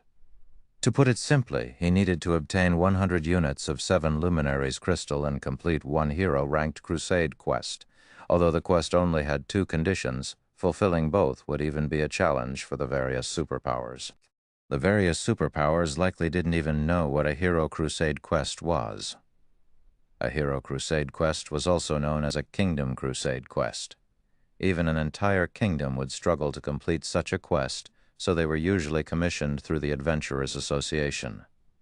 In the past, even the various superpowers had considered hero crusade quests absolute nightmares. In the past, first-rate guilds had been powerless when it came to hero crusade quests, and the various superpowers had sacrificed tens of thousands of expert players to complete them. Even Apex experts had died multiple times during the quest. Now the system wanted him to complete one such quest just to connect 2 auction houses. Obtaining 100 units of 7 Luminaries crystal wasn't particularly difficult for Shi Feng. After all, Zero Wing had already begun to explore the Tower of Time. Thus far, the guild had collected more than 50 units of 7 Luminaries crystal. If he sent Kola and the other main force members to the tower, acquiring the rest of the required 7 Luminaries crystals wouldn't be overly difficult. The Hero Crusade quest was the real problem. Ouroboros had once accepted a Hero Crusade quest when players had been around level 70. Their target had been the Lord of Fire in an ancient secret land. I can probably give it a go. After giving the matter some thought, Shi Feng recalled the Hero Crusade quests in Star Moon Kingdom during his previous life. Of those he could remember, the only one he was confident of Zero Wing completing was the crusade against the Lord of Fire. Although Ouroboros had failed to defeat the Lord of Fire, the main reason for its defeat had been insufficient fire resistance. Ouroboros' members hadn't been able to withstand the Lord of Fire's attacks at all. Foreign superpower had arrived to hunt down the boss only after players had reached level 100. The achievement had sparked a huge commotion in Star Moon Kingdom at the time. Players could only complete a Hero Crusade quest once, and once it had been completed, it would vanish from God's domain forever. As long as a guild completed a Hero Crusade quest, it would be awarded a significant amount of guild popularity, which would attract more NPC nobles and even royalty to commission quests. A guild could even earn the appropriate deeds to become a territory lord, although trying to reach that rank was extremely difficult. After considering the matter for a moment, Shi Feng decided to hunt down the Lord of Fire. Other powers might find it struggle to amass enough fire resistance to raid the Lord of Fire, but it wasn't an issue for Shi Feng and his guild. He had already raided the Flame Demon King and obtained the Flame Demon's crown, a piece of top-tier fire resistance equipment after all. Furthermore, Zero Wing was far stronger than Ouroboros had been with the help of Master Fire Resistance potions. Raiding the Lord of Fire was definitely possible for the guild. As Shi Feng left the city hall and was about to head to the Candlelight trading firm to prepare for the crusade quest, Aqua Rose contacted him. Guild leader, something major has just happened. A moment ago, Starlink made a move and invited every core member in our guild to join it. It is offering us 3 times what Zero Wing is paying, and it has poached a group of advanced lifestyle players from Candlelight. Starlink has started selling weapons and equipment for cred, causing our sales to plummet, Aqua Rose hurriedly reported. Everyone in the guild is talking about it. I guess Starlink finally gave in and is trying to suppress us with its financial power. Shi Feng could not help but laugh. How can you laugh at a time like this, guild leader? We are already tight on credits. Now that Starlink is trying to sabotage us, many of the guild's members are growing concerned. If our people start to leave the guild, our development will likely stagnate, Aqua Rose said, exasperated at Shi Feng's reaction. I get it. Notify Melancholic and Yulin. Tell them to reduce our prices in the Dark Knight Empire and purchase the Empire's specialty materials at a high price. Since Starlink wants to cause trouble in Star Moon Kingdom, we'll do the same in the Dark Knight Empire. Shi Feng calmly decided. Chapter 2006, Advanced Authority. Aqua Rose was stunned when she heard Shi Feng's orders. "Guild leader, are we really doing this?" Aqua Rose hurriedly asked after snapping out of her daze. "We're short on coins and credits right now because of the guild's development. I'm afraid that we won't last more than 2 days if we go through with this." Zero Wing had secured White River City's auction house, which significantly increased the guild's income, but the battle had also tremendously elevated the guild's fame, which had attracted more recruits and increased the guild's member count. Overall, the guild's funds were still stretched thin. Meanwhile, a large-scale price war wouldn't yield results quickly. It could even backfire on Zero Wing. Starlink was its opponent this time, and the superpower had immense financial strength. Moreover, Zero Wing would be attacking Starlink's home turf. Even when Zero Wing's coffers had been overflowing, it still hadn't been a match for Starlink. Not even superpowers like Unyielding Soul or Crimson Emperor dared to engage in a financial war against Starlink.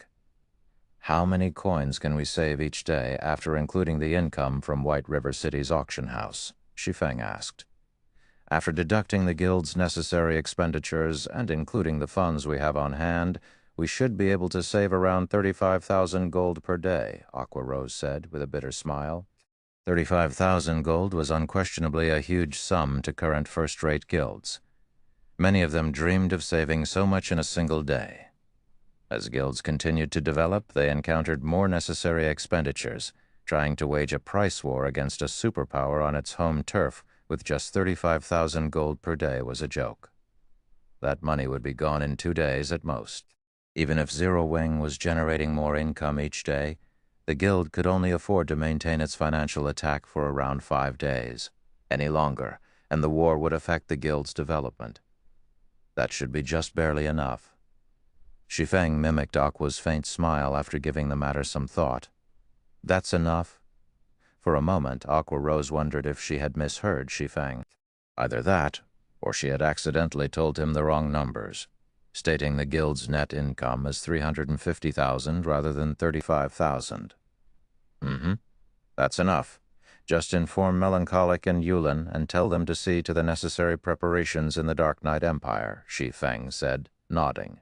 He then disconnected the call and continued toward the candlelight trading firm to prepare for the Lord of Fire raid. A few days ago, he wouldn't have been confident enough to start a price war with Starlink in the Dark Knight Empire, but he had already purchased 500 stamina gemstones from the 4-star wandering merchant Zal. The various major powers desperately needed stamina gemstones since they'd all started to explore neutral maps.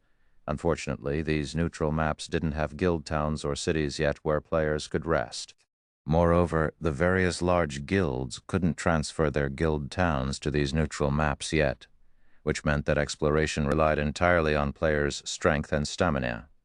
Meanwhile, the wealthier a neutral map was, the harsher its environment would be. As a result, players expended more stamina than normal when exploring these maps. Players would even consume stamina while standing still in some neutral maps. And even if they sat down to rest, their stamina recovery would only be enough to nullify the passive consumption rate. Players simply couldn't survive in these maps for long. Although there were some potions that aided in stamina recovery on the market, they were extremely rare. The various major powers usually saved these potions for their members, rarely selling them. Take Zero Wing, for example. Although Zero Wing could brew the exotic stamina potion, it only had 10 players that were capable of producing it, yet the guild had more than 500,000 members. After deducting the guild's needs, very few exotic stamina potions were left that could be sold on the market. This predicament only increased the stamina gemstone's value. First, the stamina gemstone did not have a set duration. It would not disappear after a certain period of use. Second, it did not have a level limit. Players could use the stamina gemstone throughout their careers in God's domain. If players equipped 3 stamina gemstones, they wouldn't have to worry about stamina consumption when exploring neutral maps below level 100. Because of this, the various major powers had gone crazy for stamina gemstones in the past, each easily selling for 300 gold in an auction. While Shi Feng prepared all sorts of fire resistance equipment and potions, players throughout Star Moon Kingdom had discovered Starlink's assault on Zero Wing, and a commotion erupted across the kingdom. Starlink has finally made its move. I knew Starlink couldn't take the embarrassment of losing to Zero Wing lying down. Even though Zero Wing has many experts, the competition between the various powers is one of finances. How can Zero Wing possibly compete with Starlink without any backers? Starlink is pretty impressive, though. It's actually poaching Zero Wing's members by offering to triple their salaries. I've heard that several hundred Zero Wing members have already left to join Starlink. Moreover, a large number of them are advanced lifestyle players. This will likely wound the Candlelight trading firm. I would be tempted as well. After all, they get to join a superpower and earn 3 times their normal salary. That's not all Starlink is doing. I've heard that it's started to buy Star Moon Kingdom's materials at a high price, too. It is also selling similar products to the Candlelight trading firm at a much lower price. As a result, Candlelight's player traffic has decreased. Zero Wing's in trouble now. It has just secured White River City's auction house after fighting so hard, and just as it has gained the funds to start on the path toward becoming a superpower, Starlink had jumped in and made such a move. Zero Wing's development will likely stagnate. Sure enough, superpowers shouldn't be casually provoked by this point. Star Moon Kingdom's players had gained a better understanding of superpowers' wealth. Although they had recently held an optimistic view of Zero Wing's future, hoping that Zero Wing could emerge victorious from a price war with Starlink was unrealistic. Meanwhile, a gorgeous woman in dark purple robes entered one of White River City's advanced bars. As soon as she spotted the middle-aged man wearing pitch-black leather armor at the bar, she hurried up to him. "Commander, I've just received a message from the Seven Sins. Not only has Starlink successfully secured 3 auction houses, but it has also become an advanced member in the Secret Chamber of Commerce. As an advanced member, the first thing Starlink did was use its authority to hold an advanced union. It looks like Starlink is trying to kick Zero Wing out of secret," Yi Luofei immediately reported. "An advanced union?" Yan Tianxing could not help but shake his head and sigh as he said, "Sure enough, hoping that a guild with no background can become a superpower is a fool's dream, since that is the case. Let's return to the Black Dragon Empire. Within the Secret Chamber of Commerce, there were 2 levels of membership, basic and advanced. Not only did advanced members enjoy greater authority and have more access to the Chamber's resources, but they could also hold an advanced union to propose changes to the Chamber's other advanced members. As long as more than half of the advanced members agreed to the proposal, it would be enacted immediately. One of the potential proposals included expelling basic members from the Chamber. However, becoming an advanced member in the Secret Chamber of Commerce was extremely difficult. Not even all super guilds qualified for that level of membership, and Starlink's success in doing so was certainly shocking. Since Starlink was responsible for the proposal, Secret's advanced members would likely approve Zero Wing's removal to avoid provoking the superpower and prevent another from rising in God's domain. Now, not even the Secret Pavilion's objection could save Zero Wing from its fate. It was easy to imagine what end awaited Zero Wing if it lost access to the Secret Chamber of Commerce's sales channels. Shi Feng, who busied himself in the Candlelight trading firm, received a frustrated notification from Yuan Tiexin as well. After today, Zero Wing was no longer a member of the Secret Chamber of Commerce, and all dealings it had with the Chamber would be cancelled immediately. Guild leader Black Flame, this decision is a result of the Advanced Union's agreement. Although the Secret Pavilion voted against it, the 5 other advanced members voted for the proposal. There was nothing the Pavilion could do, Yuan Tiexin said apologetically. It's fine. It's the rules, after all. Although I have to thank the Pavilion for voting in Zero Wing's favor, Shi Feng said, chuckling. Although Zero Wing is no longer part of the Secret Chamber of Commerce, if your guild needs anything, the Secret Pavilion can help with small matters. Just contact me if you need anything in the future, Yuan Tiexin sincerely offered. Thanks. Shi Feng nodded appreciatively. As Shi Feng learned of Zero Wing's banishment from the Secret Chamber of Commerce, news of the matter spread throughout Star Moon Kingdom, causing an uproar. Nobody would have imagined that Secret would annex Zero Wing without a second thought. With this, Zero Wing would find it even more difficult to survive Starlink's economic suppression. Zero Wing. Didn't you want to play? I'll give you my full attention this time. Lu Xinglu in the distant Dark Knight Empire laughed when he received the latest report on Zero Wing.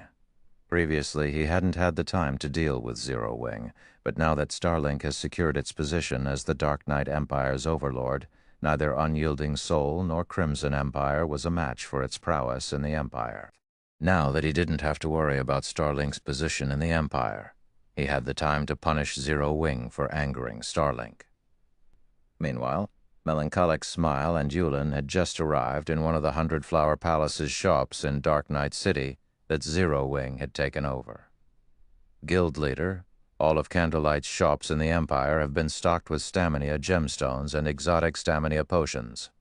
We can start selling them at any time, Melancholic Smile reported after calling Shi Feng. Good. Begin the operation, Shi Feng commanded. It's about time we teach Starlink a lesson. Chapter 207, Foolish to the Extreme. Chapter 207, Foolish to the Extreme. Melancholic Smile and Yulin went to work the moment Shi Feng gave the command. In Zero Wing's name, they announced their intent to purchase the Dark Knight Empire's specialty materials at a high price and sell common goods at a low price. The post caused a commotion throughout the Empire the moment it went public. The Dark Knight Empire's players found the situation unbelievable. Insane. Zero Wing has gone insane. What? Is Zero Wing really starting a price war against Starlink? Practically everyone in the Dark Knight Empire knew of Zero Wing by this point. The Guild had, after all, helped the 100 Flowers Palace resist Starlink's assault. It was no secret that Starlink had begun to use its financial prowess to suppress Zero Wing shortly after the auction arena had ended. However, no one had expected Zero Wing to pull a move like this in the Dark Knight Empire so soon after Starlink's actions in Star Moon Kingdom. Clearly, Zero Wing was retaliating. The news reached the Empire's various powers at light speed, and they all found Zero Wing's actions utterly astonishing. What are Zero Wing's people thinking? Are they unaware that Starlink has already secured Dark Knight City's auction house? Crimson Heart, the 100 Flowers Palace's first Vice-Guild leader, said, flabbergasted. Starlink had already solidified its position as the Empire's overlord, and not even Unyielding Soul or Crimson Emperor would dare engage the superpower in a financial war. Moreover, Starlink had secured 2 other NPC auction houses. Its new financial strength was unimaginable. I've heard that Zero Wing's members have become jittery due to Starlink's suppression. Maybe Zero Wing is trying to raise morale and unite its members, Clan's Drew commented. In her opinion, this was Zero Wing's only option. A guild's morale and unity were extremely important. If the guild were fractured, it would only be a matter of time before it crumbled. Even so, this is just playing with fire. This has basically announced Zero Wing's intentions to fight Starlink. If Zero Wing loses this financial war, it will only suffer more, Crimson Heart said. Moreover, economic warfare is very taxing on a guild. This isn't a field battle, it is a pure competition of wealth and resources. War weapons are useless here. Cleansed Drew fell silent after listening to Crimson Heart's reasoning. As Crimson Heart had said, fighting a price war would hinder a guild's operations, and the consequences of losing a war like this were far worse than losing a field war. While a guild could endure multiple defeats in a field war, a single loss in a financial war could force a guild to the brink of disbandment. Even worse, a guild would still suffer severe losses even if it won. To put it simply, there were no winners in an economic war. The 100 Flowers Palace wasn't the only guild in the Dark Knight Empire that Zero Wing's actions had confused. Unyielding Soul also discussed the situation. Zero Wing has gone too far this time. Mu Cheng could not help but sigh as he read the discussions on the Dark Knight Empire's official forums. Grandpa, Zero Wing has a gold mine like Zero Wing City, as well as White River City's auction house. Overall, it still has frightening financial strength. Starlink won't come out unscathed from a financial war with Zero Wing either, Mu Lingsha said. Other guilds might not recognize Zero Wing City's value, but as a superpower, Unyielding Soul was very aware of it. Aside from the daily entry fees, the teleportation services the city offered to players who wanted to visit the Otherworld Gate generated astonishing profits. The Otherworld Gate had many precious treasures to offer players, and the leveling speed in the area was incredible. Even players from Star Moon Kingdom's neighbors had begun to head toward the Otherworld Gate to level, not to mention the kingdom's players.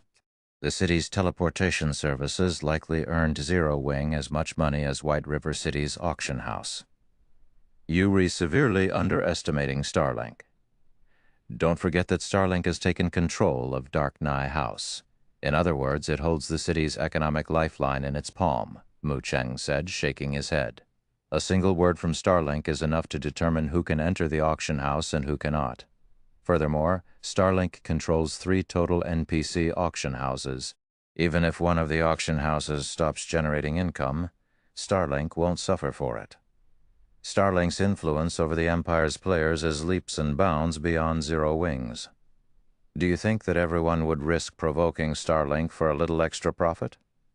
After all was said and done, Zero Wing was not a superpower.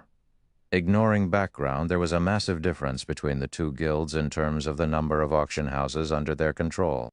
The main reason that Starlink dared to provoke Zero Wing in Star Moon Kingdom was the fact that Zero Wing only controlled one NPC auction house.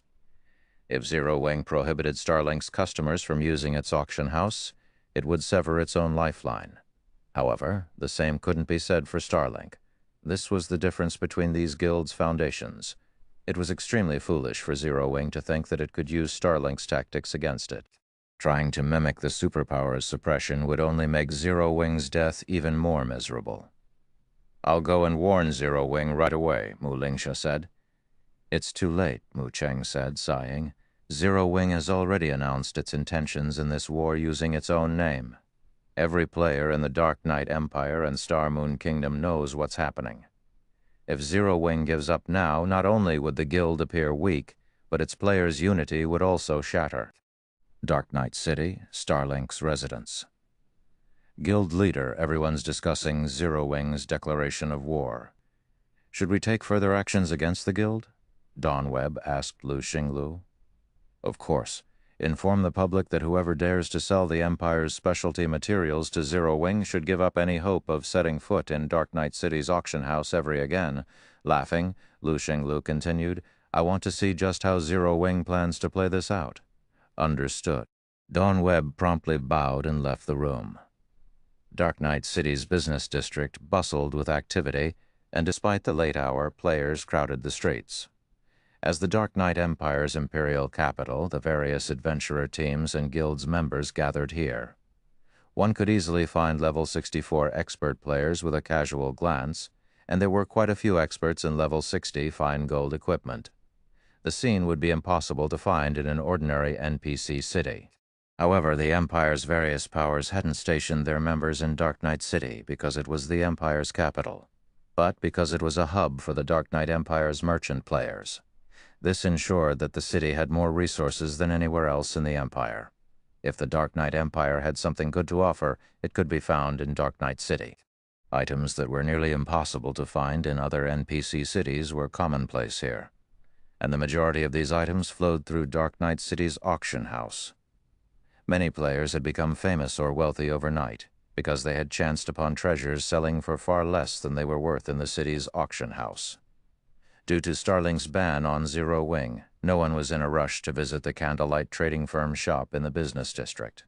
Very few players were willing to enter the shop since everyone was afraid of being banned from the city's auction house as well. Meanwhile, Melancholic Smile and Yulin were dumbfounded as they stood in Candlelight's empty shop. They were purchasing materials at a 30% markup and selling commonly used goods for 30% less than market value. Yet only a small number of players had visited Candlelight's shops in the Empire since they had made their announcement over an hour ago. Anxious, Melancholic Smile contacted Shi Feng and asked, "Guild leader, what should we do? Because of Starlink's ban, the players who visit Candlelight here only buy our low-priced goods. We're losing money and gaining nothing. We won't be able to affect Starlink's economy at this rate." Starlink has banned us, Shi Feng laughed. How quick of it. Guild leader, we're losing money here, yet you can still laugh, Melancholic Smile asked, exasperated. Now that Starlink has banned us, we can take action, Shi Feng said. Reveal the exotic stamina potions and stamina gemstones. Any player that wants to buy the exotic stamina potions can do so with the Empire's specialty materials. Auction off the stamina gemstones, but only to players who sell us 1 gold of specialty materials. Hopefully, Starlink keeps its word and goes through with the ban. I'll get it done, Melancholic Smile said, a joyful smile lighting up her face. Chapter 208, Dark Knight Empire Shaken. Translator, Exodus Tales. Editor, Exodus Tales. Although Melancholic Smile wasn't a combat player, she understood the exotic stamina potions and stamina gemstones' value perfectly.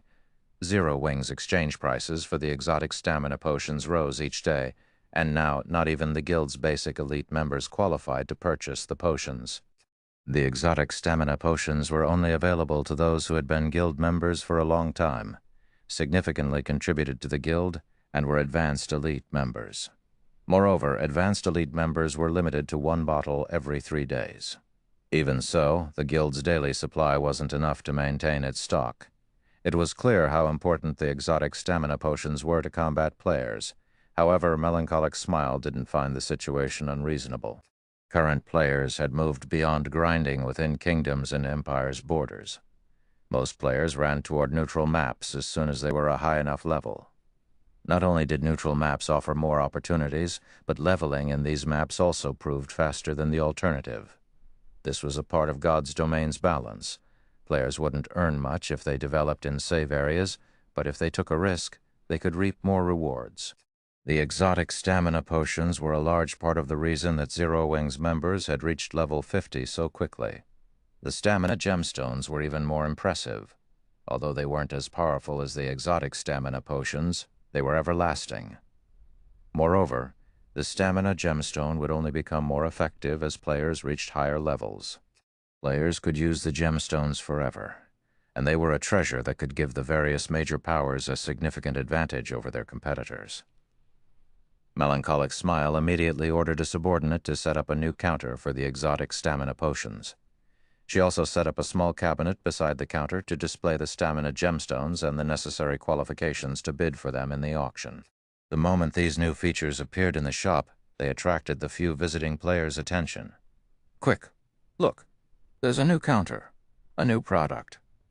The independent players browsing the shop weren't from the Dark Knight Empire. They were merely visiting Dark Knight City to purchase and sell items. Hence, they didn't particularly care about Starlink's ban. Their base of operations wasn't in the Empire, and if they couldn't purchase items from Dark Knight City's auction house, they could simply visit an auction house in another empire. Since the Candlelight trading firm was selling items below market price, they couldn't miss this opportunity to make a profit. So what if Zero Wing is pushing out a new product? Zero Wing overestimates itself if it thinks it can defeat Starlink in the Dark Knight Empire. An assassin from Starlink, disguised as an independent player, said disdainfully as he looked at the new counter. As far as he was concerned, his superior's orders to watch Candlelight was unnecessary. Even if the Dark Knight Empire's various major powers had 10 times the courage they currently displayed, they wouldn't dare offend Starlink for a little profit. Trying to counter Starlink's influence in the Empire's market by relying on independent players was simply a dream. Many of the Dark Knight Empire's precious materials could only be obtained with a certain degree of strength, and generally only the various adventurer teams and guilds were strong enough. But as the Starlink assassin entertained such thoughts, someone's exclamation reached his ears. Crap! The exotic stamina potion. This shop is actually selling exotic stamina potions. With those few words, the first-floor hall fell silent. Almost every customer turned toward the counter at the same time, a hint of madness flashing in their eyes. They immediately dashed toward the counter. In less than 10 seconds, every customer inside the shop had crowded around the exotic stamina potions counter. It really is the exotic stamina potion. For real? Zero Wing is actually selling this here? Crap! You can only purchase it for the Dark Knight Empire's specialty materials? The independent players panted a little when they saw the potions. "Boss, give me 10 bottles. I want 20. Boss, I want every exotic stamina potion you have." After a brief moment of shock, the several hundred independent players in the shop frantically shouted their orders for the exotic stamina potions. If the system's rules hadn't protected the counter, they likely would have tried to destroy it and steal the potions within. Meanwhile, Melancholic Smile, who watched from the second floor, was stupefied. When Candlelight sold the potion in Star Moon Kingdom, the kingdom's players had merely been surprised. Nobody had ever reacted like these independent players. They all seemed as if they had found a priceless treasure that was worth killing over. However, if Shi Feng saw this, he wouldn't be overly surprised. Empires not only had more resources than kingdoms, but their competition was also far more intense. Kingdoms' players couldn't even imagine how fierce the competition was in an empire. Furthermore, items that could increase players' stamina recovery were extremely rare in God's domain. Normally, independent players had no access to such items. While the players in the shop made a fuss over the exotic stamina potions, some noticed the cabinet next to the counter. Again, they expressed their shock. Stamina gemstone? God's domain actually has such an item? If I equipped 3 or 4 of these gemstones, I wouldn't have to worry about surviving in God's domain's maps in the future. This won't do. Even if I go bankrupt, I have to get these stamina gemstones. Everyone stared at the crystal-clear stamina gemstones in the cabinet with bloodshot eyes. Naturally, these players paid no heed to the participation qualifications and the auction's minimum 100 gold bid. They immediately contacted their friends to borrow the necessary funds. The exotic stamina potions might be very important, but compared to the stamina gemstone, the potions were insignificant. With the stamina gemstones, players could treat neutral maps like their own backyards, hunting for more opportunities than other players. News of the Candlelight trading firm's exotic stamina potions spread like wildfire. Not only did it reach every corner of Dark Knight City almost instantly, but players also began to discuss the gemstones on the Empire's official forums. Is Zero Wing insane? It's actually selling such a treasure. It seems Zero Wing really wants to go to war with Starlink. Fortunately for us, we can profit from this war. As long as we have enough stamina gemstones, exploring neutral maps won't be a problem. For a moment, the stamina gemstones' appearance caused an uproar in the Dark Knight Empire. The various adventurer teams in particular sent their members to Candlelight's shop in Dark Knight City to purchase a stock of the gemstones for their members. Other players might be afraid of being barred from the city's auction house, but adventurer teams like theirs weren't. After all, they could simply visit other auction houses. At most, they might have to visit another empire to shop. However, once they had the stamina gemstones, they would have an advantage over other powers when exploring neutral maps. They simply couldn't miss such a rare opportunity. The Dark Knight Empire's various large guilds secretly sent members to the Candlelight trading firm as well. This was just as much of an opportunity for them as it was for the various adventurer teams. Not even Starlink could dissuade them from purchasing stamina gemstones. If they disguised their members as independent players, Starlink would have a difficult time discovering their actions. Less than an hour after the public discovered the stamina gemstones, players crowded Candlelight's previous deserted shop in Dark Knight City. It was even more crowded than the city's auction house right now. Moreover, the prices for the Empire's specialty materials in Dark Knight City had doubled within the past hour due to Candlelight's auction requirements. Even so, none of the various large guilds or adventurer teams harbored any thought of taking advantage of this opportunity to sell their materials for a quick profit. For a time, chaos reigned over Dark Knight City's market. Eventually, the various superpowers upper echelons, who were preoccupied with exploring neutral maps, received news of Zero Wing's stamina gemstones. Chapter 209. Changes in the Dark Knight Empire. Chapter 209. Changes in the Dark Knight Empire.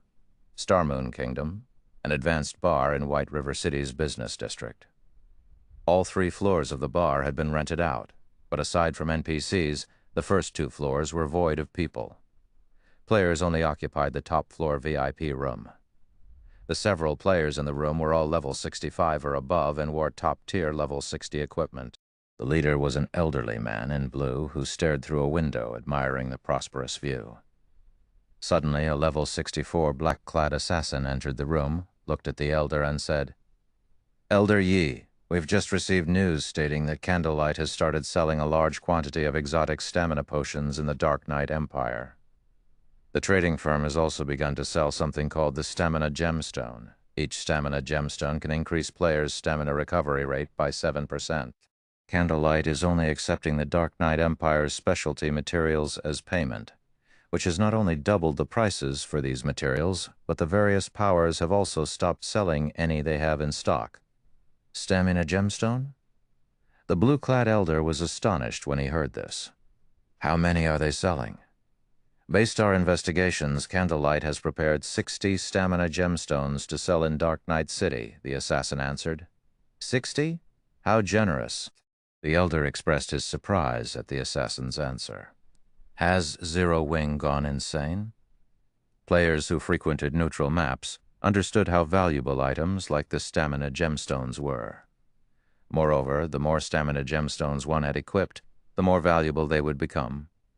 With 60 Stamina Gemstones, one could outfit a 20-man team that would then be able to operate in a neutral map without having to return to a city to recover stamina. The profits one could gain from such a team would be frightening, especially when exploring a new neutral map. If Zero Wing organized such a team, it would gain a tremendous advantage over its competition. Yet Zero Wing willing sold the Stamina Gemstones, sacrificing such a wondrous opportunity. Only a lunatic would pull a stunt like this. It seems we still underestimate Zero Wing. Starlink will have a hard time preventing the guild from affecting its economy. Prepare the necessary materials immediately. We're heading to Dark Knight City, the blue-clad elder commanded as he stood from his seat. He, like everyone else in God's domain, had thought Zero Wing was simply making a fool of itself by challenging Starlink in the Dark Knight Empire. But now it seemed that everyone had underestimated the guild's determination and strength. Likely no one had thought that Zero Wing was willing and able to make such a move. The Dark Knight Empire's various major powers had taken a step back in respect of Starlink. But now that their future was on the line, no one would heed Starlink's warnings. With how tempting the Stamina Gemstones were, the prices of the Empire's specialty materials would rise astronomically. Unlike the usual rare materials, specialty materials were unique to a specific country. Starlink used the Dark Knight Empire's specialty materials as the Starlink Trading Firm's foundation in the competition with other kingdoms and empires' trading firms. If the prices of the Dark Knight Empire's specialty materials reached absurd heights or supply were severed, Starlink's profits would plummet. After all, the various superpowers relied on their trading firms and wide connections as their main sources of income, and for Starlink, these relied on the Empire's specialty materials as a foundation. Without this foundation, Starlink would struggle to make money through its trading firm. Meanwhile, a deathly silence reigned in the guild leader's office, which Lu Xinglu occupied in Starlink's Dark Knight City residence. None of the guild upper echelons present in the room dared to utter a single word. In a short hour, Starlink had gone from able to purchase more than 10,000 specialty materials to only several hundred. Moreover, this number continued to fall as time passed. Not only had this situation severely impacted Starlink's ability to produce specialty merchandise, but it had also drastically increased production costs. Ultimately, Starlink had three main income sources for coins. The first source was the guild's trading firm. The second was its money-farming teams and the guild members completing guild quests. The third source came from the guild's towns. Although Starlink now had NPC auction houses as a fourth source of income, it had just taken these auction houses over. It would still be some time before the guild earned a significant amount of profits from this source. A minor income decrease due to Zero Wing's interference would have been tolerable, but its impact wasn't minor at all. At this point, the Starlink trading firm generated 20% less profit than usual, and that percentage continued to increase. This predicament would severely impact the guild's development. To make matters worse, This was happening as Starlink needed to migrate its guild towns to new locations. Relocating a guild town required a lot of funding, and a profit loss meant Starlink would have to delay the move. 0. Wing. Lu Xinglu's expression twisted into something gloomy as he read the report in his hands. He then turned toward Dawn Webb and growled, "Notify our subordinates to increase the purchase price for Star Moon Kingdom's specialty materials immediately." "How much shall we raise it by, guild leader?" Dawn Webb asked. "Raise it by 50%. "I want to see which of us will last the longest," Lu Xinglu said. "What about the stamina gemstones?" Dawn Webb asked. "If the other powers get their hands on them, they'll have a much easier time exploring the neutral maps around the Dark Knight Empire. We don't have many materials left. Let those powers have them. In any case, the Candlelight trading firm only has 60 stamina gemstones for sale. Even if a power purchases all 60, it'll only have enough to equip a 20-man team. That won't be enough to upset the Empire's power structure," Lu Xinglu said disdainfully. "Besides, how long can Zero Wing possibly afford to play around in Dark Knight City? Turn your focus to Star Moon Kingdom. Now that Zero Wing has lost the secret Chamber of Commerce's connections, it can only strut about its own kingdom. More than 10 neutral maps neighbored the Dark Knight Empire that were suitable for current players. No matter how powerful a 20-man team was, it could only explore one neutral map at most. The team wouldn't have the time to explore other neutral maps, let alone affect Starlink's exploration teams. In contrast, as Starlink raised the prices for Star Moon Kingdom's specialty products, Zero Wing's operation costs would rise, and its profit margins would suffer. Even if Zero Wing had White River City's auction house, its development would stagnate. As the various major powers continued to develop in neutral maps, stagnation would eventually eliminate Zero Wing from God's domain altogether. Understood. Dawn Webb nodded. Meanwhile, the Candlelight trading firm's shop in Dark Knight City was lively as practically every power in the Empire gathered to view its products. Even representatives from other kingdoms and Empire's powers had come to inspect the goods. Every player in the shop had traded 1 gold of specialty materials to qualify for the Stamina Gemstone's upcoming auction. None of them cared about Starlink's threat. Unless Starlink wanted Dark Knight City's auction house to go out of business, it wouldn't dare follow through and ban everyone that did business with Candlelight. "Everyone, the Stamina Gemstones will be sold in sets of 3. The bids will start at 300 gold of specialty materials. Each increment must no less than 10 gold. If everyone is in agreement, let the auction begin." Everyone in the first-floor hall grew restless with Yulin's announcement. 400 gold. 450 gold. 600 gold. One major power after another yelled out astronomical bids, but at the end of the day, none of them could outcompete the superpowers that secretly participated in the auction. The first set of stamina gemstones sold for 1,250 gold, causing many of the participating guilds and adventurer teams to sigh with disappointment. With that kind of money, they could fully equip a player in top-tier equipment. However, none of these players found the price unreasonable. 3 stamina gemstones could enable an expert to roam neutral maps freely. If a superpower's peak experts had this freedom, they could easily earn back the cost of the stamina gemstones through the opportunities they found. It was definitely a worthwhile trade. If the bidding currency hadn't been limited to specialty materials, the price would have likely gone higher. The various superpowers continued to win stamina gemstones in the auction. In the end, the 20 sets had netted nearly 27,000 gold in specialty materials for Zero Wing, which had even surpassed Shi Feng's expectations. Zero Wing has earned quite a stock of materials through this auction, but it's a pity that its success ends here. Mu Cheng, who wore a black cloak amidst the crowd, was a little disappointed to see the stamina gemstones out of stock. While Zero Wing had indeed affected Starlink's operations by selling the stamina gemstones, the plan wasn't viable long-term. Once the auction ended, Dark Knight City would return to normal, while Zero Wing had only gained specialty materials. Naturally, Mu Cheng wasn't the only one with such thoughts. All of the various superpowers thought the same. However, just as the crowd was about to leave, Melancholic Smile walked into the center of the hall. The Master Forger's insignia she wore and her majestic aura attracted many of the players' attention. Even the various superpowers only had a handful of lifestyle masters, much less Master Forgers. Today's auction for the stamina gemstones has come to an end. The next auction will take place tomorrow at the same time. Customers who failed to win gemstones today may visit us then, Melancholic Smile announced.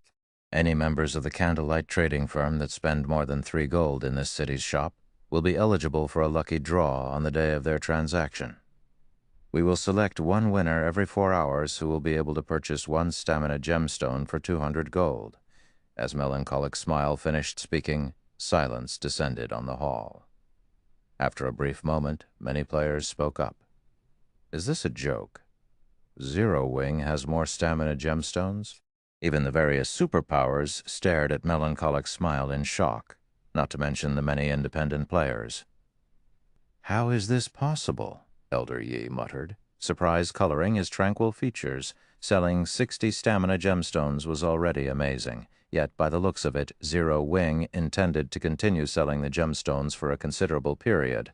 Although he did not know how long Zero Wing could maintain this business, every additional day would affect Dark Knight City. Moreover, the impact the city felt would grow stronger with each day. Every auction was the equivalent of another 20-man team that could explore neutral maps without concern for their stamina. If Zero Wing maintained these auctions for 5 or 6 days, it would likely change the power structure in the Empire's neighboring neutral maps. If that happened, the Dark Knight Empire would likely find a new ruler. Chapter 211 Den, Situation Changes. Chapter 211 Den, Situation Changes. News that the candlelight trading firm would sell stamina gemstones long-term spread throughout the Dark Knight Empire like wildfire. Small guilds and adventurer teams that hadn't expressed any hope of obtaining stamina gemstones began to grow restless. Candlelight is selling stamina gemstones long-term? This is interesting. Our chance to grow stronger has finally come. Although the 60 stamina gemstones had been tempting, it simply wasn't enough to go around. There were already 3 superpowers in the Dark Knight Empire, not to mention first-rate guilds and top adventurer teams. There were also hidden dark forces. Small guilds and low-ranked adventurer teams had no chance of securing stamina gemstones, and even if they won a bid, what could they possibly accomplish with only 3 gemstones? However, Candlelight's recent revelation had changed the situation. If the Candlelight trading firm truly sold stamina gemstones long-term, they'd have a chance to purchase a good number for themselves. Candlelight was only accepting the Dark Knight Empire's specialty materials as currency, and even if the various superpowers had a large stock of these materials, there was a limit. As long as these minor powers saved their materials for some time, they could definitely win 1 or 2 bids every now and then. Once they had enough gemstones, they could make full use of them in neutral maps. For a time, the Dark Knight Empire's various powers ordered their members to collect as many specialty materials as possible, prohibiting the item's sales. They'd benefit more from spending the specialty materials on the stamina gemstones and exploring neutral maps than they would by selling them. Furthermore, other powers would overtake their progress if they didn't secure stamina gemstones early on. Meanwhile, due to the Candlelight trading firm's removal from the secret chamber of commerce, all previous agreements between the two had become null and void. As a result, the chamber began to withdraw the manpower and items it had assigned to Zero Wing City in Star Moon Kingdom. While Yuan Tiexin arranged for his subordinates' move out of their office, a heroic woman in gorgeous sacred armor approached him. She drew everyone's gaze as she entered the office, mesmerizing many of the men, as expected of Goddess Purple Jade. She's already level 66.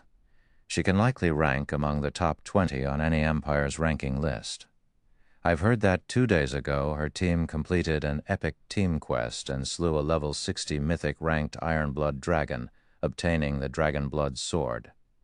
That sword is so awesome. It's even considered as one of the top 10 epic weapons in God's domain.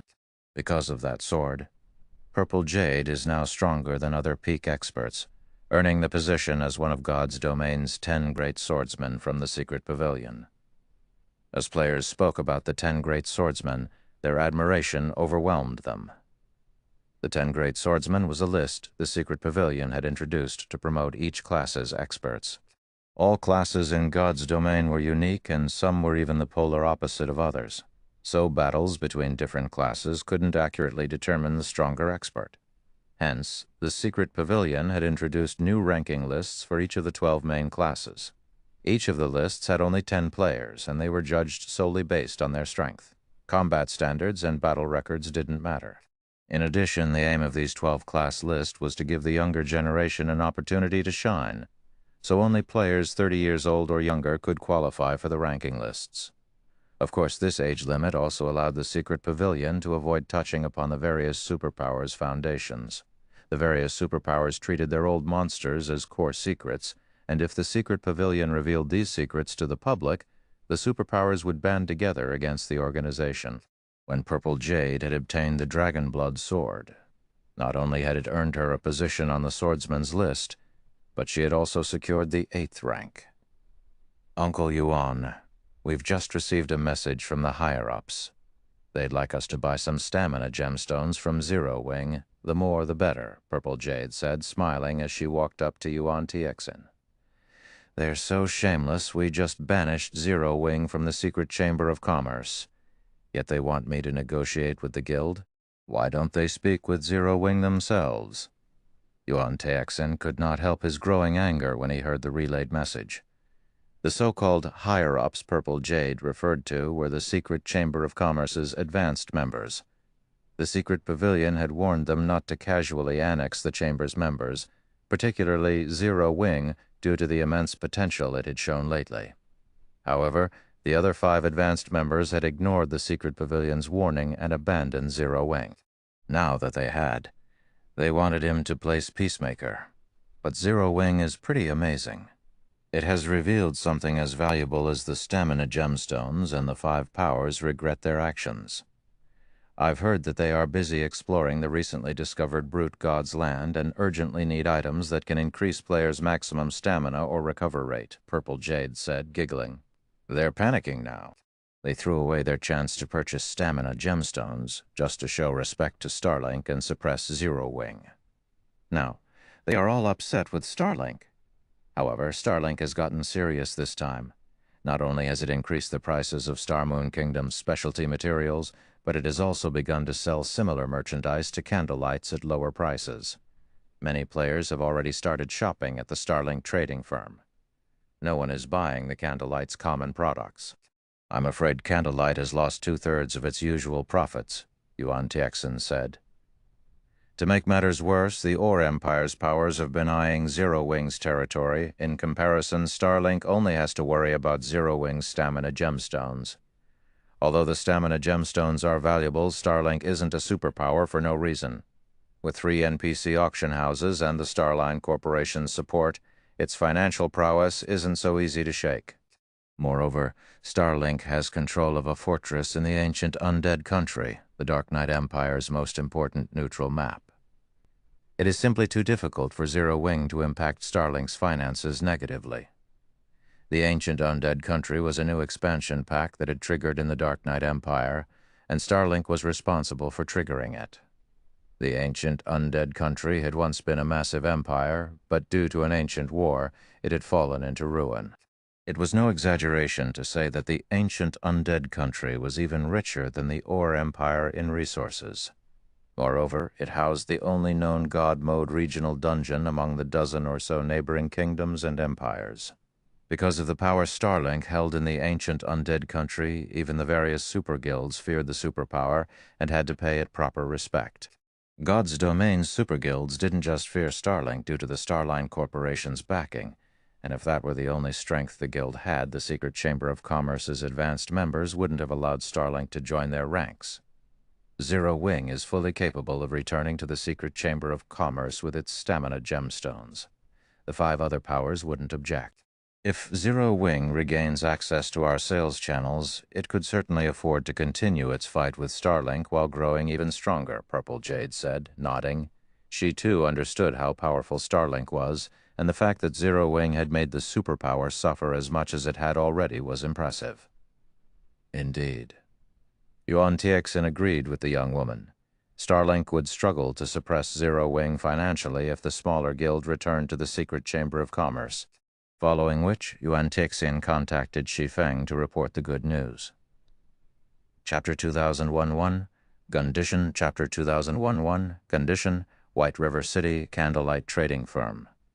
Due to Starlink's all-out economic suppression, the previously crowded shop had calmed. Its current customers were only here to purchase Candlelight's specialty products. None of them showed any interest in the trading firm's common items.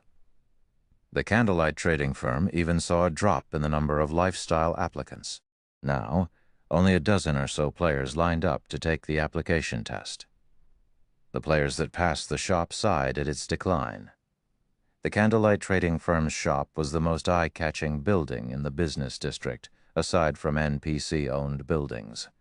The shop loomed like a giant overlooking White River City. Why wouldn't they be surprised to see the shop practically deserted? In comparison, a 3-story shop not far from Candlelight boomed with business. Practically every player in the business district rushed toward the shop. Starlink really is ruthless. Not only has it set up shop in every NPC city that the Candlelight trading firm occupies, but it's also selling common goods at half the normal rate. It is basically selling items at cost. Purple Jade was astonished when she saw how popular the Starlink trading firm had become. Starlink was throwing away enough money to give an ordinary superpower a heart attack. Not even the secret pavilion would casually sacrifice so much income. However, Purple Jade had to admit that Starlink's strategy was effective, practically stealing all of the Candlelight trading firm's customers. Not only had Candlelight's sales plummeted, but its lifestyle players' income had suffered as well. Including Starlink's mass recruitment for skilled lifestyle players, many of Candlelight's intermediate and advanced lifestyle players had jumped ship. If this persisted, it would destroy the Candlelight trading firm, and Zero Wing would stagnate due to the lost profits. Zero Wing was no longer a small guild. It had become a gigantic existence. Even if the guild avoided massive operations, it still needed to spend an astronomical amount of money each day. The guild might maintain its lead over its competition for a while, but if Zero Wing's development ground to a halt, it would only be a matter of time before it was overtaken by the other powers. Furthermore, multiple hostile superpowers still searched for a chance to tear the guild apart. These factors were a large part of the reason that Starlink had invested so much into targeting the Candlelight trading firm's business. Otherwise, it never would have paid such a painfully high price. This situation is why we are here. If this weren't happening, we wouldn't have any leverage to negotiate with Zero Wing, Yuan Tixin said seriously. All right, let's hurry inside. Yuan Tixin then entered the Candlelight trading firm, while Purple Jade followed behind him after taking one last look at Starlink's shop. The moment these two players entered the shop, the various reconnaissance players from Star Moon Kingdom's various powers focused on the pair. Why are the secret pavilions Yuan Tixin and Purple Jade visiting the Candlelight trading firm? Didn't the secret chamber of commerce already expel Candlelight? Why are these two here? Does Secret intend to re-invite Candlelight? The various powers players quietly discussed their guesses as they watched Liang Jing lead the pair to the second floor. News of the Candlelight trading firm's exile from the secret chamber of commerce had spread throughout Star Moon Kingdom. It was precisely the reason that Starlink's suppression against Zero Wing was so effective. Meanwhile, Yuan Tixin and Purple Jade were some of the secret pavilion's VIPs. These two shouldn't have any reason to visit Candlelight now that it wasn't a member of the secret chamber of commerce. The only plausible explanation involved the stamina gemstones Zero Wing sold in the Dark Knight Empire. The stamina gemstones' importance to the various powers went without saying, especially to superpowers. However, only Zero Wing currently had access to their source. The secret chamber of commerce would find it difficult to convince Zero Wing to share these gemstones unless it offered a token of its sincerity. The best expression it could offer required reinstating the Candlelight trading firm's membership in the secret chamber of commerce and offering additional remunerations. TZ reconnaissance members immediately reported the situation to their superiors, and very quickly, news of Yuan Tixin and Purple Jade's visit reached the kingdom's various powers. Things are going to get interesting, Commander. Starlink has gone through great lengths to kick Zero Wing out of secret, yet Zero Wing's stamina gemstones are about to ruin its plans. Yi Luofei, who read her subordinate's latest report in FFF Adventurer Team's residence in the distant Black Dragon Empire, said. Smiling, she continued, "When Starlink's upper echelons learn of this, they'll die from anger." "That depends on whether or not Zero Wing wants to rejoin the secret chamber of commerce." Yan Tianxing responded absently as he polished his short sword. "Why wouldn't it?" Yi Luofei asked strangely. "Zero Wing can resolve the issues it faces in Star Moon Kingdom immediately by rejoining secret. Although Starlink's efforts will still affect its business to a certain extent in Star Moon Kingdom, it'll be tolerable. Why wouldn't Zero Wing want to rejoin secret? Will Black Flame really abandon his guild's development because of the minor humiliation? Any other guild would definitely accept Secret's attempts to reconcile, but Zero Wing has always been overbearing. There's a high chance that the guild will refuse the offer, Yan Tianxing said. This is also Zero Wing's flaw. If Zero Wing can fix that, it has a high chance of becoming a superpower in the future. That can't be possible, can it, Commander? Would Zero Wing really sacrifice such a vibrant future? Yi Luofei asked, surprised. It's highly possible, after all. Zero Wing has always operated in such a way, Yan Tianxing said, sighing. I used to be like that too, and as a result, I missed that final step. Hopefully, Zero Wing will make the right decision. Star Moon Kingdom's various superpowers were eager to hear Zero Wing's final decision, but unlike Yan Tianxing, most of them assumed that Zero Wing would jump at the chance to rejoin the secret chamber of commerce. It was, after all, the only way that Zero Wing could recover from its current predicament. While the various powers secretly discussed the matter, Yuan Tiexin and Purple Jade waited in Candlelight Trading Firm's VIP reception room in silence, watching Shi Feng. Guild leader Black Flame, the secret pavilion will reinforce Zero Wing's permanent membership in the secret chamber of commerce.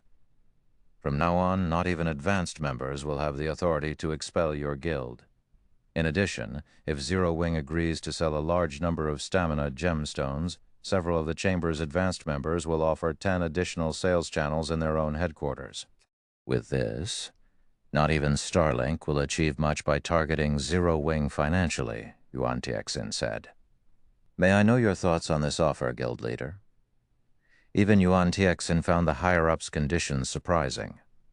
The 10 additional sales channels were an extraordinary offer, all of which came through the shops in Empire's imperial capitals. These sales channels were far more valuable than those the Chamber's basic members had access to. With them, the Candlelight Trading Firm's profits would rise to a whole new level. Your conditions are quite tempting, Shi Feng said, nodding slightly as he read the contract Yuan Tiexin had handed him. However, they're not enough. Yuan Tiexin found Shi Feng's reply understandable. After all, the man should be enraged over Candlelight's removal from the secret chamber of commerce. Softly, Yuan Tiexin asked, What conditions do you have in mind, then? I only have one condition. Looking straight at Yuan Tiexin, Shi Feng chuckled and said, I want advanced membership in the secret chamber of commerce. Chapter 21112, God Mode Regional Dungeon. Chapter 21112, God Mode Regional Dungeon. When Shi Feng stated his condition, everything in the VIP reception room seemed to freeze. Both Yuan Tiexin and Liang Jing, who stood behind Shi Feng, stared at the swordsman incredulously. Most of the guilds in God's domain recognized the secret chamber of commerce for the extraordinary existence it was, and those who could become members were either superpowers or powers with immensely powerful backgrounds. However, only those that had truly joined the secret chamber of commerce would understand how frightening the chamber was. Only a few of God's domain's powers could match the reach of Secret's influence. The secret chamber of commerce ranked at the very top in the game in both its ability to sell merchandise and its ability to collect materials. This was why the majority of God's domain's superpowers dreamed of joining Secret. When Liang Jing had taken over the Candlelight Trading Firm's business, she had learned how frightening Secret was. She was not a pure gamer like Shi Feng, but she had managed a company before, so she knew business and economics far better than most of God's domain's players. She already found it astonishing that Zero Wing had become a member of the secret Chamber of Commerce. She hadn't expected such exceptional results from Shi Feng, but now the man demanded status as one of Secret's advanced members. She had no idea what to say about this. His demand was beyond daylight robbery. Guild leader Black Flame. This condition is simply impossible. Do you know what price the secret Chamber of Commerce's advanced members had to pay to get to their position? Contrary to expectations, Yuan Tixin wasn't angry about Shi Feng's condition. Instead, he calmly said, "I can tell you now that even with over tens of thousands of stamina gemstones and all of Zero Wing City, you still wouldn't qualify to become an advanced member. Even super guilds coveted the secret Chamber of Commerce's advanced membership. But the number of super guilds that actually became advanced members could be counted on one hand. If Starlink hadn't handed over an astronomical amount of resources, and advanced members' status in the secret Chamber of Commerce was extraordinary. Not only did they have access to more sales channels, but they also had some control of the chamber itself and received 5% of the chamber's profits. While 5% might not seem like much, it was enough to rival 50% of an ordinary superpower's income with the scale of Secret's operations. In other words, by becoming an advanced member in the secret Chamber of Commerce, one would gain half of an ordinary superpower's resources. Claiming that one could become a titan in God's domain by becoming an advanced member was no exaggeration. How could a few stamina gemstones possibly rival such benefits? Stamina gemstones might be a significant boon to players in neutral maps right now, but as players leveled up, they'd acquire better items. Naturally, players would find more items that increased maximum stamina and stamina recovery. They wouldn't have to worry about lacking stamina items in the future.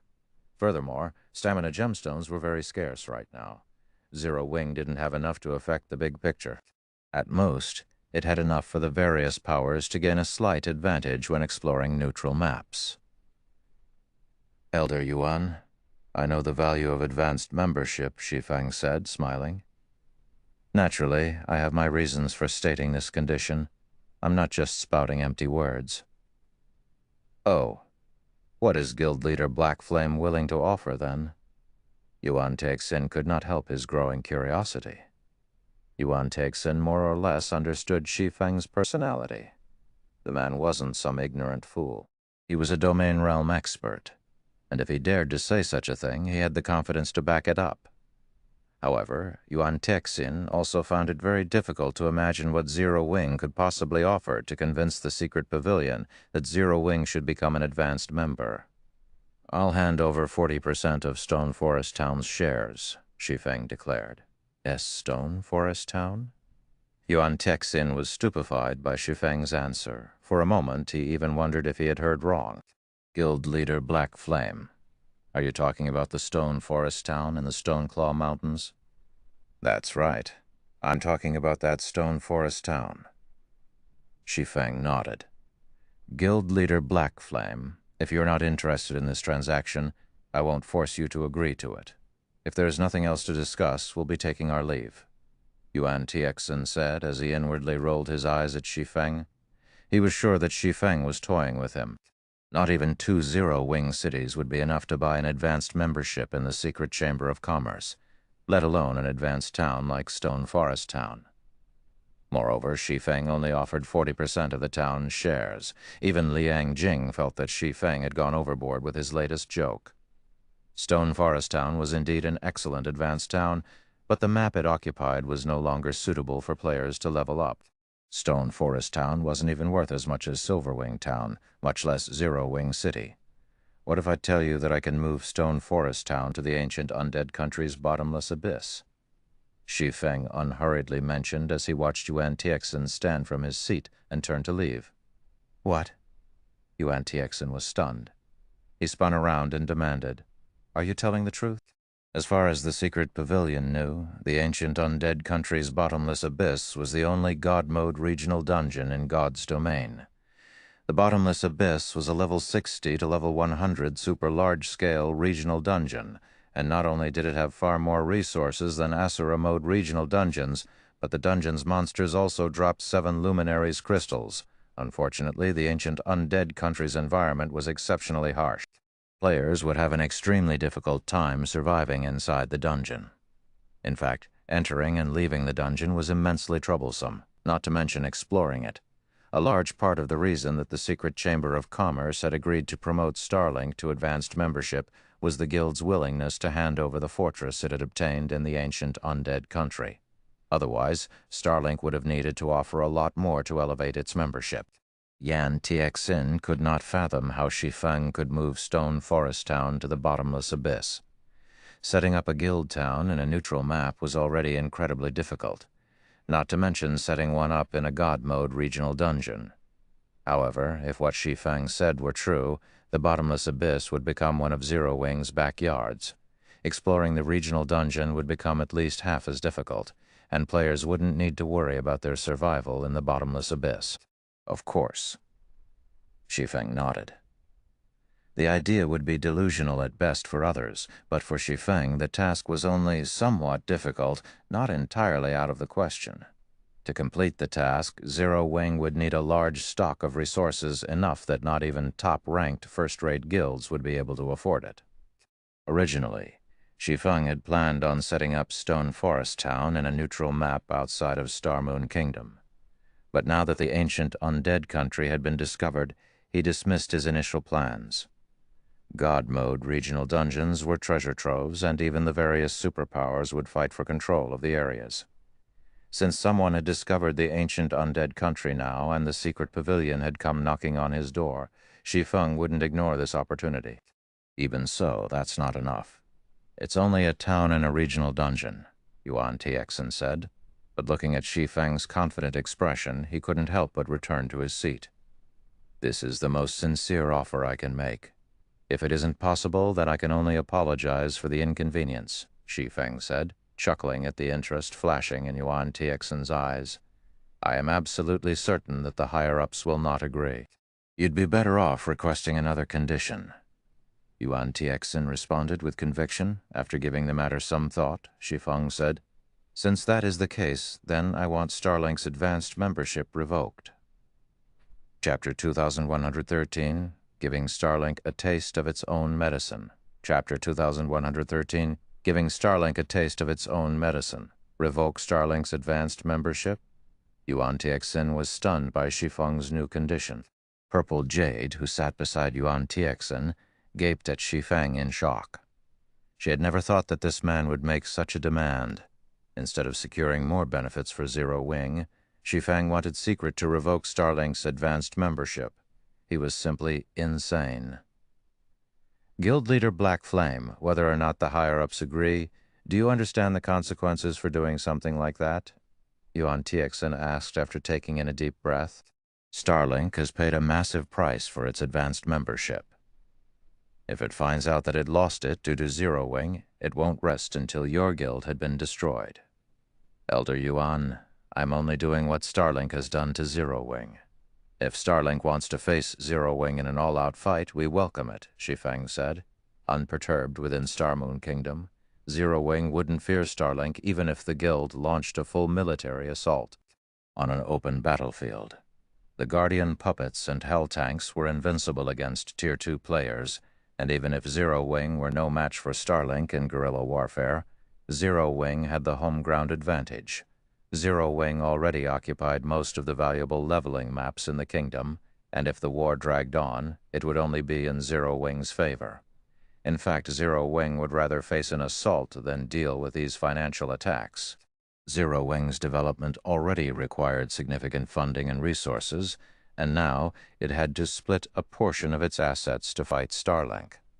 If this persisted, it was easy to imagine what outcome awaited Zero Wing, but advanced membership in the Secret Chamber of Commerce was extraordinary. The 5% of the Chamber's revenue alone was enough to sustain Starlink in this financial war. If Starlink lost its status, however, not only would the Guild's finances suffer, but the suppression Zero Wing faced would also lighten. All right, but I cannot make this decision alone. I still have to report to the higher-ups. Naturally, I cannot guarantee what they will decide, Yuan Tixin said, sighing as he looked at Shi Feng's fearless expression. Of course, Shi Feng nodded. Kicking a basic member out of the secret chamber of commerce was already extremely difficult. Trying to demote an advanced member was even more challenging. At the end of the day, however, it was up to the secret pavilion. All members, both basic and advanced, only exchanged 1% of their shares with the secret chamber of commerce. Advanced members merely received better benefits than basic members.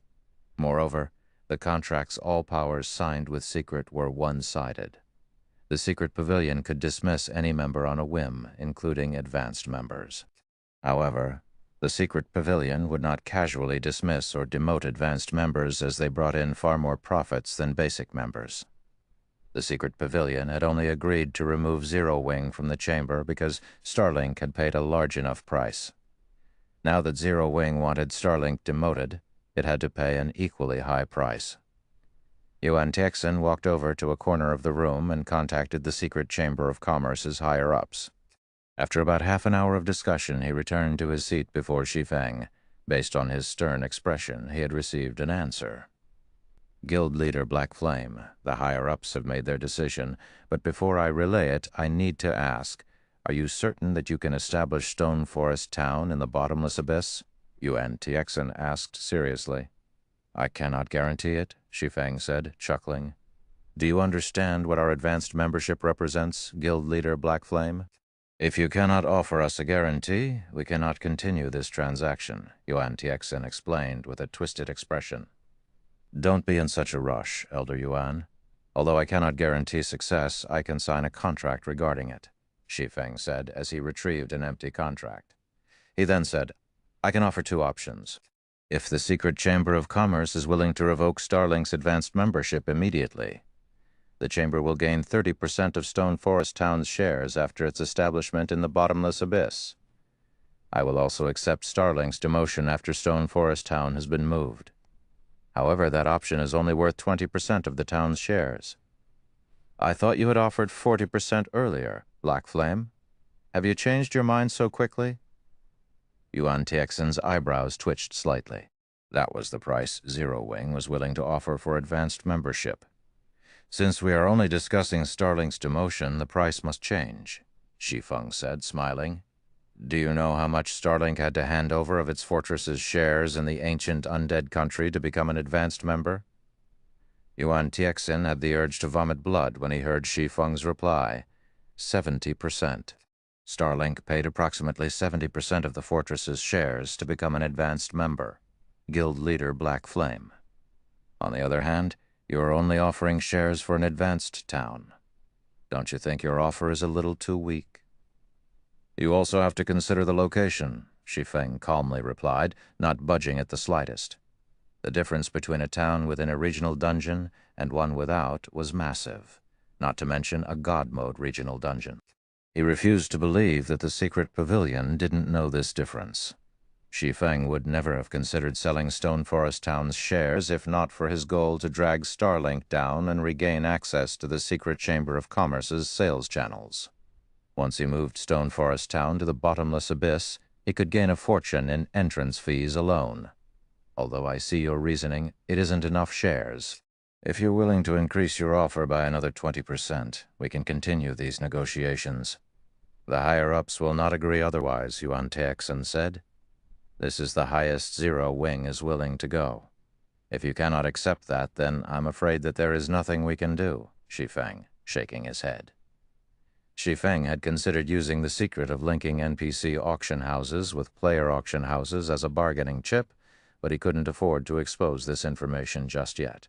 Every day he could maintain its secrecy was another day of advantages. In any case, he had control of Stone Forest Town's auction house, and only he could see how many people truly sold items through it. At most, players would be surprised by how many items passed through the auction house. This, Shi Feng's uninterested expression rendered Yuan Tixin speechless. It was as if the man didn't mind this deal going sour. If the higher-ups hadn't been so tempted by the bottomless abyss and the idea of a guild town within the regional dungeon, including how much said town could help the secret pavilion's development, he would have already left the room. Agree to his deal. We will revoke Starlink's advanced membership immediately. Suddenly, Yuan Tixin heard a solemn voice. Guild leader? Yuan Tixin's eyes drifted to the dignified man on the screen at the bottom right corner of his vision. This transaction was immensely important to the secret pavilion, so he had deliberately maintained the video call with his guild leader, allowing the man to listen in on the conversation. The loss is manageable, and I've seen Stone Forest Town before. It has developed quite smoothly thus far and has already become an advanced town. If Zero Wing can truly re-establish the town in the bottomless abyss, it will only be a matter of time before Stone Forest Town becomes a basic city. However, we need a clear time frame.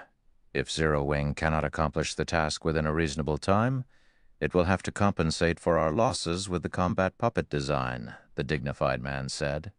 Yes, I understand, Yuan Tixin replied as realization dawned on him. A basic city was far more valuable than a fortress. He hadn't really thought Shi Feng's offer through, following which he turned to the swordsman in question and said, Guild Leader Black Flame, we agree to your first condition. However, you must give us a time limit. If you cannot fulfill your promise within the given time, you will have to offer the combat puppet design as compensation. This is the most the secret pavilion is willing to concede. All of the various superpowers sought their own combat puppets, which were easily as valuable as an entire fortress in the ancient undead country. That won't be a problem.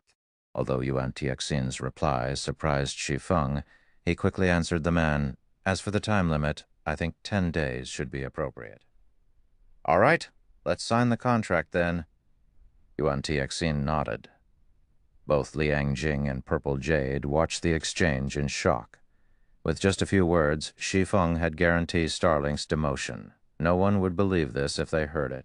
Once Shi Feng and Yuan Tixin signed the contract, the Secret Chamber of Commerce had revoked Starlink's advanced membership within less than half an hour. Although this matter had only been announced internally, news quickly spread across God's domain. Chapter 21114, Overturning the Heavens. Chapter 21114, Overturning the Heavens. Foggy Ghost Plains, a neutral map outside of the Black Dragon Empire. Darkness enveloped the plains throughout the year. Level 70 to 80 undead creatures with high physical resistance roamed the plains, making the area very dangerous for current players. If players weren't careful here, they could easily lose their lives. Thus, very few visited this place. However, a 20-man team currently fought more than 100 level 70-plus undead earthworms. These undead earthworms ranked between Special Elite and Lord, and a deathly aura surrounded their bodies. If players approached, they felt a chill seep into them, affecting their movements. In addition, the undead earthworms had extremely high defense, and their attacks had a corrosive effect. However, the players who faced these undead earthworms defeated one after another. The team's leader, an assassin, toyed with roughly 80 undead earthworms by himself. Like a graceful butterfly, the assassin skillfully dodged the corrosive attacks. While the assassin attracted the undead earthworms' attacks, a willowy woman bombarded the monsters with one spell after another, each dealing over minus 20,000 damage. Moreover, the woman timed her spells accurately to strike the undead earthworms as they launched an attack, diverting the trajectories and reducing the pressure on the assassin. After around 30 minutes, the 20-man team finally slew the last of these monsters, their bodies littering the ground alongside materials and items. The commander and vice-commander sure are amazing. Without those two, these undead earthworms would have likely worn us down until we died. That's right. The stamina consumption here is ridiculous. I lost more than a quarter of my stamina in that fight alone. It's no wonder why the other adventurer teams refuse to grind here. I wish I were as capable as the commander and vice-commander. I'd be able to walk through the Black Dragon Empire unhindered. With their fame and strength, they could establish a large guild in the Empire. Even superpowers have tried to recruit our adventurer team. It's a pity that the commander rejected all those offers without hesitation. When the resting members, FFF adventurer team members, looked at Yan Tianxing and Yi Luofei, their gazes held respect and admiration, especially the players that had recently joined the team. Not only did the undead earthworms have incredible defense, but their death aura also weakened players' combat power. Including the corrosive effect of the monster's attacks, Not even MTs in top-tier equipment would dare to aggro too many at once. At most, a strong MT could handle 5 or 6 undead earthworms at a time. However, these monsters traveled in groups of 100 or more. Even a 50-man team would struggle against such a large band of monsters, not to mention a 20-man team. However, thanks to Yan Tianxing aggroing most of the worms and Yi Luofei's timely attacks, the team was able to defeat the 100-plus undead earthworms without much trouble. The only benefit to the Foggy Ghost Plains was the high EXP its monsters granted. The leveling speed here was unmatched. After defeating a single wave of monsters, the FFF Adventurer Team's members had gained a visible chunk to their experience bars. It was a rare phenomenon at their levels. Suddenly, a woman in dark gray leather armor appeared before Yan Tianxing and Ji Luofei. She had a magnificent body looking like a fairy, and her chilling aura felt like the moon in the night sky. Upon close inspection, one would discover that this woman was actually level 67. She could undoubtedly rank at the very top of the Black Dragon Empire's ranking list. Meanwhile, Yan Tianxing and Ji Luofei had failed to detect this woman's presence before she had appeared. The FFF members grew nervous due to her abrupt arrival. They were all experts, and their ability to sense others' auras was first-rate, yet they hadn't noticed this woman's approach. To make matters worse, they had never felt such a frightening aura before. They all felt as if they stood in a silent hell as this woman's aura washed over them. "Why are you here, Lotus?" Yan Tianxing calmly asked the peerless beauty before him. The other FFF members' jaws dropped when they heard the woman's name. Everyone in the Black Dragon Empire knew the name Lotus. It was, after all, the name of the #1 player on the Empire's assassin ranking list. She was a legend in the Empire, and even the Dragon Phoenix Pavilion feared her. Moreover, Lotus was particularly mysterious. The public knew almost nothing about her other than her name. The reason Lotus was known as a legend in the Black Dragon Empire, and even the Dragon Phoenix Pavilion feared her so greatly, was her success in killing Martial Dragon, one of the pavilion's monster-level experts. Nine Dragons' Emperor had been furious about Martial Dragon's defeat, but despite ordering a hunt for Lotus, he had accomplished nothing. In the end, Nine Dragons' Emperor had been forced to abandon the hunt. The FFF Adventurer Team's members had certainly never expected to meet the real deal here. Moreover, their commander seemed to know this woman. "Have you considered the matter?" Lotus asked in a cold, mechanical tone. "I've already told you that I'm not interested in joining Dark Soul," Yan Tianxing said. "The Alliance has more resources than you can imagine. I'm sure you believe that you can continue down this path and grow stronger without relying on a superpower. I thought the same in the past. But you haven't reached that point yet. You haven't experienced what it truly feels like to reach the point where there is no road ahead. If you continue to be stubborn, the gap between us will only grow. I know that you're interested in Zero Wing, and I admit that the Guild is impressive to secure White River City's auction house despite facing multiple superpowers in the competition," Lotus said, her voice deepening. "However, everyone knows what future awaits Zero Wing. After provoking so many superpowers, it is destined to perish. Furthermore, Zero Wing has almost no training resources. You'd be better off joining me in Dark Soul. Dark Soul's resources will help you improve. Do you really need to waste time on a guild that is on the verge of destruction?" "I've made up my mind," Yan Tianxing replied without hesitation. "Zero Wing's death isn't certain yet. As long as it returns to the secret chamber of commerce, Starlink won't find the guild easy to eliminate." "So what if it returns?" "Do you really think a guild with no background and resources can overturn the heavens?" Lotus asked with a hint of disdain. But as soon as Lotus finished speaking, Yi Luofei gasped from beside Yan Tianxing. "Commander, something has happened," Yi Luofei shouted after reading the message from the Flower of Seven Sins. "What is it?" Yan Tianxing asked, giving his vice commander an odd look. "Starlink. Starlink's advanced membership has been revoked," Yi Luofei said, shuddering. She even wondered if this message was a fake, but since it bore the Flower of Seven Sins' name, it couldn't be. "How is that possible?" Yan Tianxing was stunned. "Has the secret pavilion lost its mind?" What in the world has happened? Membership in the secret chamber of commerce was extraordinary. Revoking a basic member's status demanded an extremely high price, not to mention a power's advanced membership. The news even surprised Lotus. Becoming an advanced member in secret required an astronomical price. By demoting one of its advanced members, the chamber would lose significant profits. Why would the secret chamber of commerce willingly revoke Starlink's advanced rank?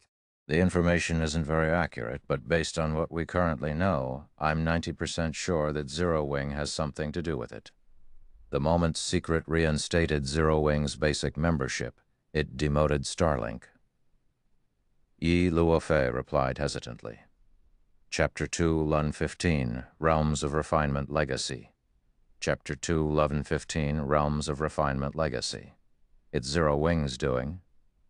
Yan Tianxing was dazed for a long moment after hearing Yi Luofei's reply. He couldn't fathom what Zero Wing had done to push the secret pavilion to such a decision. That was the secret chamber of commerce's advanced membership they were talking about. Recovering from his daze, Yan Tianxing turned to Lotus. Smiling, he said, "Lotus, it seems you've guessed wrong. Zero Wing is far more powerful than you imagine. Although he did not know what Zero Wing had done, it had accomplished this feat, one which would even be difficult for a superpower.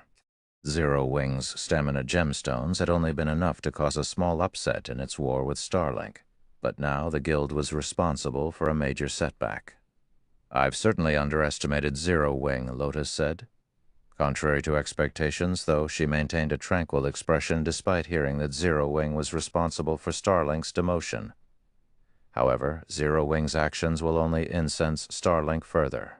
It doesn't fully understand what Starlink is. Zero Wing has only backed itself into a corner. It's best if you don't get too close to the guild. Not even I can save you if you do." Lotus then vanished without a trace, as if she had never existed. "Commander, what should we do?" Yi Luofei asked, as she turned to Yan Tianxing. Zero Wing's latest accomplishment was truly frightening. But as Lotus had said, Starlink wasn't an ordinary superpower. Its background was extraordinary. If it were just some ordinary power, the secret pavilion would never have promoted it to advanced member in the secret chamber of commerce. Aside from wealth, one had to offer proof of strength to become an advanced member in secret. "I'm going to Zero Wing," Yan Tianxing said, laughing. "I had already decided to give up on the guild if it couldn't restore its membership in the secret chamber of commerce when the secret pavilion's people had visited Zero Wing. I might have even chosen the same path as Lotus. However, if Zero Wing could restore its membership, I inwardly swore that I would join the guild. Will you join with me?" "I'll follow you, Commander," Yi Luofei said. She could not help but sigh when she saw the determined look on Yan Tianxing's face. "Good. Let's go and make the necessary preparations." Yan Tianxing felt a little more confident about his decision when Yi Luofei agreed to follow him. At the same time, God's domain's various powers received news of Starlink's demotion, and they could barely believe it. The various superpowers were particularly shocked. They knew how Starlink had become an advanced member in the first place. News of Starlink's demotion was even more shocking to these superpowers than hearing that one of their kind had fallen. "Zero Wing is too awesome, Big Sis Rain. It actually took away Starlink's advanced membership. This has definitely dealt a severe blow to Starlink's financial development. Lu Xinglu is probably fuming right about now. Blue Phoenix, who currently occupied Thunder Island, couldn't help her joyful expression when she heard the news. First, Zero Wing had caused an uproar in the Dark Knight Empire. Then, not only had it restored its basic member status in the secret chamber of commerce, but it was also responsible for revoking Starlink's advanced membership. Not even the Dragon Phoenix Pavilion was capable of such a feat, yet Zero Wing had done it. It was unbelievable. I have persuaded 7th Street to send Zero Wing another invitation to alleviate the pressure from Starlink, but it seems that effort was unnecessary. Phoenix Rain revealed a bitter smile as she looked at the report in her hands. After Zero Wing's performance in White River City's auction arena, the majority of the guild's senior elders now stood on her side. Not only had this significantly increased her authority within the guild, but it had given her access to more resources as well. Only then had she qualified to persuade a major chamber of commerce like 7th Street. In the end, however, her efforts had been wasted. She had watched Zero Wing closely since the guild had begun to grow, yet the more she looked at it, the more mysterious it seemed. Now that Starlink has lost its advanced membership, Nine Dragons Emperor will likely shelf his plans of using Zero Wing's financial issues to cause trouble, Blue Phoenix said, smiling. Indeed, he will also have to rethink whether or not he wants to continue targeting Zero Wing. After all, Zero Wing has firmly secured the Secret Pavilion's support. Otherwise, it wouldn't have demoted Starlink for the guild, Phoenix Reign said after giving the matter some thought. Now it's just a matter of time before Zero Wing's development skyrockets. She had had a headache over trying to figure out preventative measures against Nine Dragons Emperor's little tricks against her and Zero Wing, but now her fellow Pavilion Master would have to think twice before causing mischief for a future Titan in God's domain. Regardless of the man's personal feelings, the guild's senior elders wouldn't agree to his tactics. Very few of those elders still stood with Nine Dragons Emperor. If he lost their support as well, he could kiss any chances of becoming the great Pavilion Master goodbye. While the various powers discussed the latest development, Shi Feng and his people had become quite busy. Although Zero Wing's financial troubles hadn't been resolved yet, its success in taking Starlink down a notch had elevated the guild's overall morale. The guild's atmosphere had lightened, and Star Moon Kingdom's various powers had settled down. Moreover, the well-known adventurer teams that hadn't previously been interested in the guild now swarmed to Zero Wing's residence to negotiate partnership deals or join the guild altogether. This increased the amount of work Shi Feng, Zero Wing's guild leader, had to do. Guild leader, Unyielding Soul, has contacted us asking for an alliance. They want to confront Starlink by our side. They're prepared to offer us a large number of credits and a portion of their realms of refinement training resources. These assets should be enough to sustain our internal management and training for quite a while. In return, however, they want 150 stamina gemstones and 3,000 exotic stamina potions, Aqua Rose excitedly reported. Zero Wing desperately needed credits, not coins or magic crystals. The guild's real-world headquarters required a lot of money to maintain, and Zero Wing had been supplying the necessary funds by selling items and equipment for credits thus far.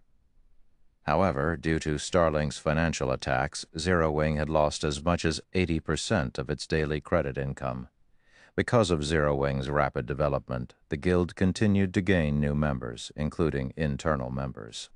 Shi Feng could have resolved his guild's need for credits by selling virtual stores in Zero Wing's territories, but he refused to sell these stores or offer long-term leases. Almost no corporation was willing to spend so many credits on a virtual store in Zero Wing's territory. As a result, Unyielding Soul is willing to share its realms of refinement training resources. The news surprised Shi Feng. All right, tell them that we'll agree to the alliance. However, we can only offer 60 stamina gemstones and 1,000 exotic stamina potions up front. If we give them any more than that, we won't have enough for our own purposes. Training resources were extremely important to any power, and they happened to be what Zero Wing needed most right now. Normally, a guild would have a well-equipped training facility by the time it secured first-rate rank. However, while guilds' facilities might have the same quality, there was a massive difference in the data each facility accumulated. The various large guilds relied on this data to nurture their internal experts. This training information was a guild's lifeline. This was especially true for superpowers. Typically, no one would willingly sell this data. At most, they might trade some information with other superpowers. Although Zero Wing had acquired Ouroboros' training facilities and data, Ouroboros had only been a first-rate guild.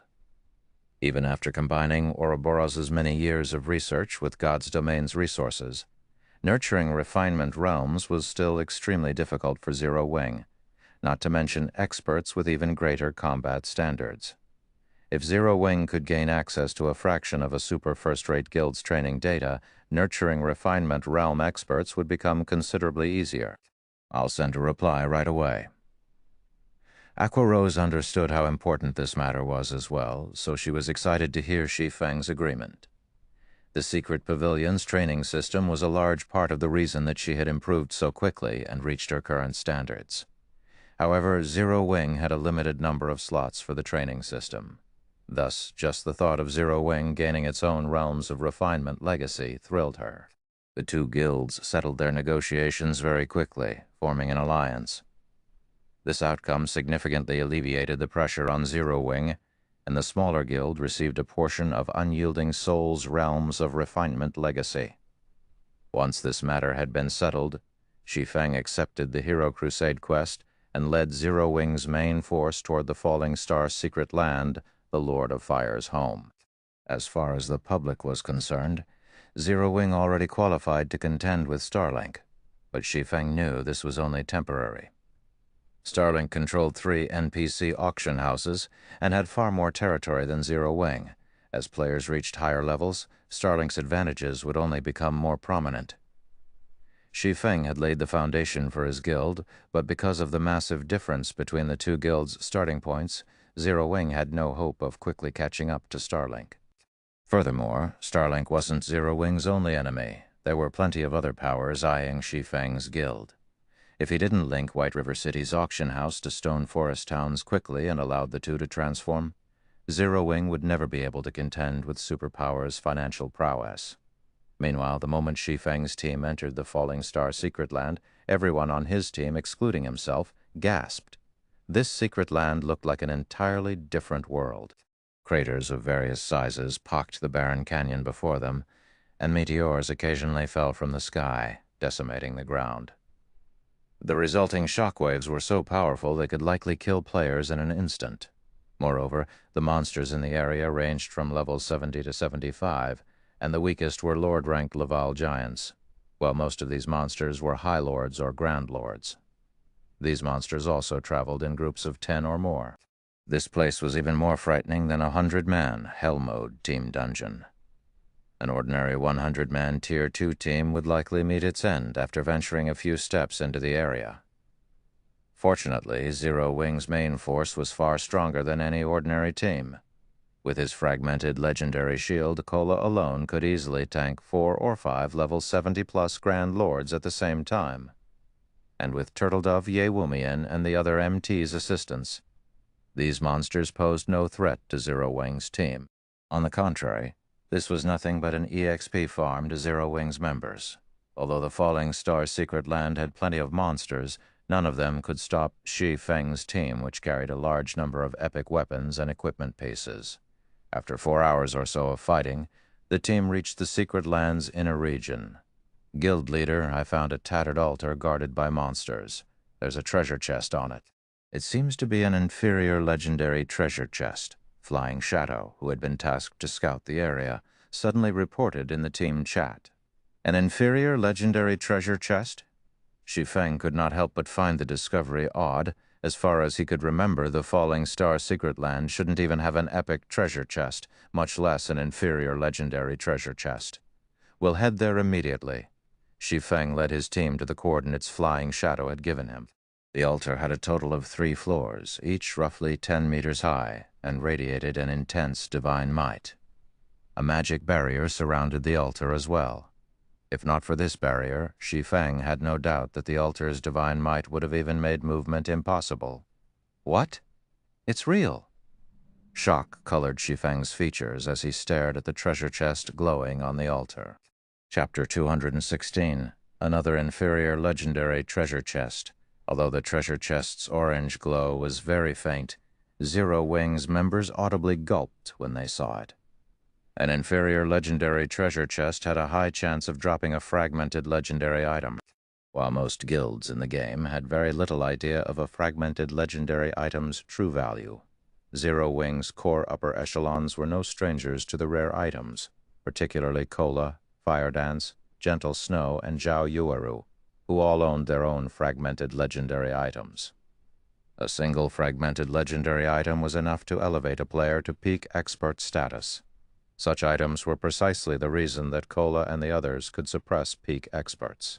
Without them, these 4 wouldn't have been able to defeat a single peak expert, even if they worked together and had the same basic attributes as their opponent. In fact, If not for fragmented legendary items, Zero Wing would have needed another 3 to 5 years to have any hope of contending with the various superpowers. Why is an inferior legendary treasure chest here? Shi Feng stared at the treasure chest on the altar with narrowed eyes, confused. He had visited the Falling Star secret land dozens of times during his previous life, but he had never heard or seen of this altar, not to mention the treasure chest on it. Moreover, it was an inferior legendary treasure chest. The only inferior legendary treasure chest Shi Feng had ever seen was in the Fallen Ark.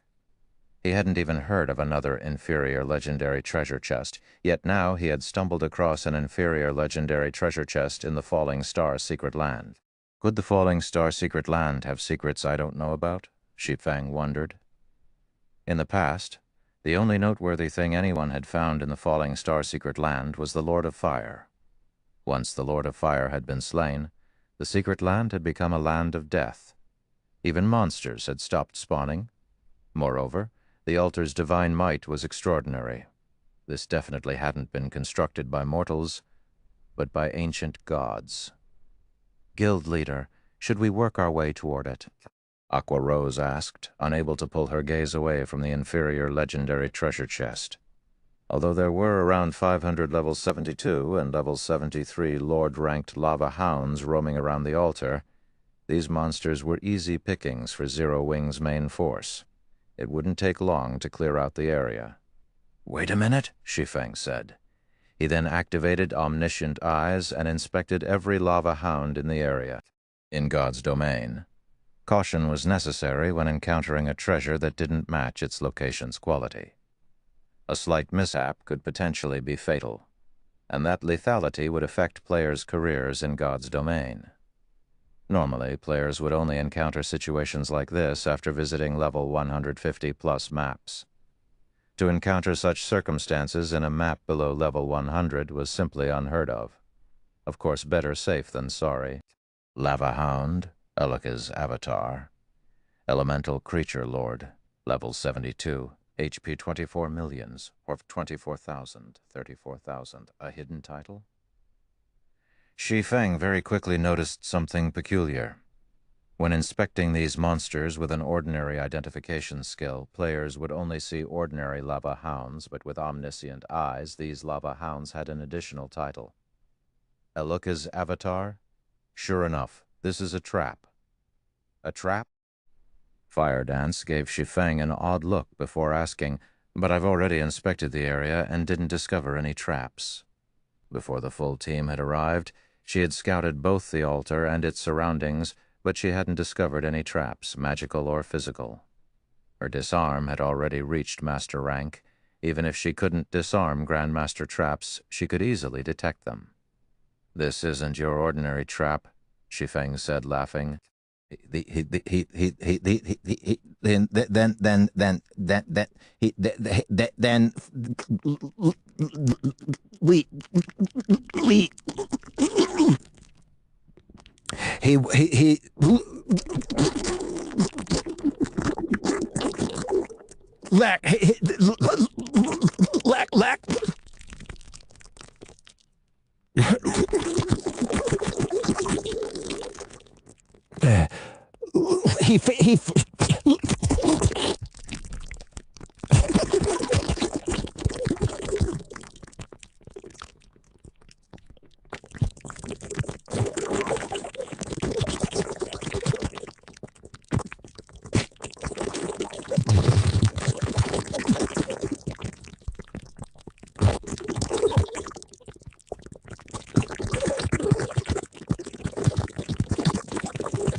During the war between worlds in Shi Feng's previous life, the Purgatory world had been one of the worlds the various guilds had invaded.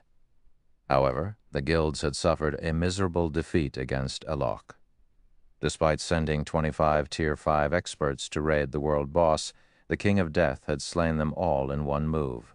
It had been horrific. If a Tier 6 God-ranked expert hadn't made an emergency appearance on the battlefield, every player in that war would have been annihilated.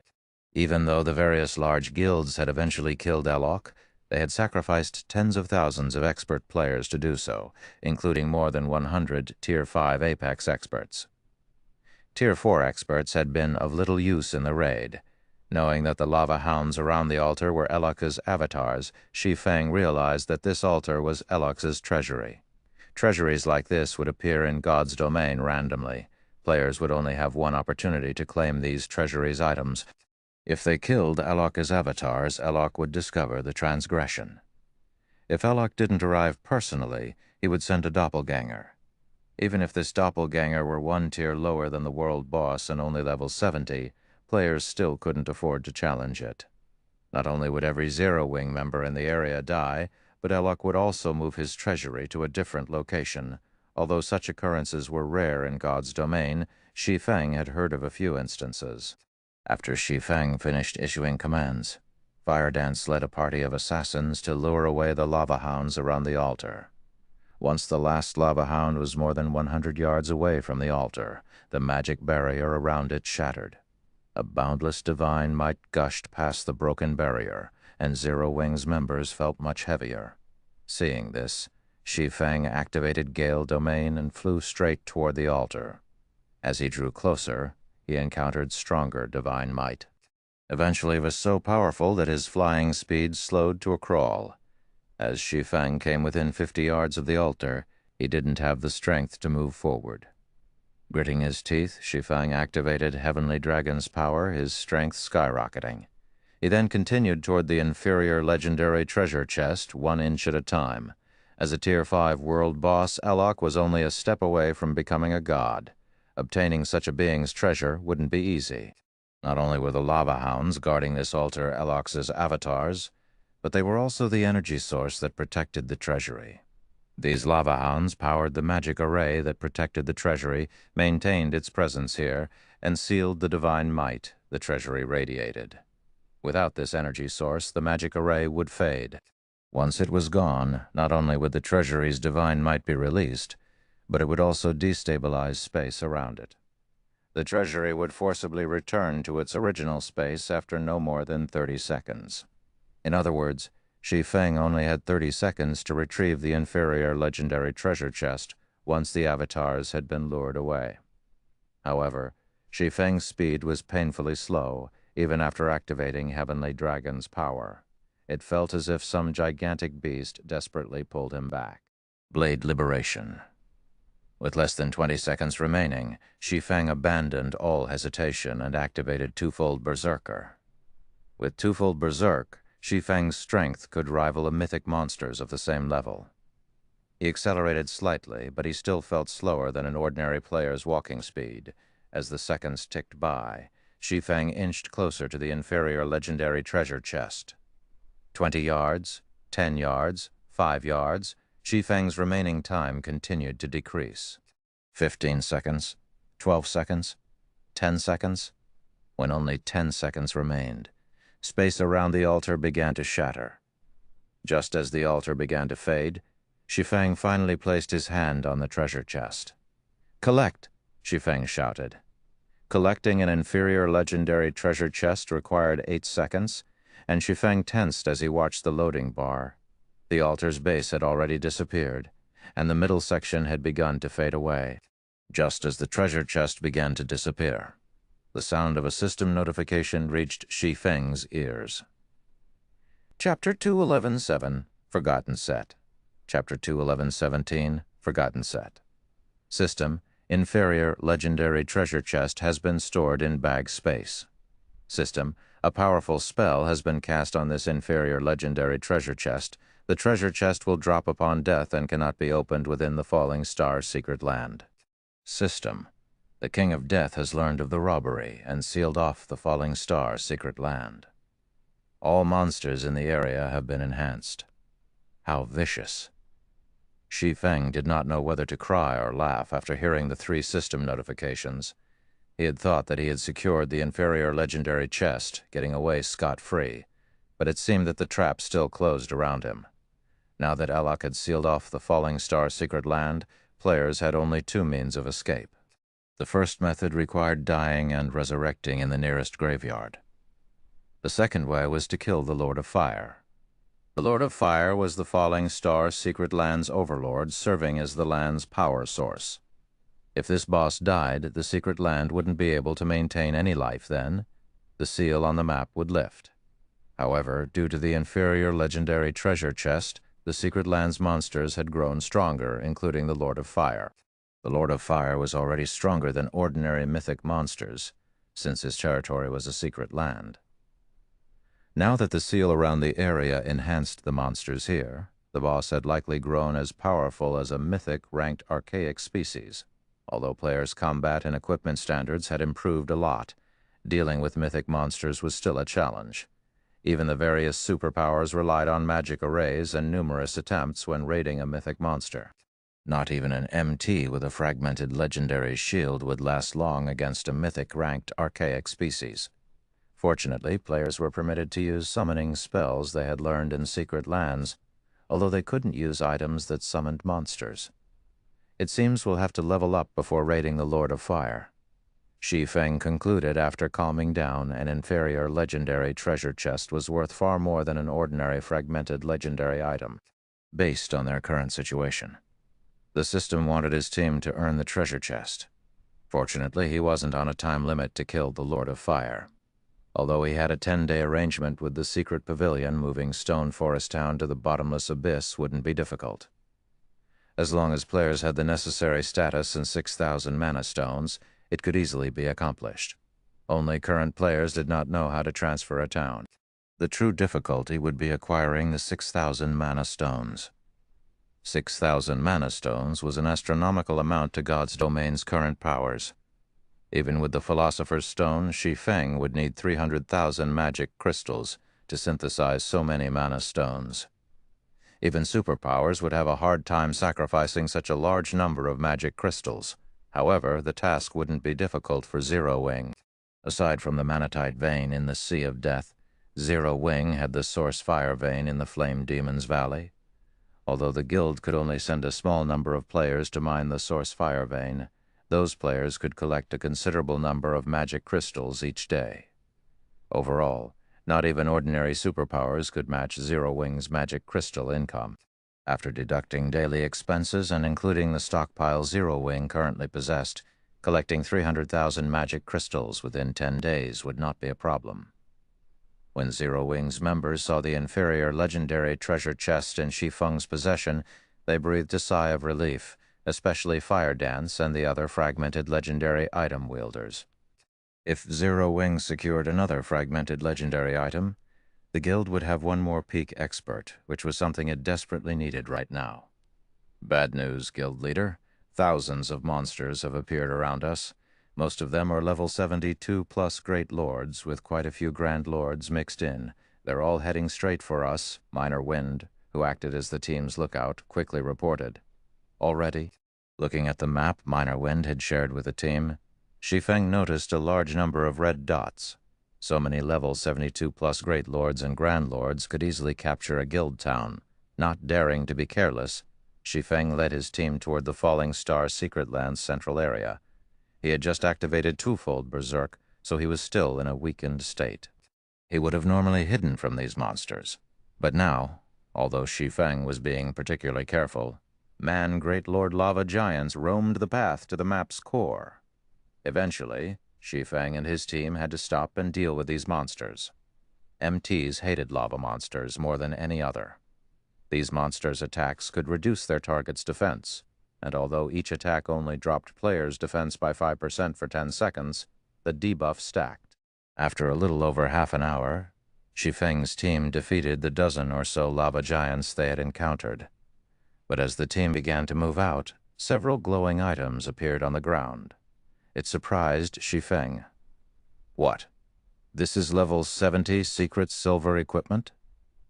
Shi Feng's surprise grew into astonishment after he inspected one of the dropped equipment pieces. Could this be a result of the monster's enhancement? The Falling Star Secret Land had a high monster population, and they were stronger than average monsters. However, since these monsters didn't drop loot, the Falling Star Secret Land had only become a good leveling area for players during Shi Feng's previous life. If these monsters had dropped equipment, this secret land would have become a sacred grinding spot. Although secret silver equipment was average, the several pieces that had dropped from the lava giants were level 70 equipment. The various major powers had barely begun to collect level 65 equipment, much less level 70. It was easy to imagine how valuable these pieces were. The attributes on these level 70 secret silver boots are amazing. Their defense is even higher than level 65 dark gold boots. They also reduce stamina consumption by 3%. If my current boots didn't have better basic attribute bonuses, I'd equip these in a heartbeat. Ye Wumian exclaimed as he inspected the level 70 secret silver boots attributes Shi Feng had shared in the team chat. Those are nothing. Look at what I picked up, Blackie said, delighted as he shared a cloth armor's attribute panel. Everyone was stunned when they saw the item's information. Secret silver set equipment. Although the cloth armor was also level 70 secret silver rank, it was a part of the Forgotten set, a 4-piece set equipment. Moreover, this set focused on reducing stamina consumption. When wearing all 4 pieces, players' stamina consumption would drop by 30%. The cloth armor was far more valuable than the level 70 secret silver plate armor boots. The resources in neutral maps were tempting enough that most current players searched for a way to develop in these areas. However, neutral maps had harsh environments that placed a heavy burden on players' stamina. But as luck would have it, neutral maps were home to plenty of field bosses that dropped plenty of rare materials and items, including skill books, designs, and recipes. However, the various large guilds were helpless against these field bosses.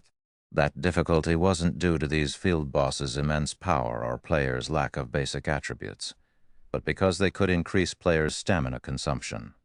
As a result, many raids on these field bosses failed because players ran out of stamina. Meanwhile, level 70 secret silver set equipment that could reduce stamina consumption was far more valuable than level 70 fine gold set equipment with elemental resistances. When Zero Wings players thought about the monsters in this area, dropping set equipment that reduced stamina consumption, their hearts raced. Aqua, make the necessary arrangements. We won't be venturing to the map's core just yet. First, we'll get rid of these lava giants.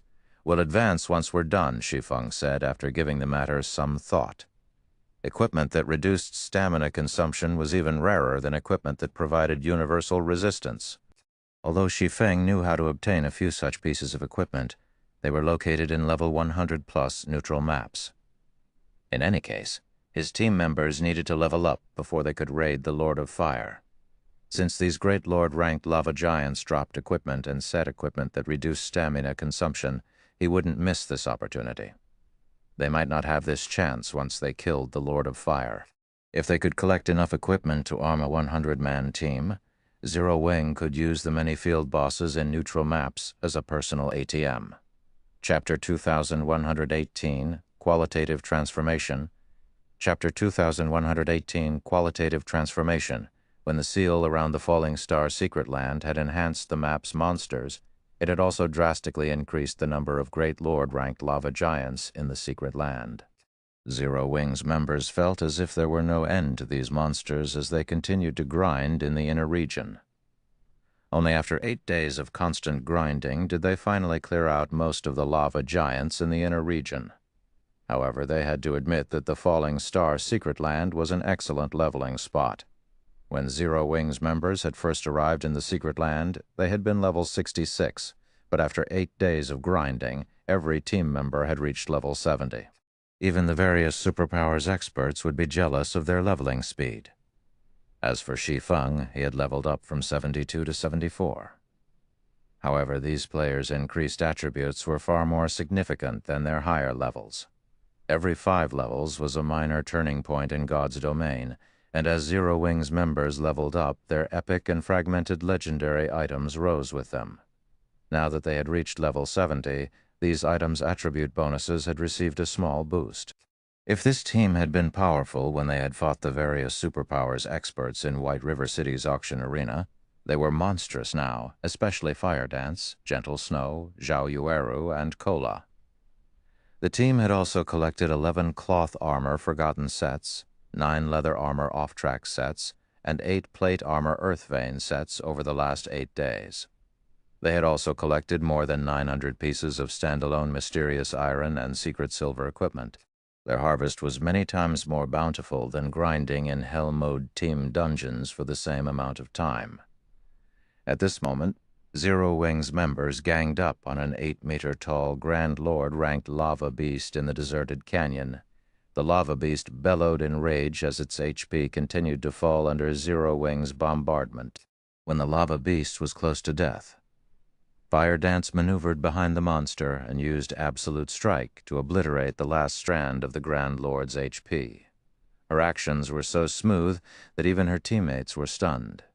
As the level 74 lava beast crumbled into a pile of scorching rubble, everyone's experience bars rose by a small chunk. "These lava beasts are really a challenge," Turtledove complained as she looked at her HP bar. Currently, she had less than 1/3 of her HP remaining, and her defense had fallen by 85%. With so little defense left, she took more than minus 70,000 damage just from blocking one of the lava beast's attacks with her shield. Unfortunately, due to the monster's massive frame, every one of the lava beast's attacks had a large AoE. As a result, the lava beast didn't need special techniques to prevent its targets from dodging. If the team's 3 main MTs hadn't rotated tanking the lava beast, defeating the Grand Lord would have been impossible. They are certainly tough. Its lava shield reduced out magical damage by half, too. Fortunately, we have good equipment. Any other team from our guild wouldn't likely be a match for it, Aqua Rose said as she looked at the dead lava beast. The lava beast had a whopping 100 million HP, and its battle recovery regenerated 2% of its HP every 5 seconds, double that of other monsters. If these players hadn't had high enough DPS, they would have been helpless against the lava beast. Although the lava beast had been difficult to defeat, it had given Zero Wing's players a surprise after its death. This one, lava beast had dropped more than a dozen items. Its drop rate was many times higher than the lava giants the team had faced earlier. "Guild leader, how is it? Did any set equipment drop?" Blackie asked, giving Shi Feng an expectant look as he inspected the loot. This was the first time they had fought a lava beast, but no matter how Blackie looked at it, the lava beast should have dropped better loot than the Great Lord-ranked lava giants since it was a Grand Lord. "There's no set equipment, but it did drop something interesting. Here, take a look for yourself," Shi Feng said as he shared the item he had appraised in the team chat. Only 3 of the dozen or so items the lava beast had dropped were equipment pieces, and they were all level 70 fine gold rank. Although these 3 pieces reduced stamina consumption, they weren't quite as powerful as the level 70 secret silver set equipment. However, these 3 pieces of fine gold equipment weren't the highlight of the lava beast's loot. Rather, it was a skill book for super recovery. Super recovery, super spell. Instantly heals all allied players within a 30-yard radius for 40% of their stamina and increases stamina recovery rate by 200% and basic attributes by 15% for the next 1 hour. Cooldown, 12 hours, class restriction, cleric. What a powerful spell. Blackie's eyes nearly fell from their sockets after reading the spell's description. Not only did this spell regenerate stamina and heal players, but it also increased its target's basic attributes. With this spell, a 100-man team could easily explore neutral maps without worrying about their stamina. Aqua Rose was just as astonished. Many of the required materials for producing resistance equipment and high-ranked potions could only be found in neutral maps. Collecting these materials was one of the main reasons that the various major powers had been trying desperately to explore neutral maps, all to prepare for the fight for first clear in the level 70-plus super large-scale team dungeons in these neutral maps. Not only would a guild become more popular and collect more top-tier equipment by securing one of these team dungeons first clear, but it would also earn a town-building order, enabling the guild to construct a new guild town in a neutral map. It was the equivalent of securing a neutral map's management rights. There were only a limited number of kingdoms and empires around neutral maps. With control over a neutral map, a guild would have a tough time not growing stronger. "We should let Violet learn this skill book," Shi Feng said. The rest of the team agreed with his decision. Only members of the cleric class could learn super recovery, and Violet Cloud was the guild's #1 cleric. Moreover, she constantly traveled with the guild's main force or led her own team when exploring neutral maps. The spell was perfect for her. After Violet Cloud learned super recovery, Shi Feng continued to grind lava giants for EXP with his team. He also instructed Fire Dance and her assassin party to split up in search of more lava beasts. If they were lucky, they might be able to obtain a few more super recovery skill books. While Zero Wing's main force continued to grind lava giants and level up, Melancholic Smile called Shi Feng. "Has something happened?" Shi Feng asked when he saw Melancholic Smile's anxious expression. "Guild leader, Starlink has captured the Ore Empire's Ore Blood Fortress. Not long after that, our members started to run into ambushes in the various neutral maps, especially our teams in the Ore Empire's inner region. Our casualties are severe. I wanted to as Unyielding Soul for reinforcements, but it seems that it's in a similar predicament. Starlink has basically started an all-out war with Unyielding Soul in the neutral maps bordering the Dark Knight Empire," Melancholic Smile reported. It's no wonder why Starlink hadn't responded. So it was planning a massive assault in secret, Shi Feng thought as realization dawned.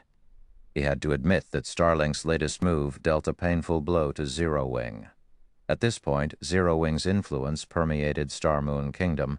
Since the guild had regained its status as a basic member in the secret Chamber of Commerce, almost no power could shake Zero Wing in its own kingdom. Knowing this, Starlink must have decided to take a more forceful approach and establish a foundation in the Ore Empire.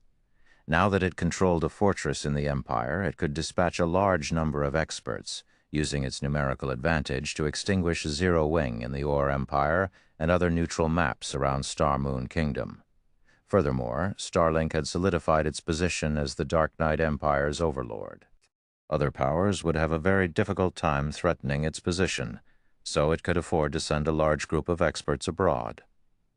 And now that its position in the Ore Empire was stable, it wouldn't have to worry about its experts' development in the Empire. Although Zero Wing had the Guardian puppets and Hell tanks, these war weapons were only suitable for large-scale combat. With how few of these war weapons Zero Wing had, protecting its members across massive neutral maps would be impossible. "Guild leader, what should we do?" Melancholic Smile asked. "Tell everyone to stay together for now. If needed, spend some magic crystals and send our members through the Otherworld Gate to level up. For now, we'll disregard developing in neutral maps," Shi Feng responded after giving the matter some thought. "We'll make further arrangements once I've finished my quest here." "Understood." Melancholic Smile nodded. After disconnecting the call, Shi Feng gathered his team and they made their way toward the Lord of Fire. As for leveling up and grinding for equipment, they were out of time. The Falling Star Secret Lands core was a molten hell. Only a few boulders still stood among the lava, barely large enough to hold 30 players. Meanwhile, a 50-meter-tall figure made of flowing lava lay among the liquid stone. The mountain-like figure radiated a frightening pressure that deterred any lava monster from approaching. "Guild leader, are we really going to fight this boss?" Blackie could not help his bitter smile as he looked at the lava giant. The rest of the team expressed similar reactions. The word strong was no longer appropriate for this lava giant. This thing was practically invincible to current players. Lord of Fire, King of Flames. Elemental Creature. Ancient Fiend, Mythic, Level 75. HP 580 million. Chapter 21-9. Zero Nane's Secret Lands Lord. Chapter 21-19, Secret Lands Lord. Ore Empire on a vast plain a short distance away from the Ore capital city, lacking the usual patrolling Ores. This was the safest location near the Ore capital city. Practically every power intending to explore the city had set up a campsite to shelter its members. A power that had recently arrived occupied a large plot of land in the crowded plain, but despite this power selfishly taking up so much area, none of the other powers dared to comment. This power was none other than Starlink, a superpower that even the various super guilds feared. As a 100-man team approached Starlink's campsite, it attracted the attention of every player around. Every member on this team rode a pitch-black, 3-meter-tall bear. The mounts looked imposing and majestic, even from afar. Moreover, these mounted players were all level 67 or above, and they radiated an intense bloodlust and moved like well-trained soldiers. To top it off, the weakest piece of equipment these players wore was level 65, fine, gold rank. The surrounding players recognized that the pressure they felt from this 100-man team wasn't simply due to a difference in basic attributes, but a difference in life ratings. Players felt stifled as the middle-aged man in the lead passed by. This man felt like a ferocious beast, and they knew he would shred them to pieces if they moved in the slightest. Guild leader? Who is that? He looks somewhat familiar, but I can't place him. Purple Eye, who rested in the Star Alliance's campsite, asked as she watched the stalwart man enter Starlink's campsite. Of course you find him familiar. He came from a destroyed kingdom on God's domain's western continent. You might not know his name, Startled Wind, but I'm sure you've heard his nickname, Mad Beast. Galaxy passed, said, a hint of fear flashing in his eyes as he watched the man pass. I would never have thought that Starlink would recruit that lunatic. I'm afraid that Zero Wing may be in danger this time. He's that Mad Beast? The revelation surprised Purple Jade. Players on the eastern continent might not have heard of Mad Beast since the two continents didn't have much interaction. But as a first-rate guild's upper echelon, Purple Jade had heard of some matters concerning the western continent. According to her sources, Mad Beast was famous for shaking the western continent. With a single adventurer team, he had destroyed a superpower's kingdom. The various superpowers just didn't have the power to stop that lunatic. Galaxy Past wasn't the only player to recognize Mad Beast. Many of the guild upper echelons in the area noticed the man, as expected of Starlink. It has even recruited the Mad Beast. It's no wonder why the various superpowers are so afraid of the guild. Since Zero Wing made Starlink a laughingstock in front of the other superpowers, it's definitely doomed. I wonder what Mad Beast plans on doing to Star Moon Kingdom. Hopefully he isn't too ruthless. I don't want to suffer alongside Zero Wing. Startled Wind's appearance sparked many discussions among the resting players. As Startled Wind arrived in Starlink's campsite, 3 Kills, Starlink's 4th Vice Guild leader, moved to welcome the man. Brother Wind, long time no see. It is truly wonderful that you are willing to help us out, 3 Kills said. He couldn't help his inward sigh when he felt Startled Wind's aura. 3 Kills and Startled Wind were old acquaintances. They had even made their debut in the virtual gaming world around the same time. Only 3 Kills had been supported by the super guild Jormungandr, while Startled Wind hadn't had any backing. Now, however, Startled Wind's nickname, Mad Beast, had spread across the western continent. He had even become Starlink's 2nd Vice Guild leader. 3 Kills, on the other hand, was only Starlink's 4th Vice Guild leader. I understand that the guild leader wants to remove any trace of Zero Wing from God's domain. Since I've come, Zero Wing will meet its end, Startled Wind said. However, the Zero Wing members I've killed on my way here don't seem overly impressive. To think that the 4 shadow demons actually lost against these people, those 4 old men have truly fallen. Brother Wind, Zero Wing hasn't yet dispatched its true experts. The guild also has its combat puppets and hell tanks. A fight with Zero Wing won't be easy, 3 Kills explained. Zero Wing's true experts and combat puppets? Interesting. I wonder whose blade is sharper, Zero Wing's or mine, Startled Wind said as he licked his lips, excitement flashing in his eyes. Since Zero Wing's experts refuse to meet me, we'll make them show themselves.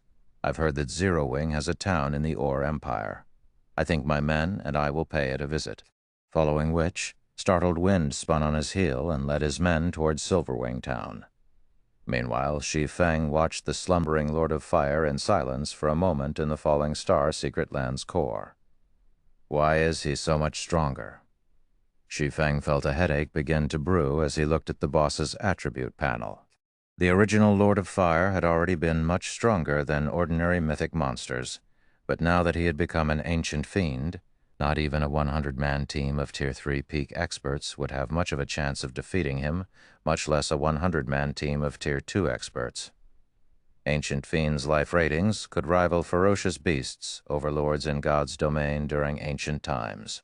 Shi Feng had only killed the Flame Demon King due to his quest drastically reducing its strength, but this Lord of Fire was at his peak.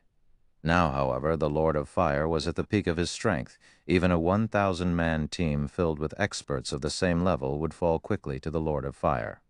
No, something's not right. Shi Feng quickly noticed the glowing, golden divine runes hovering around the Lord of Fire's body. Those runes were gradually merging with the boss's form. As far as Shi Feng could remember, the Lord of Fire shouldn't have bomb any divine runes. Moreover, the boss's aura was growing stronger, albeit very slowly. Is he in the middle of an evolution? Although God's domain's boss monsters rarely evolved, it wasn't unheard of generally. These evolutions only happened after players triggered certain events, but the process wasn't easy to complete. Boss monsters normally needed half a month to evolve successfully. Of course, there had been cases of bosses completing the evolution in 2 or 3 days. Quick! Everyone move together! Shi Feng hurriedly shouted. Chapter 12.1.20, Time Waits for No One. Chapter 12.1.20, Time Waits for No One. When Shi Feng realized that the Lord of Fire was in the midst of an evolution, he gathered his team and began the raid on the ancient fiend. Shi Feng had Kola, who wore the Flame Demon's crown, act as lead MT, while Turtle Dove and Yi Wumian offered support from the sides. He instructed the rest of the team to stand by the Lord of Fire's sides and wait for his command. Shi Feng's urgency confused his teammates, but when they thought about how they could only leave the Falling Star Secret Land by killing the Lord of Fire or dying themselves, they obediently approached the boss. Go, Shi Feng commanded once his players were in position. Leading the charge, Kola dashed toward the slumbering Lord of Fire. Although molten lava covered the ground, the high fire resistance the Flame Demon's crown provided made the lava feel like seawater to Kola. Kola soon arrived before the Lord of Fire and slashed at the ancient fiend with his sword. 13,745. As the Lord of Fire received damage, he opened his eyes, releasing a blinding golden light. The boss's deafening bellow then echoed across the burning field. The delay surprised Zero Wings players. Normally, bosses attacked once players were within a certain range, but the Lord of Fire had only moved after Kola had attacked. Something was definitely wrong here. With a roar, the intensity of the Lord of Fire's aura skyrocketed. The divine runes around his body began to glow brighter, as if they were manifesting fully. Sure enough, he's trying to evolve. Shi Feng could not help but smile. Everyone attack with everything you've got. Be careful of the fire rain and lava on the ground. Do not kill any of the lava monsters that emerge no matter what. Just lure them to the side. In God's domain, monsters were at their weakest when trying to evolve, but if they were in danger, they could quicken their evolution forcefully. Although they had to pay an extremely high price to do so, they would become significantly more difficult to deal with once their evolution completed. After Shi Feng issued his orders, he sacrificed 7,000 magic crystal to his Ring of Gospel and activated Miniature World and Ring of Brilliance. The moment Miniature World took effect, the world's power began to suppress the boss. Unfortunately, the Lord of Fire was still an ancient fiend, and as a result he only lost 20% of his basic attributes. His strength was still far higher than any ordinary mythic monster, following which the Lord of Fire jabbed at Kola's raised shield. Upon impact, Kola stumbled 4 steps backward, losing more than 80,000 HP. He's so weak. Kola was surprised to lose so little HP. He had more than 240,000 maximum HP. An attack that dealt a little over 80,000 damage was well within his tolerance. The team's healers might feel a little overworked at most. Don't hold back. Activate your berserk skills immediately. We need to kill the boss before he completes his evolution. As Shi Feng watched the divine runes around the Lord of Fire continue to form, he estimated that they had less than 20 minutes before the boss completed his evolution. Every second counted right now. If they tried to fight the Lord of Fire like they usually did, they wouldn't defeat the boss in time. Once the ancient fiend completed his evolution, he could easily annihilate every one of them, even if he only had 1% of his HP remaining. Hearing Shi Feng's command, every member of the team activated their berserk skills and doubled their DPS. Now their attacks dealt a minimum of minus 40,000 damage. Gentle Snow, Fire Dance, and Zhao Yueru easily dealt more than minus 100,000 damage with each attack. Naturally, Shi Feng didn't hold back either. After activating Heavenly Dragon's power, he activated Twilight's Shadow and Twilight of the Gods. His 8 doppelgangers then attacked the Lord of Fire simultaneously, and damages exceeding madness 70,000 appeared above the Lord of Fire's head, one after another, with the occasional critical hit dealing over minus 100,000 damage. Seeing Shi Feng's total DPS, everyone felt their hearts skip a beat. If their opponent were only a level 75 Great Lord, not a mythic-ranked ancient fiend, they had no doubt that Shi Feng could defeat the monster in less than a minute. After another 10 minutes, Zero Wing's main force wore the Lord of Fire's HP down to 30%. "Despicable mortals, you dare intrude on my slumbering grounds? Burn to ash!" The Lord of Fire bellowed once more, and a blade of fire appeared in his hands. He then swung the blade before him. Boom! As the blade crashed into the ground, the impact felt like a volcanic eruption. The attack killed 8 players instantly, and the earth under the flaming blade had vanished, leaving nothing but a cracked crater. The surviving team members gasped. With just one attack, the Lord of Fire had altered the battlefield's terrain. Not only was his attack speed extraordinarily high, but the range of his attack was also absurd. Don't panic. Keep your distance. When the boss begins to channel mana, don't stand in front of him, Shi Feng calmly commanded. Shi Feng understood the Lord of Fire well. The additional fire-type damage the boss's attacks inflicted was what made this monster so powerful. Without high enough fire resistance, even MTs of the same level would die instantly. This was why Star Moon Kingdom's various major powers had been utterly helpless against the Lord of Fire in Shi Feng's previous life. Fortunately, Kola currently wore the Flame Demon's crown and had consumed a Master Fire Resistance potion. Even when struck, he only took several thousand points of fire-type damage. Although the Lord of Fire had AoE skills and spells as well, these attack patterns were quite simple. The attacks would be easy to avoid as long as players paid attention. As the seconds continued to tick by and the Lord of Fire lost more HP, the boss became increasingly frenzied. From time to time, he activated Meteor Hand and bombarded Zero Wing's players with multiple flying, flaming stones. Any player that these meteors struck, aside from Kola, died instantly, and as a result, the team continued to lose members. When the Lord of Fire cast Sea of Lava, a large-scale destruction spell, Shi Feng activated Absolute Domain and protected his team from annihilation. When the Lord of Fire had only 5% of his HP remaining, Zero Wing's team had fewer than 30 players. Seeing this, Gentle Snow activated Will of Light, her ultimate skill. 5 swords of light descended on the Lord of Fire, each dealing over minus 300,000 damage. Some attacks were even criticals, dealing twice as much damage. After all 5 swords had struck, the Lord of Fire had lost over 2 million HP, following which Zhao Yueru activated the super large-scale destruction spell Frost Flame Hell, while Violet Cloud cast Dimensional Fracture and Shadow Rage. Aqua Rose and Blackie similarly cast their large-scale destruction spells. As spell after spell plundered the Lord of Fire's HP, the ancient fiend's rage continued to grow. The boss responded by summoning 2 blades of fire and brandishing them against these intruding players, every one of his slashes causing waves of lava that washed over Zero Wing's members. Even Kola watched his HP drain little by little, despite his active Titan's will, which reduced incoming damage by 95%. Unfortunately, the lava had killed Turtle Dove and Yu Wumian. When the Lord of Fire had less than 1% of HP left, he dismissed his flaming weapons and summoned a tidal wave of fire that surged toward Zero Wing's team.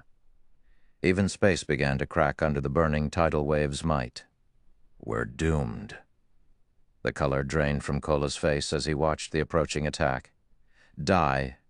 Just before the fiery wave descended on his players, Shi Feng, who had already activated Power of Darkness, activated Blade Liberation and Divine Providence. He then countered the incoming tidal wave with a swing of his blade. Lightning slash, a blue lightning bolt tore the tidal wave in half, and the Lord of Fire's eyes dulled as he collapsed into the lava, the resulting impact causing a small wave.